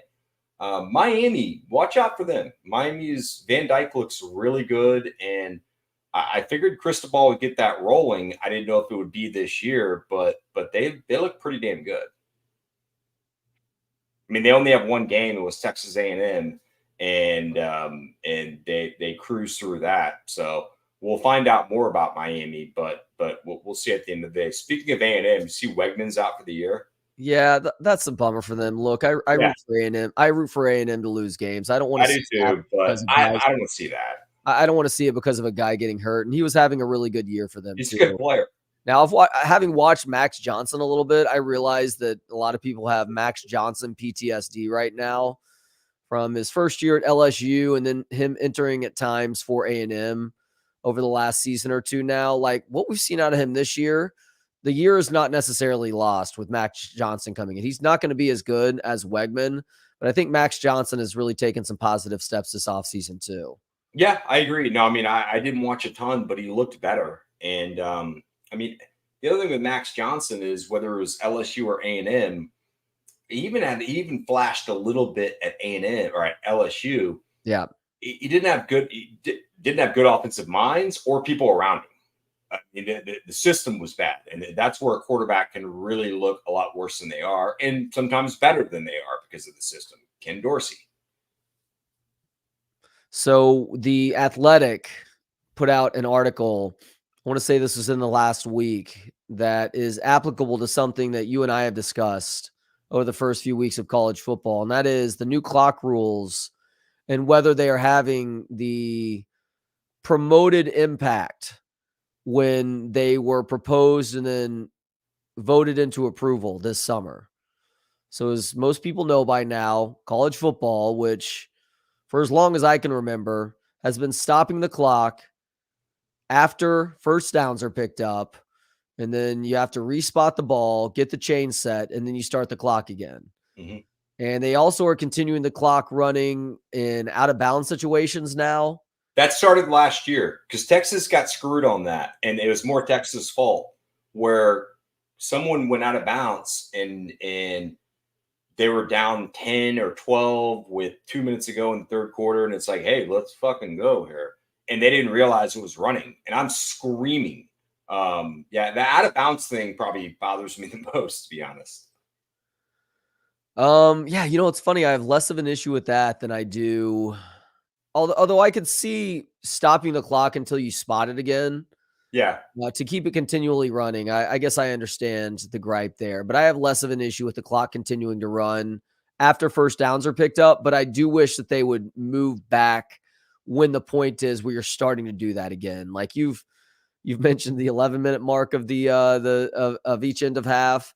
Maybe not that much for me, but something in the 7 to 5 range, I think would be a reasonable change. But the Athletic looked at what about 8 minutes? Is that okay? I would be willing to have the 8-minute conversation. Thank you. I'm glad, you're obviously running the UN, so you've got stuff to do tonight. Well, when I talk to, it's not Mark Emmert there anymore, whoever the guy is in charge of the NCAA, whenever I finally track him down for an interview, because he's ducking me right now, I'll try and press him on the 8-minute thing. He's ducking you. His 20-hour work week is really bugging him right now. Yeah, his 20-hour work week, and then also me probably not reaching out to the right person to get that interview booked too. 20-hour work week? What am I talking about? A 20-minute work week, probably. Well, this guy, Charlie Baker is the guy's name. He's the former governor of Massachusetts. He actually has been putting more work in, but it's all legislatively. So he is glad-handing with congressmen and senators and House reps, trying to get some sort of federal legislation passed regarding NIL that protects the NCAA and also keeps the universities from ever having to consider their college football players as university employees. Like, even though they want quote unquote guardrails on the whole thing, what they're trying to do is protect themselves from liability down the road, because 100%. what's happening right now is you're seeing the whole landscape shift to where the pay is going to be coming directly from athletics departments through the collectives that are going to have to be affiliated with the athletics department. The money's coming from the athletics department then. It doesn't take a rocket scientist to figure out just how basic those connections are and who is responsible for coordinating everything. But the NCAA is acting on behalf of these programs and ADs and school presidents who realize it's another can of worms that gets opened if all of a sudden they are liable for the livelihoods of these guys years down the road or decades down the road. Everything you just said is 100% correct. And for people that, that may not see that, everything Trey told you is right there. Yeah. But so Charlie Baker is probably working 20 plus hours a week, glad handing in DC. And I hope that he fails, because I think that's ridiculous that they're still trying to wage this war. It's typical of the NCAA for years now. They have been at least a few, if not 5+ years behind in trying to battle these issues. So here we are in fucking 2023, where we need to be trying to figure out how to responsibly do this going forward. And they're still trying to fight battles from 5 years ago, dumbasses. But the Athletic, they're they're very reactive and not proactive in any business like that. I mean, how ESPN's still dealing with that. ESPN's doing a lot of different stuff, whether it's cutting talent or cutting money or trying to hit you on every side, because they were reactive with the whole streaming game. And they're still years after being, it's not react. It's still reactive, but they're having to deal with the reaction because they weren't proactive. It's so funny. It's so funny how that works in every walk of life. Yeah. When you see a person or an entity get into a position of power, and all of a sudden they become super conservative about things. It's almost like you're afraid to change too much. Right. To then cause you to lose that control. But ironically, that creates a sort of apathy that also leads to some slippage. And if you aren't working to continue to improve, then you will inevitably fall behind. And a great example of that is someone that I had the pleasure of speaking with a few years ago, Aaron Franklin of Franklin Barbecue, who is recognized as one of the top Texas / barbecue pitmasters on the planet. Aaron Franklin is still looking for ways to improve how they cook briskets. He lays it out in his new book, Smoke, and he talks about things that he's learned in the last 10 years since he initially gained, a paraphrased version of the title that I just gave him, that they're still trying to figure out how to get better. And I asked him about that, and he's like, if you're not trying to get better, then what are you doing? Why are you wasting your time and everybody else's time too? But there are a lot of people who achieve a certain level of good or great, and that kind of becomes enough for them. And at that point, it's just about holding on for dear life.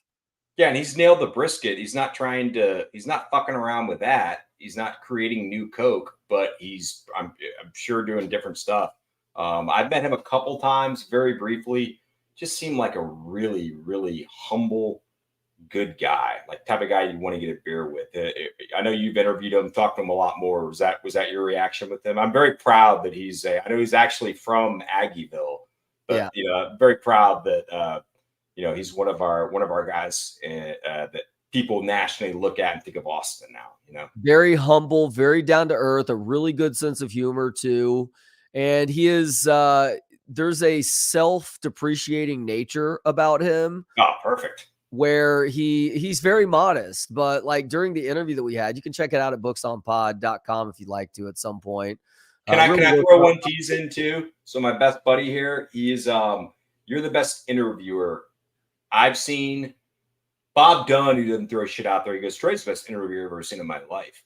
And he paused and he goes, well, Barbara Walters. No, you're so good at that. If people have not checked out Books on Pod, I think you're talented at a lot of different stuff. You are. I don't think that you are. That may be your biggest strength. We used to laugh at the radio station, and I think I do pretty good interviews. I think BK does. I think Craig does. I think Bucky does. But it's just like you're just at a different level, man. Owen, what would you say the secret is to your brisket? Here's my one Barbara Walters impression for the day. But thank you for the kind words, my friend. I actually did get to ask Aaron Franklin. Is she dead? What's that? Is she dead? If she's not dead, she was in really bad shape in the last 6 months to a year. She might be dead though. Okay. If not, I'm on the hook for the next couple of weeks. I'll one of our former coworkers. But I did get to ask Aaron how he would cook humanely harvested humans, specifically me, if I knew I was dying, and figure out a way to preserve my glutes, how he would go about preparing my glutes so that I could serve myself at my own funeral, so that everybody who came to celebrate my life and mourn my death could leave with a little piece of me inside of them. And you know what he did? He gave me a fucking awesome answer too. What did he say? Because he's got a great sense of humor. You're just going to have to go listen to the interview to find out. All right. Okay. But Aaron Franklin is a great example of somebody that constantly strives to improve, even with something that he is good at. And unfortunately, that is lost on a lot of entities. And there are a lot of dinosaurs and gatekeepers in charge of a variety of industries now. And a great example of that is college football. You have a bunch of old guys who have been in charge for a long time who don't want to rock the boat too much, despite the fact that the boat has sprung a bunch of leaks and people are starting to get on a completely different boat now. They're trying to make the argument that this broken down boat that is about to sink into the ocean is still worth salvaging, and it's not. Yeah, I mean, there are a lot of companies right now, small businesses that are trying to patch holes and leaks and stuff like that. And, but they're good actors, they're good people, and they're trying to do the right thing. And it doesn't always work out. You can do the right thing and it's business, and it doesn't work out. The only reason we want it to work out with the NCAA is because we love college sports so much, but they've been bad actors the whole time. I mean, they're a lot like Washington on both sides. To where one of the reasons are about making money for them fucking selves. That's it.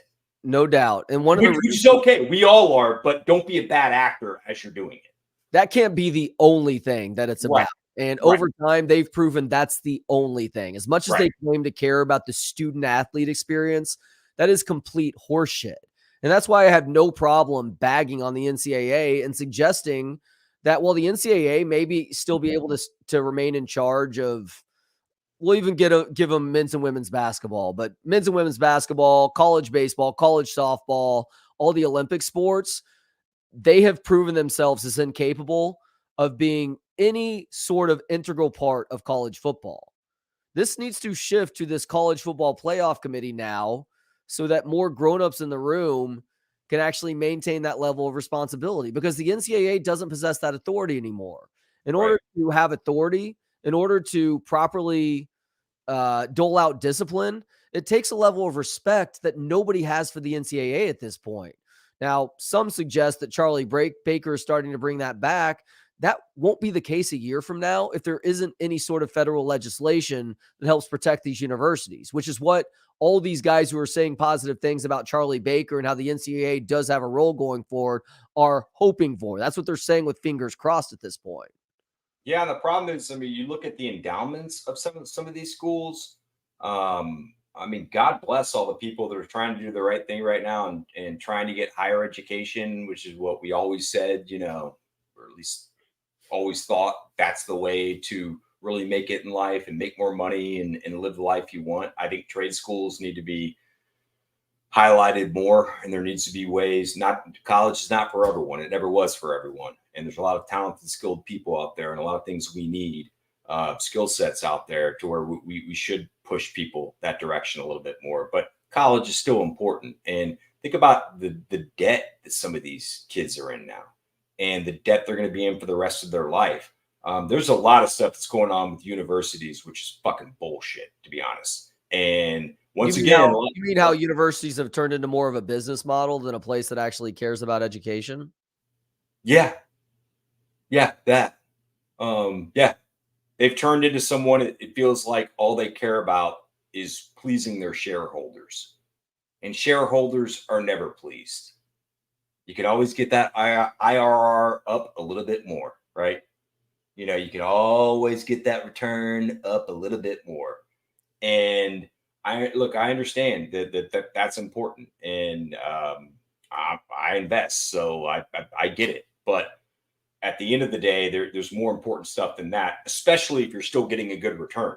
These places are still going to make money, and they've got to get real with their budgets for one, but who's really making the money? And if you're my top sales guy and you bring all this stuff in, guess what? You're getting paid the most. And college football players bring in the most, period. It's not even close. They make the money. So yeah, they should be employees. And by the way, baseball or women's volleyball shouldn't be. Sorry, I love both sports. I love both those sports, but you got to get real. And so, I mean, maybe they're trying to figure out that, because with Title IX too, it's if we make football players employees and we've got to make the lacrosse team, it's like, no, you don't. Or you shouldn't. I mean, maybe you do, but you shouldn't have to. So I'm sure they would tell you there's a lot of stuff that goes into it. But yeah, I mean, the higher education, it's kind of been sad to see, to get behind the curtain and see what they're really about. Is that part of the reluctance, I wonder, to decouple college football from the rest of the sports at a school? Is the impact that would have on Title IX? And all of a sudden you're having to get rid of 80-person crew teams to make sure that those scholarship numbers stay level? Well, it shouldn't be, because I'm all for equality, and I think the growth of women's sports has been great. You've got a daughter who's playing sports right now. I mean, it builds confidence. It's a great thing for any human, and obviously women are half the population, so that they should be a big part of that. But I do think that they've had to inflate and bloat, because of you're already 85 down, probably too many rides in sports where, it'd be okay to cut that back, because not everyone's going to be a D1 player somewhere, and that's okay. You and I weren't, and still had a great time in college. So if you were to eliminate college football from those overall numbers, conceivably that would give sports like baseball more access to scholarships versus having to split things up, split 8 or 13 or whatever the scholarship number is up over an entire roster. Well, that's the thing that's what always bothered me about Title IX. It's the same thing anytime there's legislation that is trying to fight racism that is racist, or if you're trying to, Title IX is about equality, but it's not equal, right? Softball has more scholarships than men's baseball. They should be the same. We're trying to, that's what I love about that. It's right in front of everyone's face, and if you're trying to show kids and show people that which I think all of us, hopefully most of us, believe in equality and don't believe in racism and don't believe in sexism. Well, one of the ways to show kids that is to not do that as you're trying to fight that. It's fucking right in their face, It's pretty simple. And by the way, there are a lot of people freaked out about what kids are being exposed to. Kids are wiser than we give them credit for. Very much so. A lot of the times. No, they sniff stuff like that out. Hey, I'm going to take. I do have to admit that I was completely duped by the whole "you can catch AIDS from a water fountain" thing when I was a preschooler. I was terrified of my preschool's water fountain because I was pretty sure that I was going to be getting HIV or AIDS. Really? Yeah, I never got into that. I miss water fountains. I didn't like the kids that would end up making out with a water fountain. I'm like, what? Like who raised you? Yeah. Why are you trying to suck on the hole of that water fountain? What are your cutlery skills like? Yeah, because especially the 80s water fountains. That didn't look good right there. Sorry. But that didn't look good either. Fuck. Yeah. I mean, wow. I think that you and I should hang out tonight in a photo booth, perhaps. That looks like a whole lot of fun. Well, you better get here by 8. Those 80s water fountains also had that Cobra hood going over the actual fountain. Yeah. So the kid that would get their face all the way in there, it's like that thing is like on half of their face and they're sucking on that little hole. Oh. It's like, dude, will you back off, please? Because you may actually give me some sort of communicable disease if I follow you at the water fountain. I know. And I used to always, I'm a chatty guy. I have been my whole life, I guess. But I used to like when the maintenance guy, the worker was putting Freon in, and almost like Costanza. This guy probably thought, you fucking loser. Come by and like, hey, looks like we got a little Freon coming in here. Do you mind if I'm the first one? And let him finish up. And that first Freon, you hit that thing, man. It would just blow your fucking teeth away. It's like, boy, that's some cold water. Yeah. By the way, thank you, Steve Vosick, for letting us know that Barbara Walters did die December 30th, 2022 in Manhattan. CB, what's up, CB? Always good to hear from you on all these different shows. Water sucked in Austin compared to the water I get up here, straight from a well. Yeah, the water. He's in Washington, right? Or Oregon? Tap in Washington State and Oregon. Yeah, it is much better because it is coming off the top of a mountain in a lot of instances. So, well, CB, you got that. Guess what I may do just to shove it in your face today? I miss you, buddy. We love you. I may go to Whataburger because I know CB's so great to follow on Twitter, and there are little things I can tell that he enjoys about his new place and Mrs. Austin for sure. And he's definitely an Austinite. But there are things like that too that that he probably gets that are a lot better. But I think our water is fine. I like Austin water. There's been a funky taste of the Austin water recently. I'm really? having a hard time with it. I'm being forced. I realize I'm not forced to, but the water tastes so bad, and I have a good tap water palate, believe it or not. The water tastes so dirty and grimy coming out of Austin taps right now that I'm being forced to either order like a Topo Chico, which is fine. I mean, I'll drink a Topo Chico if I have to, or alcohol, because I can't drink the water. It tastes disgusting. It tastes dirty.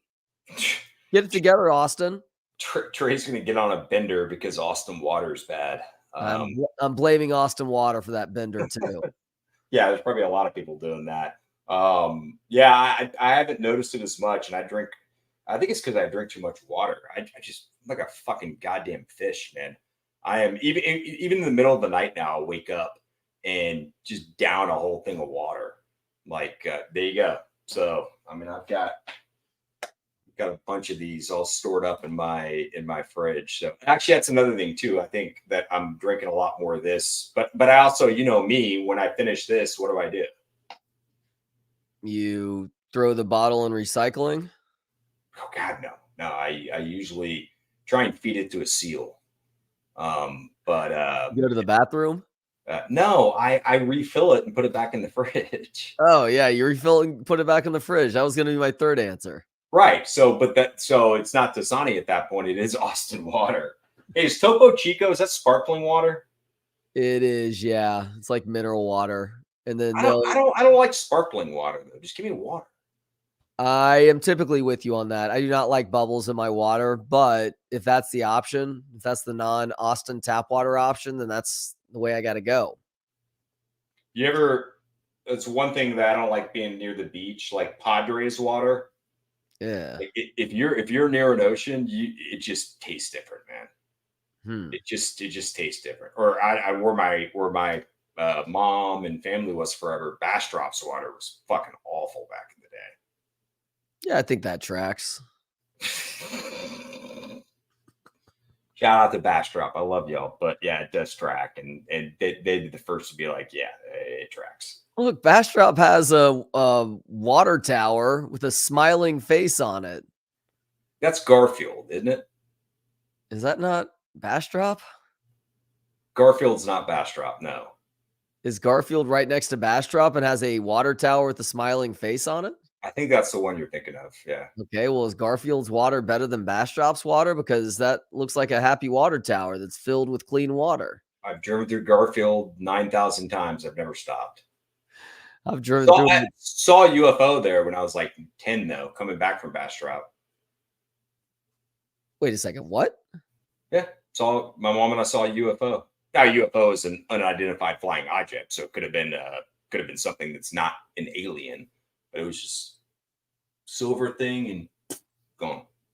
So it moved in unnatural ways that seemed to defy the laws of physics. Just disappeared. So yeah. There have been a lot of people that have been coming out of the woodwork saying that they've seen UFOs in their lives. I feel like I've seen them before too, where it's like something that's there and then all of a sudden it like zips away pretty quickly. Yeah, and I just figured, I mean, because, you know, we get home and tell my dad. My dad goes, you know, Cindy, you've been drinking, you know, and which she had not. So it was one of those where she's like, no, this really happened, and Kevin saw it, and it was, you know, it was like, oh, there's got to be an explanation for it. So I just figured there was. So I didn't think much about it. But yeah, I mean, the last couple of years, we're seeing more of that now, and we didn't have cell phones, so it's just us looking at it, and you know. I didn't know what it was, but it was I'd never seen something like that. It was just gone.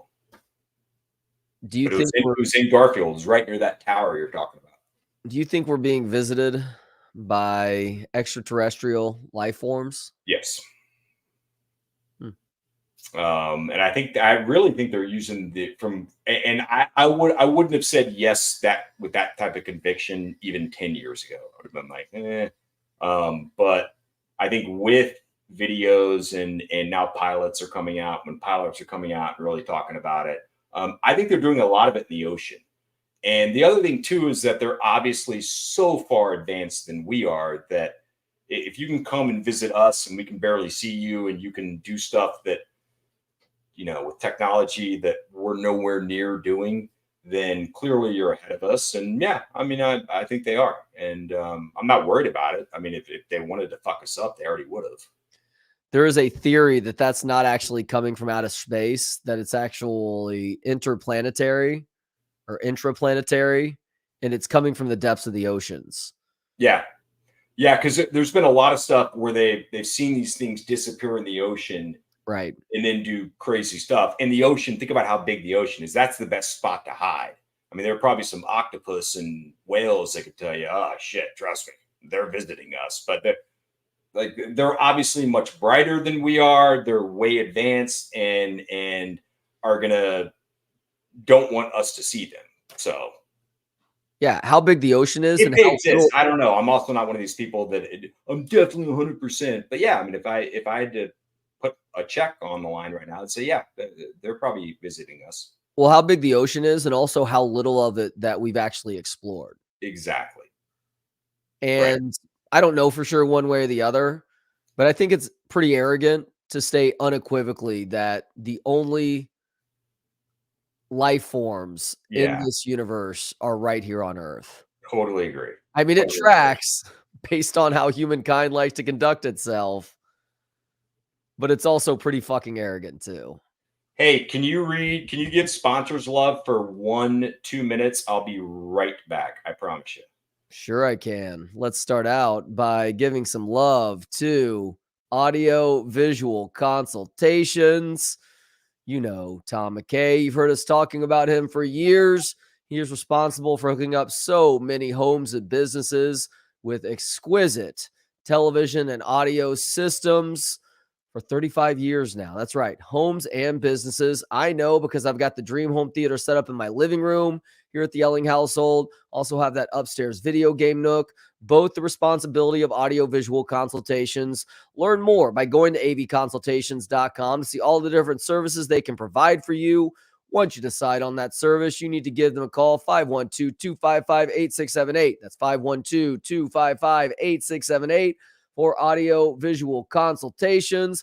Also need to shout out Great Blue Heron Furniture. That is custom leather furniture, a company that was started in 1991. They focus on heavy leathers, hides, and fabrics, ranging from traditional Western to modern farmhouses. The stuff is gorgeous. It's also the highest quality furniture you can find. You will not find more stylish, more comfortable, and more well-built furniture anywhere out there. There is a link in this YouTube video. If you're watching on YouTube right now, there's a link in the video description below that takes you to the Texas Sports Unfiltered collection for Great Blue Heron Furniture. That's right, Texas Sports Unfiltered collection. And if you use the promo code HOOK'em, you're going to get 15% off your purchase, whether or not you're buying from that Texas Sports Unfiltered collection or not. HOOK'em is the promo code for 15% off your entire purchase. If you're looking for furniture that looks amazing and is built to last for decades, look no further than Great Blue Heron Furniture. Click that link for more info or give them a call, 866-247-9688. That is 866-247-9688.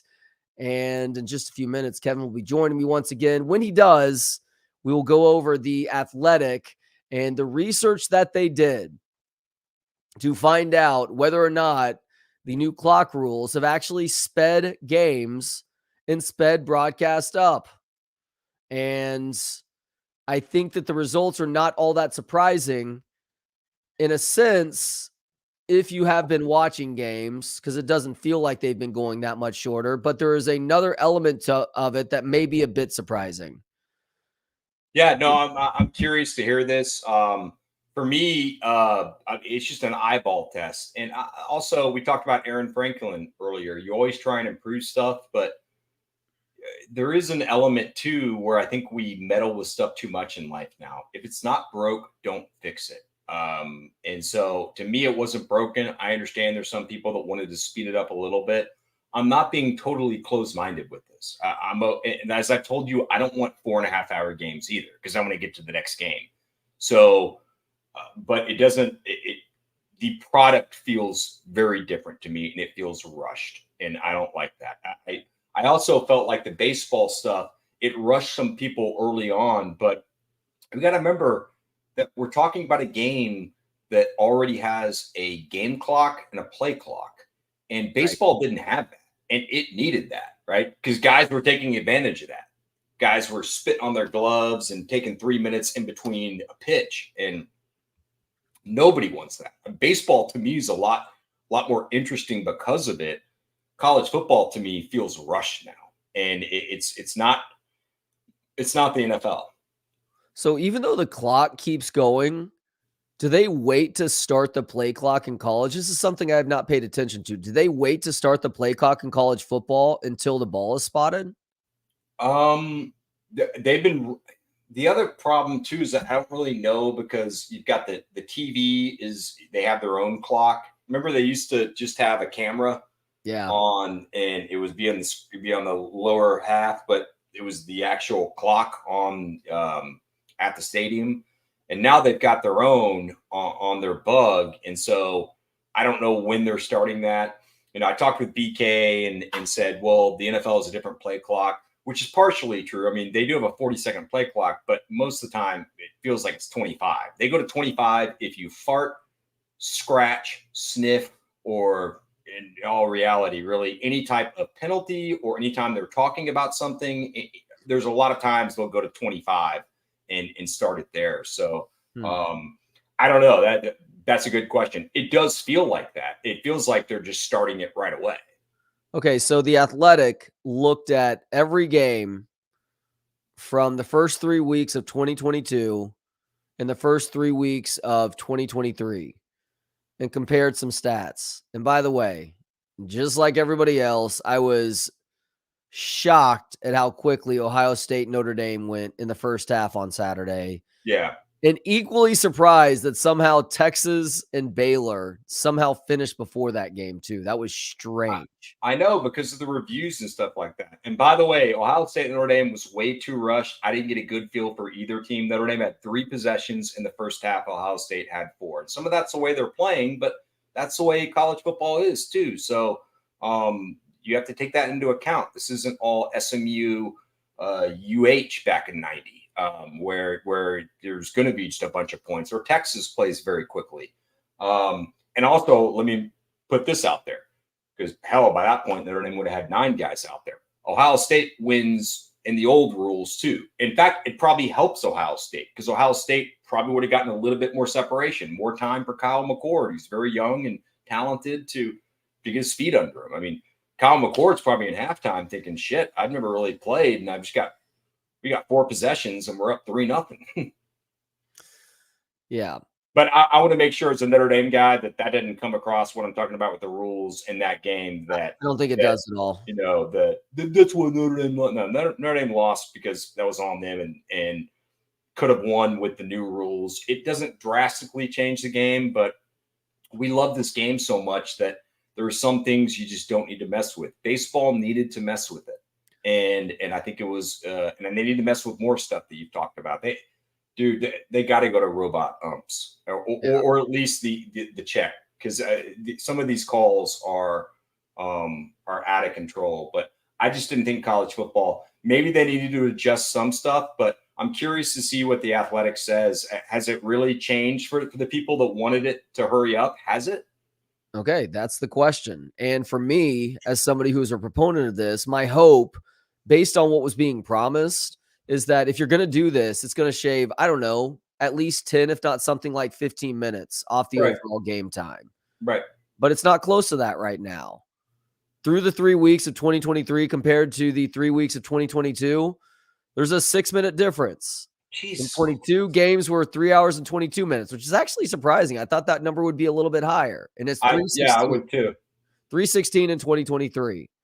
Now, the other stats that are interesting, because it does seem like there are less plays and less points being scored.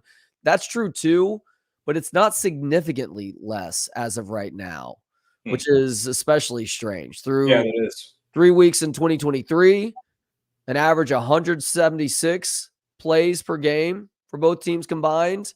And in 2022, that number is 182. So there's a 6 play difference, 6 total play difference. Yeah. In terms of points per game, I thought that'd be a lot more. I mean, to be honest, and just looking at it, it just feels rushed. I mean, does it not? Do you not feel that a little bit, especially with the Notre Dame Ohio State game? When I told you were at the lake house, when I said Notre Dame Ohio State, you go, what's going on? I said 7 total possessions in the first half, and you thought, holy shit. Yeah. Well, I remember thinking that in the Texas Alabama game too, where Texas had gotten the ball back with 7 minutes left and they picked up a first down. And then the clock continued to run, and I'm like, "Oh yeah. This is where it's really hurting Alabama and their attempt to come back." Well, by the way, I like the rules changes that night. I bet you did. As far as points per game differential, we don't need to stop the clock after a first down. Keep it going. Maybe what you could do is leave it up to the offense, right? As to whether or not they want to do that. Yeah. Hey, you got the first down. You earned it. You want to keep it running, or do we actually want to remember why college football is so great, and BYU and SMU and Cordell Stewart and all these incredible comebacks that made all of us love the sport so much? I like that idea in theory. Unfortunately, you're having to rely on people to execute it, and I think that could be problematic. But theoretically, I like that idea. Well, I mean, because like anything in life, I'm trying to reward people that do a good job, right? Yeah. And that are winners. And so getting back to you being my top sales guy, guess what? Trey gets company car. Trey's got the corner office. Trey gets paid more. Trey doesn't want to show up for a week because he's gonna go to the beach. Go for it. You can't do that. Like that's life. Different it should be life. Different strokes for different folks. That incentivizes performance. That's the point. Incentivize people to be good people and work hard, and things work out that way. I mean, it'll make your company better. It'll make life better. It's also the crime stuff we see now. Well, if you don't lock people up when they're committing crimes, guess what they're going to do? There's actually a very small percentage of these people that are doing this. People that have been like arrested 68 times for theft or assault or worse, murder, or not murder. At 68, hopefully even the worst DA would still lock you up. But yeah, I mean, you have to incentivize good behavior and make sure that you decentivize bad behavior, and that's how societies work, right? Or good ones do. It's a carrots and sticks approach. Yep. The carrots that get dangled and the sticks that are used to punish those who are behaving incorrectly. Yeah. There's a balance that's required there. As far as the total points per game. Are you okay? Is the perfume still really bothering you? I'm still dealing with inflammation because of it. I want to go back to last night. I want to go back to last night and tell my day younger self to please go just skip the movie altogether. It's not going to be worth it the next day. Remember how much cologne we would wear at dances, like in middle school? Still less than this woman last night. I mean, you think about it, like I haven't worn cologne in a long time, but once I got towards the end, I would just one squirt and walk through it, right? Yeah. But in 7th grade, when you're 11, doom, doom, doom, doom, ding, ding, ding, ding, ding, ding, doom, doom, doom, doom, doom, down here. Yeah, like, trust me, your hand's the only thing that'll be seeing that later on. But yeah, you'd scored it 10 times. That's like a little lady. I'm pretty sure that's what this woman did before appearing at the movie theater last night. She went with the 7th grade attempt at making herself smell better. And she was 400 pounds, unfortunately. So she was probably going into flaps and trying to get every crevice where otherwise there is going to be a stench that starts to form after a while. If she's 400 pounds, she may not be able to really bathe. I know. You know what I mean? She may get in there, but I mean, at 400 pounds, my mom talks about this all the time. My mom's addicted to these people that are grafted on the couch, my 600-pound life or whatever. And so my mom would tell me, well, they have real problems in terms of hitting every spot, and people have to help them get dressed, which is really sad. I mean, it's sad. I know a ton of it's on them, but there's a lot of stuff that could be on people. And if you stop drinking water so much and get a liver disease, I'm not, because you're drinking so much alcohol, I'm not gonna totally put you at fault. Like, it's life, and I feel bad for him. I know you don't. I know that you are a fattest, and that as a former fat kid, you don't give them any leeway. But they're in this spot now. They're human beings. I can only imagine how hard that is. Look, she wasn't 400 pounds. She was probably closer to 250 or 300. And I'm guaranteeing you, how tall was she? Was she 4'11"? There may have been a little bit of Weeble action there. But I guarantee you there is a sponge on a stick that works well enough to allow this person to wash herself. Okay? She doesn't need to try and cover it up more with some pungent cologne because it's only making things worse. So the perfume was that bad or have you just turned into you're so healthy? You're the healthiest person I know. I almost feel like you've gotten too healthy now, where your immune system probably can't deal with a lot of shit that fat Trey or smoker Trey or drinker Trey or bender Trey. You know, the Trey we loved when you were 22. You weren't fat then. You were a fat kid, but you were smoking and drinking, and you were a lot unhealthier than you are now. I typically don't get sick. I'll get sick maybe once a year, but typically I'm not getting sick as bad as some other people are. Like I don't really, well, I better knock on wood for this one. I don't really suffer from bad allergies here in Austin. Fuck you. And I think that's probably a direct result of when I'm doing things right, how I'm pretty dialed in with the diet. That's the other great thing about Encapsulate, by the way. The snot rockets in the morning. So I usually have to spend way too much time, and part of my bathroom deal, not only meditating, and meditation's great, but I would get a hot rag early in the morning and just put it over my nasal cavities and my face, and that would help me clear out. Encapsulate, man, it's ready to rock and roll when I wake up. The perfume thing, and by the way, it's not just perfume, it's cologne also. That has been a problem since going back to childhood. So there is probably some sort of compound. I bet your dad was a big cologne guy.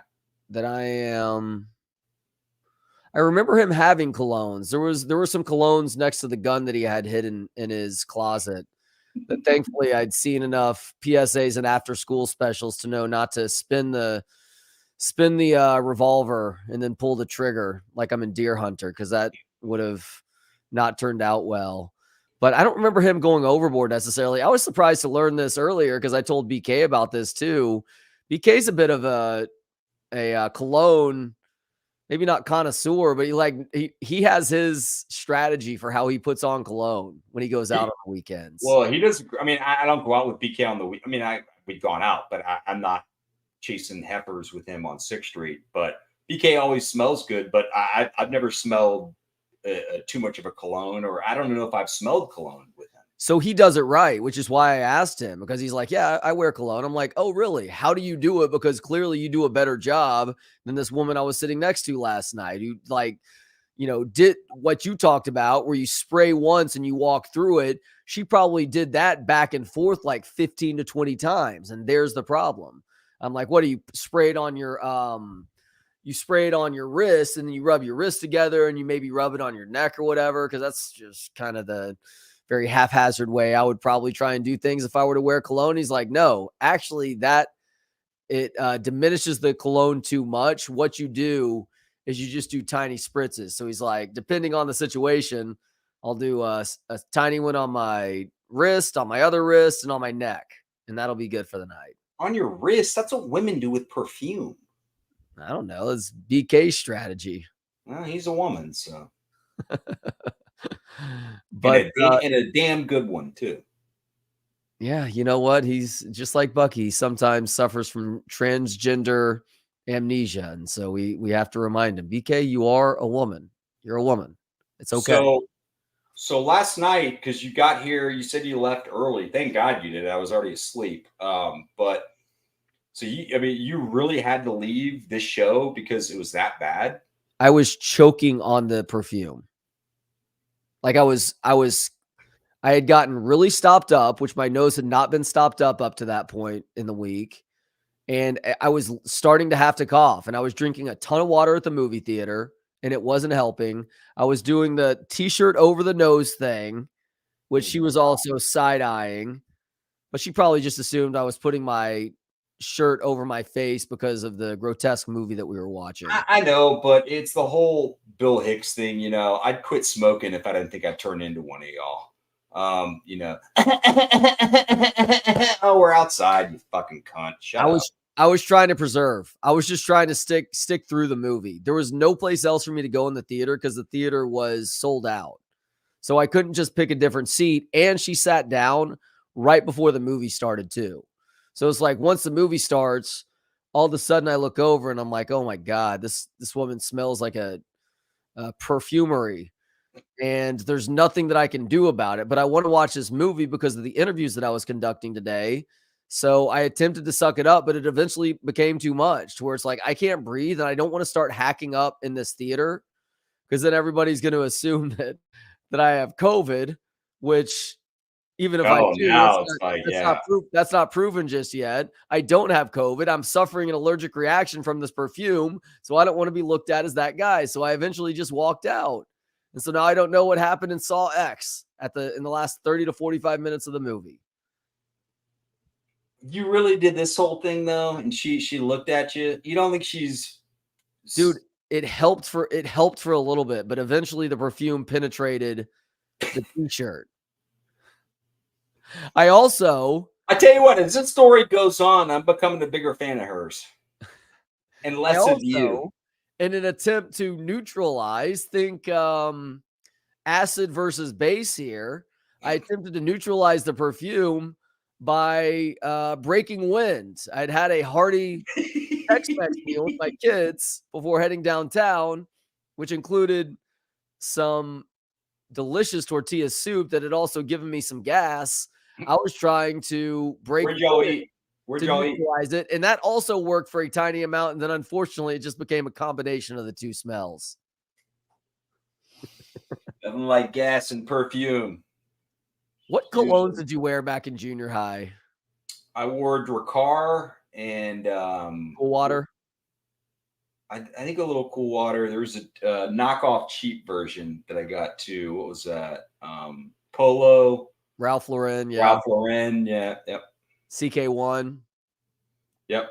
No, I usually got the knockoff version. But I was also that guy. I was such a cheapskate. I'd go through like Barton Creek Mall, Yeah. And because remember they used to, I don't know if they still do, you'd have little display deals where you could try it out. And so I'd walk through there and get my daily version there and be like, here we go, They would also spray the fragrance on a card.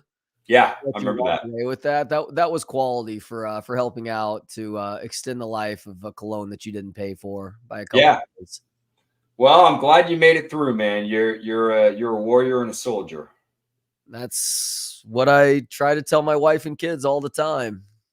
And they tell me to fuck off. Does Justine wear perfume? Do women still wear perfume, don't they? Subtle. She doesn't go crazy with the makeup either. Like, I think she sees it as a bit of a cop out. And she also does she even wear makeup? I know she probably does. She doesn't look like she does. And God, I'm gonna get shit on for that. She's beautiful, and that's really a compliment. But she's not. There's nothing that she doesn't look overly made up. No, I'm just gonna shut up. But yeah. Oh, she would take that as a compliment. I think women who have to wear too much makeup, women that have to turn that proverbial Simpsons TV show makeup shotgun onto the horror setting, that's a bad look too. I saw somebody today that I was like, it was a trainer that I know at the gym that I go to, and she looked completely different. I was like, oh, I just didn't recognize how much makeup she was wearing before. She looked like a completely different person. Was she good looking without the makeup? Oh boy, I've got to be careful here. Okay, she has like a bunch of pock marks, probably from acne back in the day. So fine. I mean, I'm sure she's somebody's cup of tea, but yeah, there was a significant difference without it. Got it. Yeah, I mean, for people like that, I get it. I've also dated women that I've told them, I'm like, I like you more without the makeup, but they're very into that and a little too much lipstick, and they've just gotten into it. And women are also fucking obsessed with their eyebrows. None of us give a shit about your eyebrows. Trust me, we don't. And they've always told me, no, you do. You just don't know. And so, not that I want to date Anthony Davis, if you got a unibrow, then go ahead and clip that off. But just the over the top, and then, putting a marker on it, like, guys don't give. And this is Seinfeld got into this. I didn't mean to rip this off, but it's a pretty common take from guys. We really don't give a shit about your eyebrows. Trust me. There's a lot more stuff we care about. Stop nagging us all the fucking time. How about that?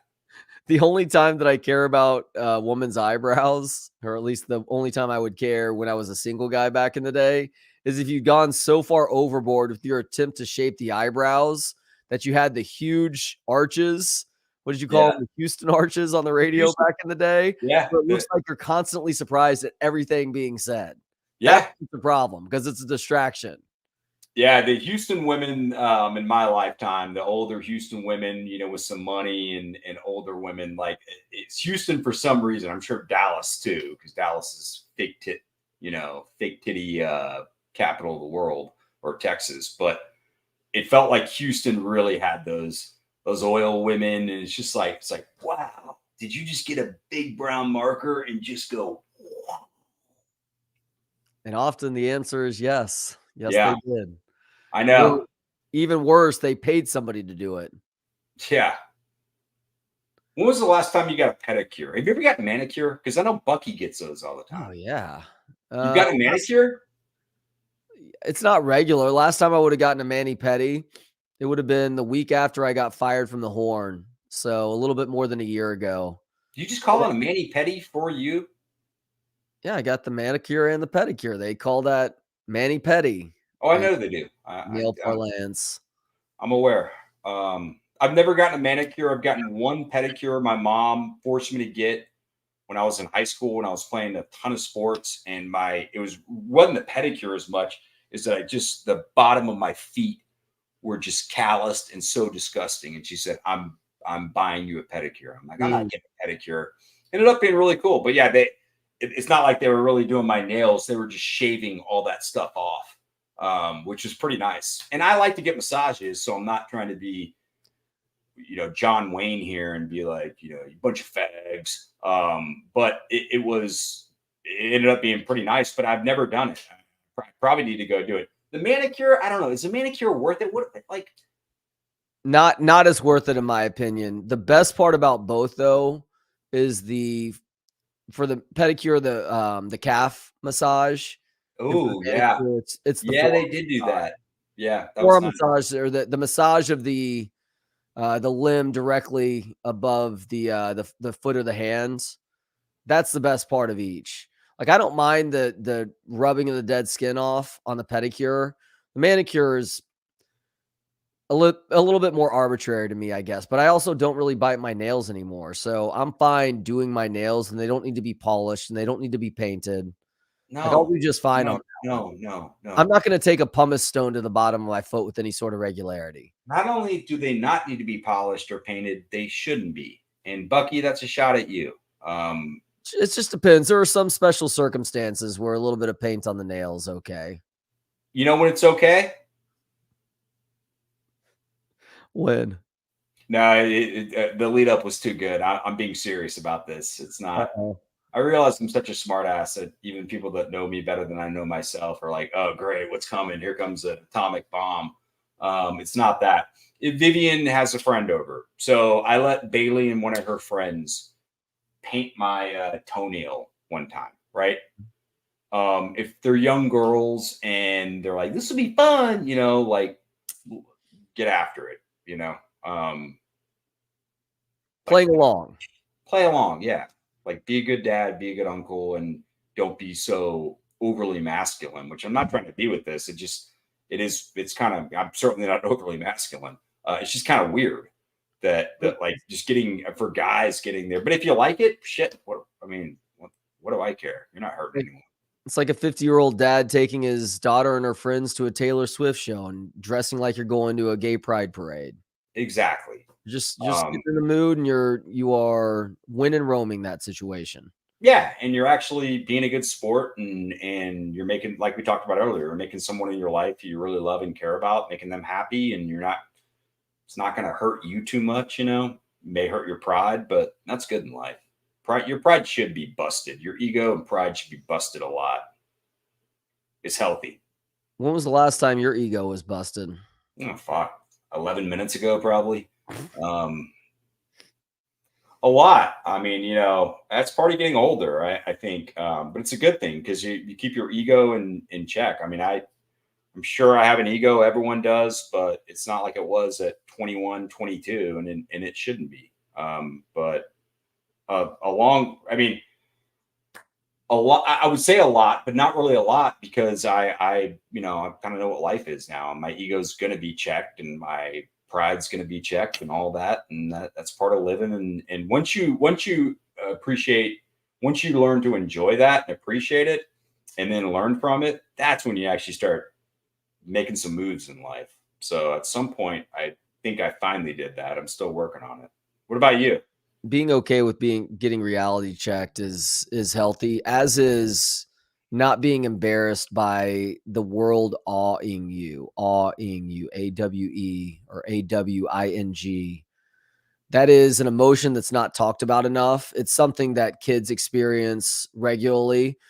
And oftentimes it's over things that as you grow over and you understand the way of the world, it's not going to. It just becomes a habitual part of the process, if you will. But it is important to find things that leave you in awe, that leave you flabbergasted, that leave you wondering how in the world something like that could be possible. That is a great point. And it's harder to do the older you get, It because is. I mean, do you remember as a kid, everything was it was the best thing about chemotherapy. After chemotherapy, everything was great. And you were in awe of life again. It was like a rebirth. It was you felt like you were 5 again. Oh, wow, look at the leaves out there. And that's a good thing. It's why I really admire rubes and people that are just kind of stuck in that, frame of mind. I don't think it leads to too many deep conversations, but for them, I mean, that's great. If everyday life is everything you see, or a lot of what you see is really special, and like you said, leaves you in awe. I hadn't thought about that one. That's a good one. Expand on that a little bit. Well, a good example for my kid, and this is something that I've thought about more, just watching my kids operate and seeing what causes their eyes to open wide, or has them like somewhat terrified, but also intrigued about something, or excited to go do something that most of us take for granted. Like a good example, and this is something that they've stopped caring about as much recently, and it's good, but it's also sad in a sense for me. They used to love pressing the handicap button that opens the door at the gym that I go to, that they'll come to me with sometimes, because there's a kids academy that they can hang out at when I'm working out. And they would always jockey. One gets to push the outside one, and the other gets to push the second set of doors that goes into where the card scanner station is. Oh, that's cool. I like that. It'd be interesting when a real handicap person's in there and that button's broken. But continue. Well, it's broken now. So kudos to them, I guess, for making that happen. But that was something that they found so cool, because it was completely unexplainable to them. Yet they had the power and control to open that door before anybody else did at the ages of 3, 4, 5, 6 years old. But recently we started going in, and they're not distracted by phones or anything. They don't have tablets in their hands when we're walking into the gym, but that excitability isn't there anymore. And that's okay, because I guess they kind of take that for granted now, and that it's not as exciting, and it shouldn't be as exciting if you're a certain age as when you were really young. Right. But it's also brings a tear to my eye, because it's like the end of an era. It's like now it's going to take something a little bit more to get them to experience that awe. And part of my responsibility is ensuring or trying to put themselves in position to where they can experience those things. And that could be things in our day-to-day life. It could be places we go to vacation, like going to Oregon this summer and us camping for the first time ever. Like, there was a lot of awe that was experienced on that trip. But you've got to be proactive about those things, just like you do as an adult wanting to experience it for yourself. Yeah. If you are in your routine of wake up, eat breakfast, go to work, come home, eat dinner, watch whatever nighttime television is, go to sleep, repeat 5 days a week, and on the weekends you're taking care of yard chores and not doing a whole lot else, well, guess what? You're not going to be experiencing that. And overall, I think that has a negative overall effect on a person. It keeps you wondering, and it keeps you on your toes. And I think it gives you a youthful energy that is physiologically good for you. I think that's prophetic, man. That's one of the many reasons I love you. That's some pretty bright shit and good advice for people out there, and good reminder for me, because I mean, I live a pretty simple life, and I like that, and a pretty routine life too, where There's not a lot going on. I like that. I'm a homebody, and I've got my schedule, and I work hard, and I like work, and I have friends. But I think it's easier for people like me to get in that rut and to forget that, hey, there's some things you need to get out there. And I think I've done a better job of that. And a lot of it's my friends. I mean, I got some great friends, guys and girls that and women are great with this with me. I mean, just friends, not women I'm dating. They're like, hey, we should do this, we should do that, you should do this, we come to this. And you end up going and it's like, wow, there's a little bit of awe in there, like you said. So it's funny you talked about the elevator. I remember as a kid in Chicago, I mean, I didn't live, where Nanny lived. We didn't have many high rises like that in Austin that I'd go to.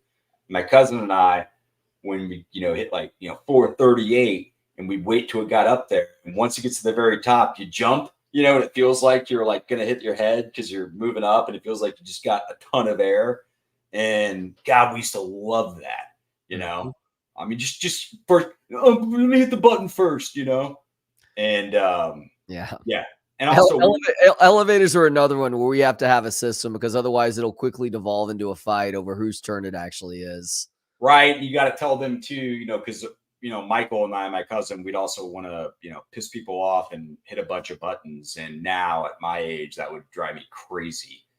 Well, the escalator is another good one too, because it's not only in awe of how things are working, it's being in awe of the fact that escalator may very well eat you at the top or the bottom.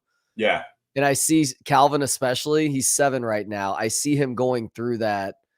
I see him going through that process mentally because I see him looking and focusing very closely and stepping off at the right time as to not hit that edge, which I think at the very worst, if you were to get caught at the end of the escalator, it may take a shoelace and maybe you have to yank it out and the shoelace ends up getting ruined. Nobody is ending up with a mangled foot as a result of not stepping off at the right time of an escalator. No, there's a lot worse stuff in a mall right now you could deal with.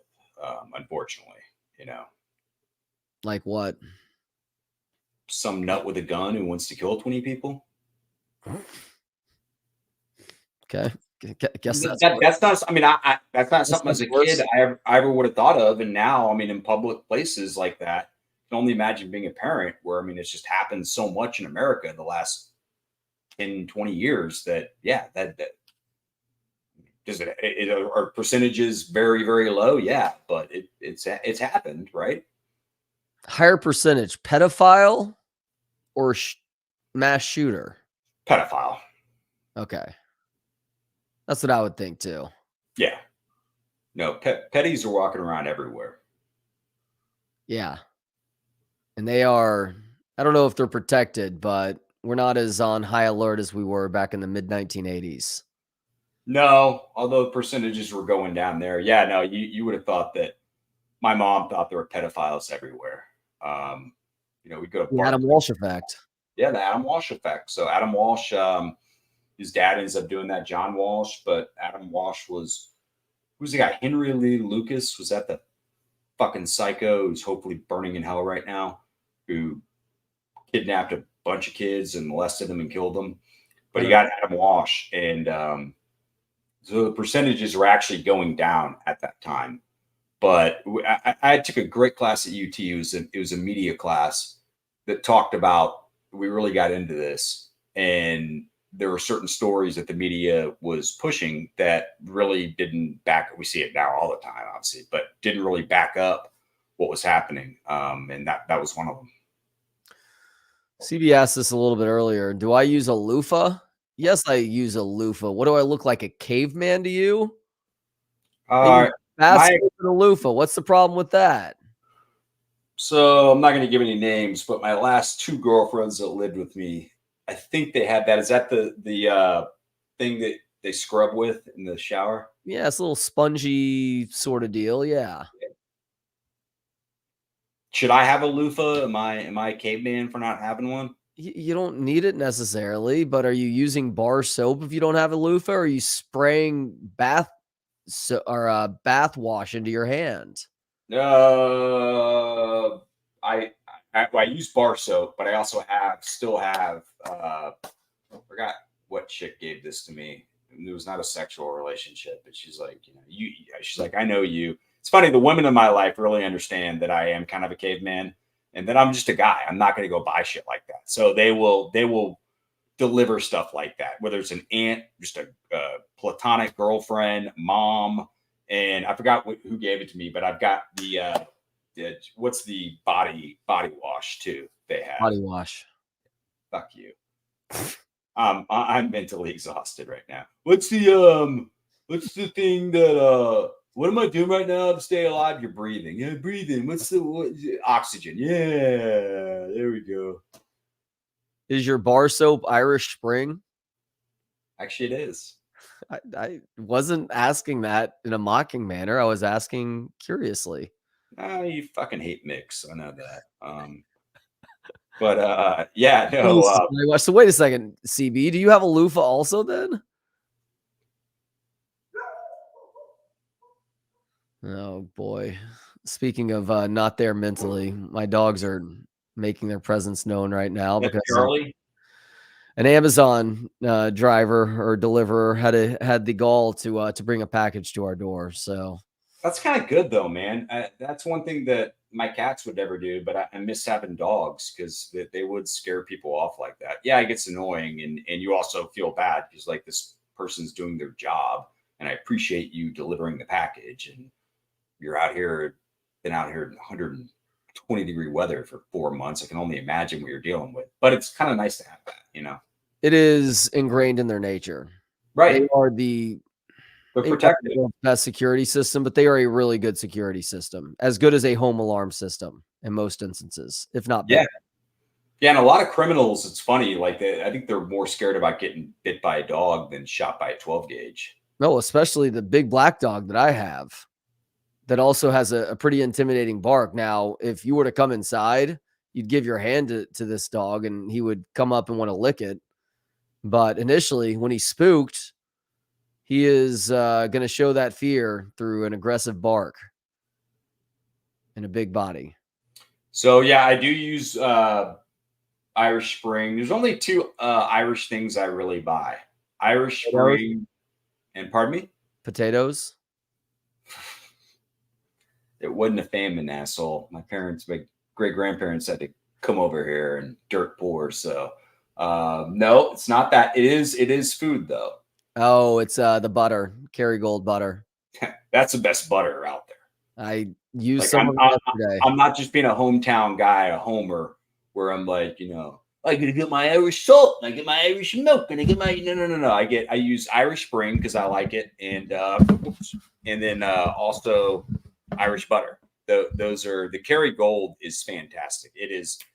I also get regular butter because Kerrygold's pretty expensive, so I only use it on some stuff. But I usually have a bagel and a banana in the morning, or not a bagel, English muffin, and that is Kerrygold, man. It's the way to go. I wish the Kerrygold, and maybe they do, and I just haven't been buying the right butter. I wish they would sell the individualized sticks versus the large hunk of butter. So they've got the tub and they've got the large hunk. I have seen individual sticks before. Okay, I maybe need to get that one next time. Yeah, but I don't see it as much. It's not as prevalent as the large hunk or the tub. NFL Week 4 gets going tonight with the Packers hosting the Lions. Is that on TV or is that on Apple? No, it's on, let's see, is it on NFL Network this week or is it just Amazon Prime? Or Amazon, whatever. Amazon Plus. Tune in. Can I get that on the YouTube deal?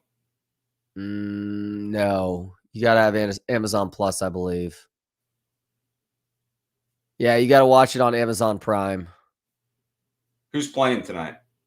It is the Lions at the Packers. Do you care about this game? Yeah, I would. I mean, the Lions are interesting enough, and I'm more just want to see what Love looks like. So far, so good, but I want to see how legit he is. I think he's a great example. It's funny, the Packers 2 quarterbacks in a row. We'll see how Love turns out. But do I think was I wrong about Zach Wilson? Absolutely.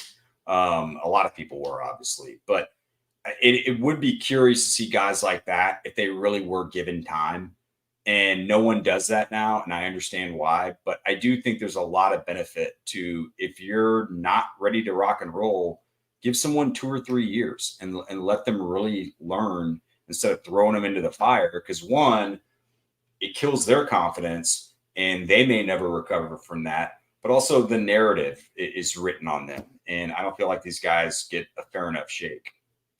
Yeah, unfortunately for every Peyton Manning, there are way more examples of guys who are forced into action too early, and it kind of ruins their development. And anybody who thinks that it's just a no-brainer to start a rookie his first year in the league, regardless of where he's selected in the first round, I would just point you to Pat Mahomes and show that Pat Mahomes sat for much of his first year in Kansas City. And I think he maybe got 1 or 2 starts for Alex Smith that year, but he really didn't take over until year 2. And he would tell you to this day how much that benefited him in his development. I mean, most people are like that. Think about what a quarterback is. Starting quarterback in the NFL. It's one of the toughest jobs in all of sports, and probably one of the toughest jobs in any industry. But if you had to walk in and be the CEO of a company your second week, you're like, yeah, probably not ready for this. One of the other good matchups this weekend is the 3-0 Miami Dolphins at the 2-1 Buffalo Bills. That's a great matchup. Yeah. I love watching Miami. We had, how many guys do we have? 6 or 7 Dolphins. So I'm probably more familiar with that team than anything. I really like Mike McDaniel. I just love the whole thing, the whole nerd thing that he runs with, but I think he's really bright. I like Tua a lot. And I think that as long as Tua can stay healthy, that they've got a Super Bowl type feel. We'll see how legit they are, but they look like the best team in the NFL right now. And the Bills are obviously super talented, and I don't know how much they've fallen off, but probably not a lot. Yeah, the Bills are really benefiting from some added punch from that rushing attack this year. James Cook is starting to turn into a legitimate option for them in his second year in the league from Ohio State. And as long as Tua is able to stay healthy, the Dolphins will be a force that is to be reckoned with. Not just because that passing attack is so good with Tyreek Hill, even with Jalen Waddle out last week, which is crazy to think about, but they are really talented at running back too. And they are a fast team. Like in terms of next gen measurements this year, Tyreek Hill is the 4th fastest guy in the NFL. The 3 guys who are ahead of him so far, speed wise, top end speed, average through next gen, all Dolphins. Achan, Mostert, and I forgot who else. By the way, so I guess it's Devon Achan, not a chain. That one I was right about, dead on, and I think there were other people too, but I loved him at A&M, and he had the feel of this is more of a Jimbo bad offense feel, and that this is a steal in the fucking draft. I tried to sign him, tried to do everything we could to sign him, and but no, I'm not shocked at how good he's been. And yes, I know what he did last week. I thought he was right behind Bijan, like that good of a back. You know what? He's shown himself as a little bit more polished and ready for the NFL than even Jahmyr Gibbs right now. And Jahmyr Gibbs continues to improve week by week. And I think that last week, well, based on what I just said, last week was his best week, but I've watched him closely through 3 weeks because he's on one of my fantasy teams. He is eventually going to break out too this year, but you may be right that the best 2 rookie running backs right now, Bijan, and you going Achan and not Achan.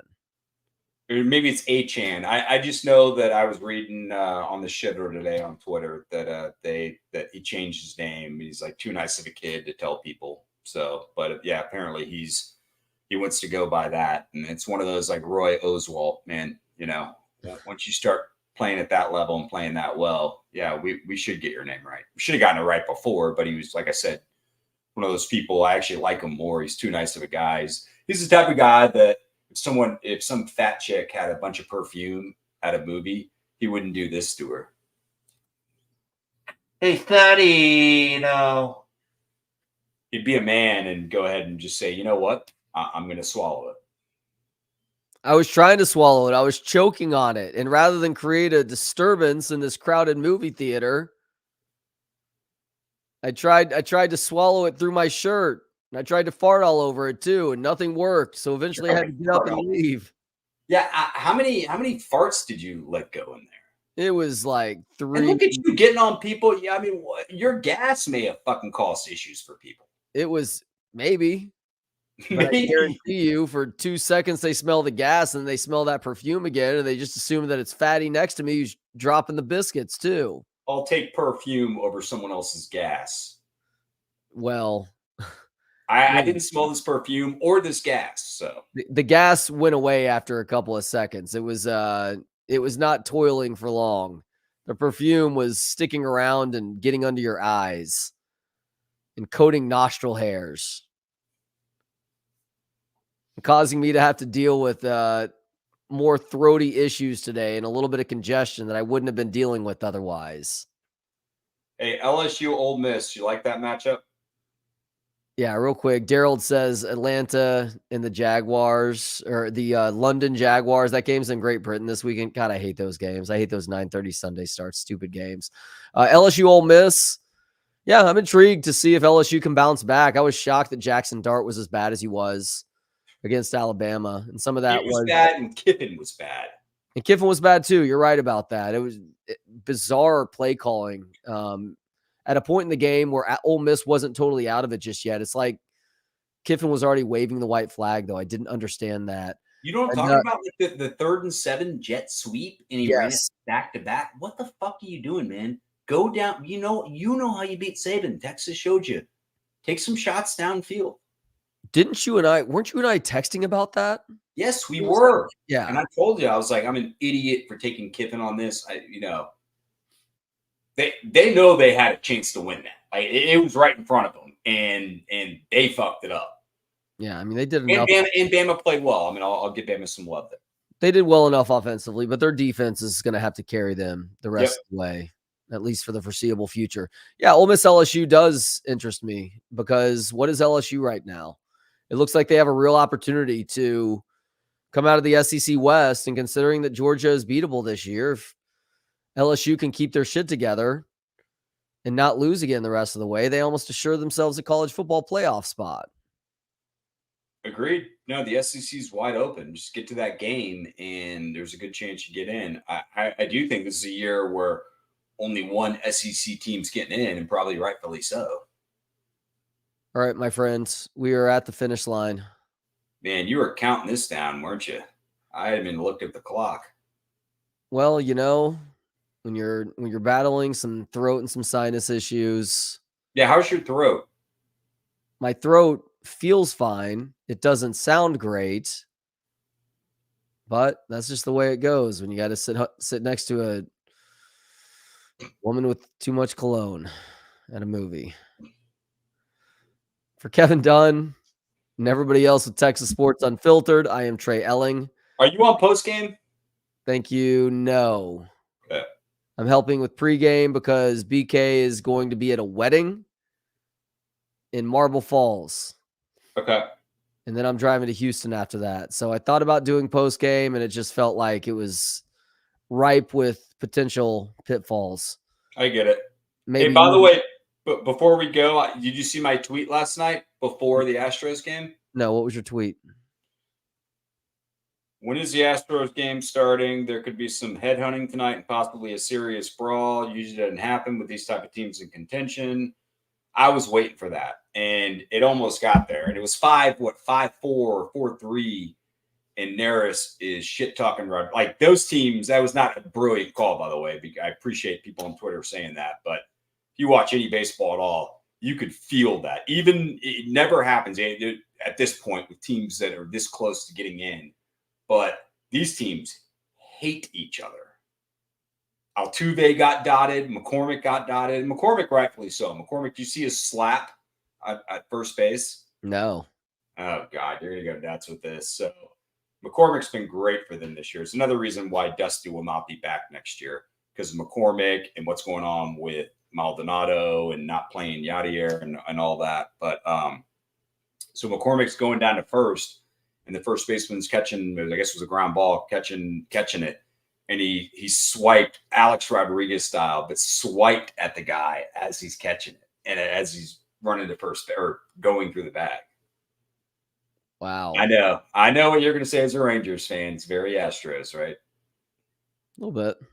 So then he gets dotted in the back 98 and has some contusion, which he deserved. But I know Altuve had gotten dotted. Like these guys have been. Next year is going to be fun when they play. There's going to be, I promise you, there'll be a brawl in their first game, or maybe the last game of the series. Because I guess if they finish with a tie, they don't play a tiebreaker. Yeah, and no, they don't. Even if they did, they're not going to do it then. Unless you're up 11-1, then it's like, fuck you. Enjoy the offseason. You think Houston hangs on to earn one of those last 2 playoff spots? Yeah, I do. I'll tell you what, your Rangers have been so impressive, man. The fact that Clerk's been able to come in, they finally got the lineup all together. We had talked about how big Young was defensively and offensively, but I got to give them a ton of credit. But yeah, I mean, I think the Astros get in. They're too talented. The bullpen's too good. The lineup's too good. I've got questions about the starting pitching, but also just the experience. They're they know how to play during this time. Doesn't mean you always get it done, but it usually helps out a lot. It's part of the reason why it's felt strange to see them toil down the stretch like this. But some Astros fans believe, and Tom McKay's in this category because we talked about it, that they actually want to be a wild card team because they want to play on the road much more than at home this year. I mean, usually I would say, most of the time I would say Tom's full of shit and high. But I love Tom. But I agree with that. That they've been so bad at home. Now they did make. I told you the batter's eye was an issue. They did make some change with the batter's eye, so I don't know if that's going to help out or not. But yeah, I mean they're so much better on the road. Hell, if they could play at Globe Life, no one would beat them. Yeah, I don't have a response to that because the Rangers have just gotten clobbered by the Astros at Globe Life this year. Yeah, I mean, some of that's a shot at the Rangers kidding around with you, but some of that too is there are parks where that whole lineup sees the ball really well there. Corey Seager clearly sees the ball really well there. Did with the Dodgers during the pandemic when they won the World Series. He's an MVP, and he's crushing it for the Rangers. That was such a great signing. He was the guy. He was my favorite shortstop of that group. You know that, but I still had questions, and those still are kind of there, lingering. It's health really with him. Just can you stay healthy? But God, that guy's so good. Yes, Simeon has turned out to be a really good pickup for them. He's somebody who is an absolute Rangers killer. Yeah, he was with Oakland, and to not only have him on the roster now, but to see him really finally put together a solid season is great to see. You're right. That was a great signing, and one that I was not as high on as I was with Seager, but I got it. And apparently from talking to people within the organization and some of the players that Simeon is one of the best clubhouse guys in all of baseball. Right. So I don't think Seager brings that as much. I think Seager's really quiet and a good guy, but does all of his play, do the talking. Simeon's one of those guys that really just brings a whole locker room together. Yeah, and Evan Carter, calling him up has turned out to be a nice little boost to the offense too. No shit. All of a sudden he's hitting ninth, and you get Young back and Jonah Heim and Mitch Garver has actually decided to start hitting this season too. He's been great. This is going to be a lot of fun. I hope the Rangers and the Astros both get in, and I would love to see them meet up. I know you probably don't want that, but as someone who watch more Rangers, but watch a ton of baseball, I really like both teams. And I've really become a Rangers fan this year just because it's a very, very likable team. They're good guys. I think I told you one of my friends had a godson who got really, really sick and was in the hospital and don't know if he's going to make it. And this is the biggest Rangers fan. And I think he's doing better right now. But I got in touch with Jared Sandler really helped. We got in touch with some Rangers, and they sent like 14 or 15 guys that sent, videos. Wow. Yeah. I mean, that sold me on them as a team at that point. I'm a Rangers fan, at least with this group until they leave. Well, thank you for sharing that. It's been a show that's kind of been all over the map, and it Oh ends shit. on a heartfelt note. Yeah. All right, buddy. Feel better. We'll talk next Tuesday, and I will definitely be doing post game. So I'm not sure who I'll be doing with, but we have like the Rangers. We've got a pretty deep lineup, so it'll be good no matter what. Don't want to put the cart in front of the horse, so I will let that announcement come out when it shall. I think I know who it's going to be with you, though. For Kevin Dunn and everybody else here at Texas Sports Unfiltered, thank you for tuning in today, either via YouTube or the free Texas Sports Unfiltered app that you can get through the Apple Store or the Google Play Store. We will talk to you tomorrow starting at 8. In the meantime, have yourselves a great rest of the day and hook 'em.